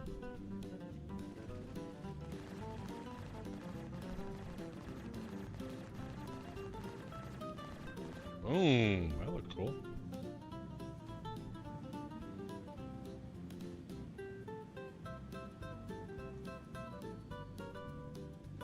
Right. Who is shooting me? Where are they at?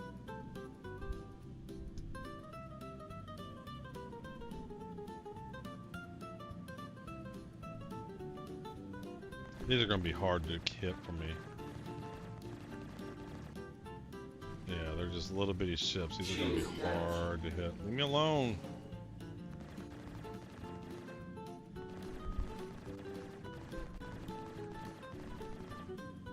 Yeah, I just can't hit these at all.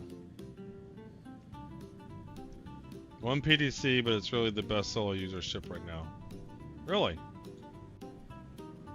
I think the Idris is the best solo ship right now. This mission would be done by now.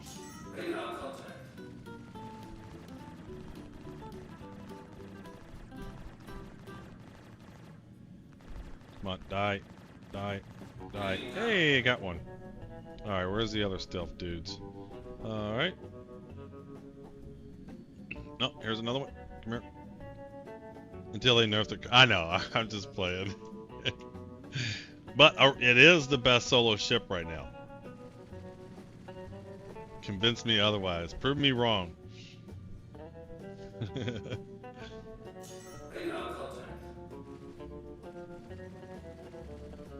Come on. Yeah. Yeah. Come here. Get in front of my guns. I want to shoot you. Shields damaged. Yeah.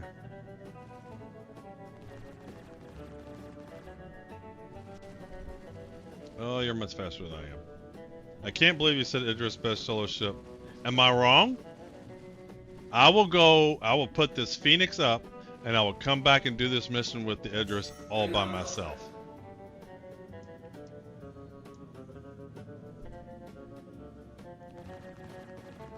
Just to prove the point. This mission would have been done by now if I was flying the Idris. But obviously that's not what I want to do. I want to practice. Because it won't be feasible in the future. Tell me I'm wrong. Well, it's because he said the Phoenix is one of the best solo ships right now, and I said the Idris is the best solo ship. Because it's funny. Come on, get on target. There we go. Stay on target.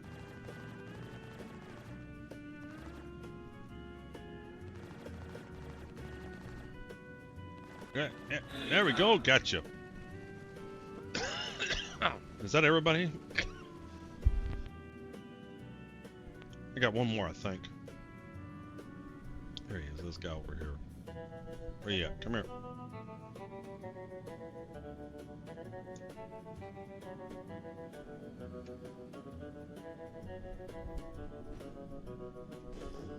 Where are you at? Where is this other dude at? Here he is. He's over here. Come here. Where's the last one at? More question, how many GeoKDs can fit in an Idris? A lot. Where is this bad dude at? Come here, I need to kill you. I gotta kill you to finish the mission. All. The answer to the question is yes. Oh, here we go. Come here. Uh-huh, you're right here somewhere.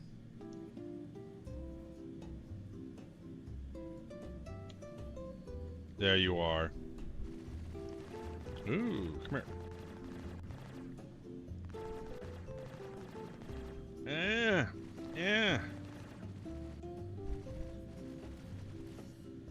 Ooh, my PDC's got him. Did you see that? Another lesson learned.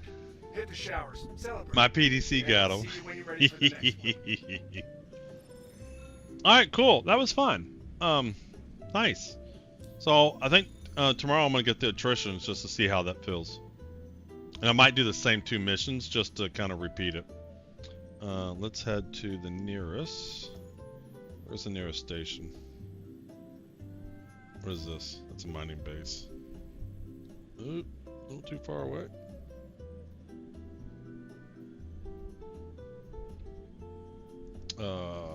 Fort Tressler. Let's go to here. Oh, I got a bed. I can bed log. Yeah, but I want to repair.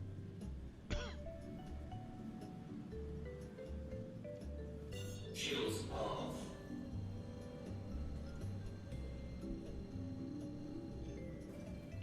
Punch it. Water drive is now on.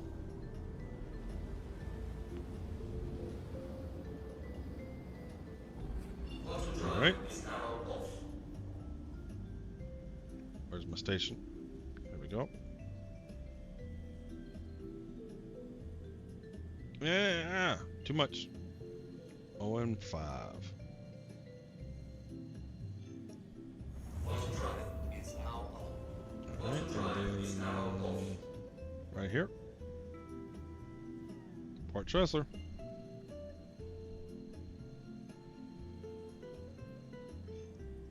Water drive is now on. Very good. Water drive is now off.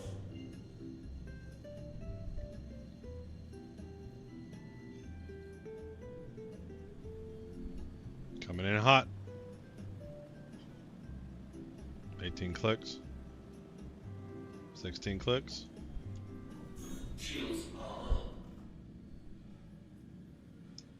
Yeah.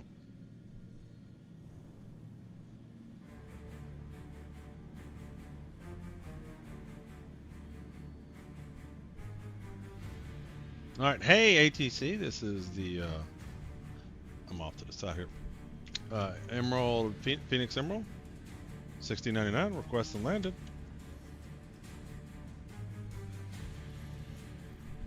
All right, there we go. Got a medium hanger over here. Thank you very much. I have seen a set of attritions on Mataris. Love them. Yeah. Yeah, I'm going to try that out tomorrow. I don't want to do too much tonight. We pretty much got on here what we want on here. Where is the medium hanger? Is he up top? Where is he? He's on the other side.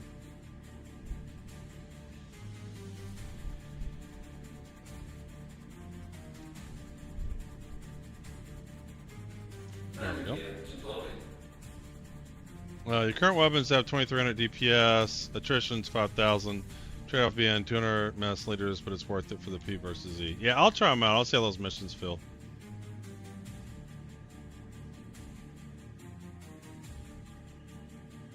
Alright, let's cruise on here. Unfortunately, I have to go to Lorville. Oh my god.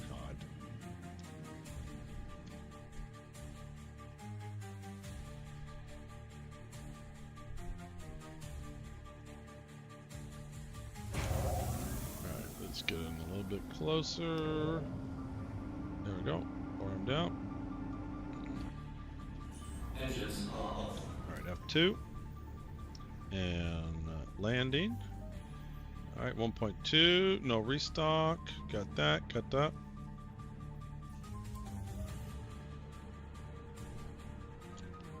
System off.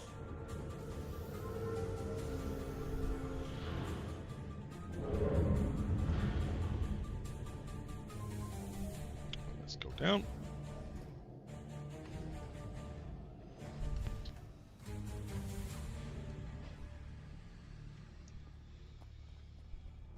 When they made the station hangars persistent, move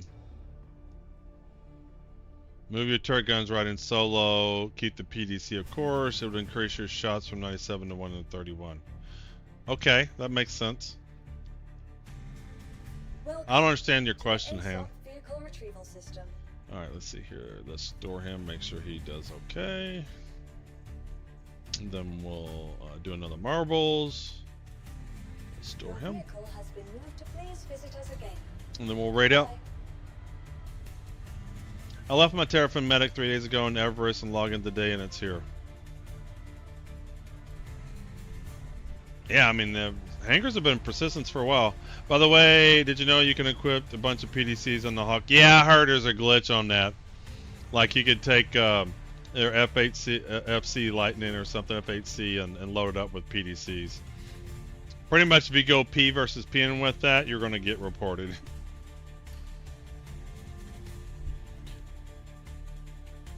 And I could do it, but I wouldn't be getting any better. I need to get better. Right. I want the PDCs in my F8C.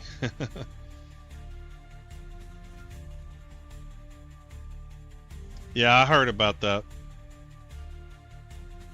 Alright, so cool, we did that. Let's get on marbles. Let's close.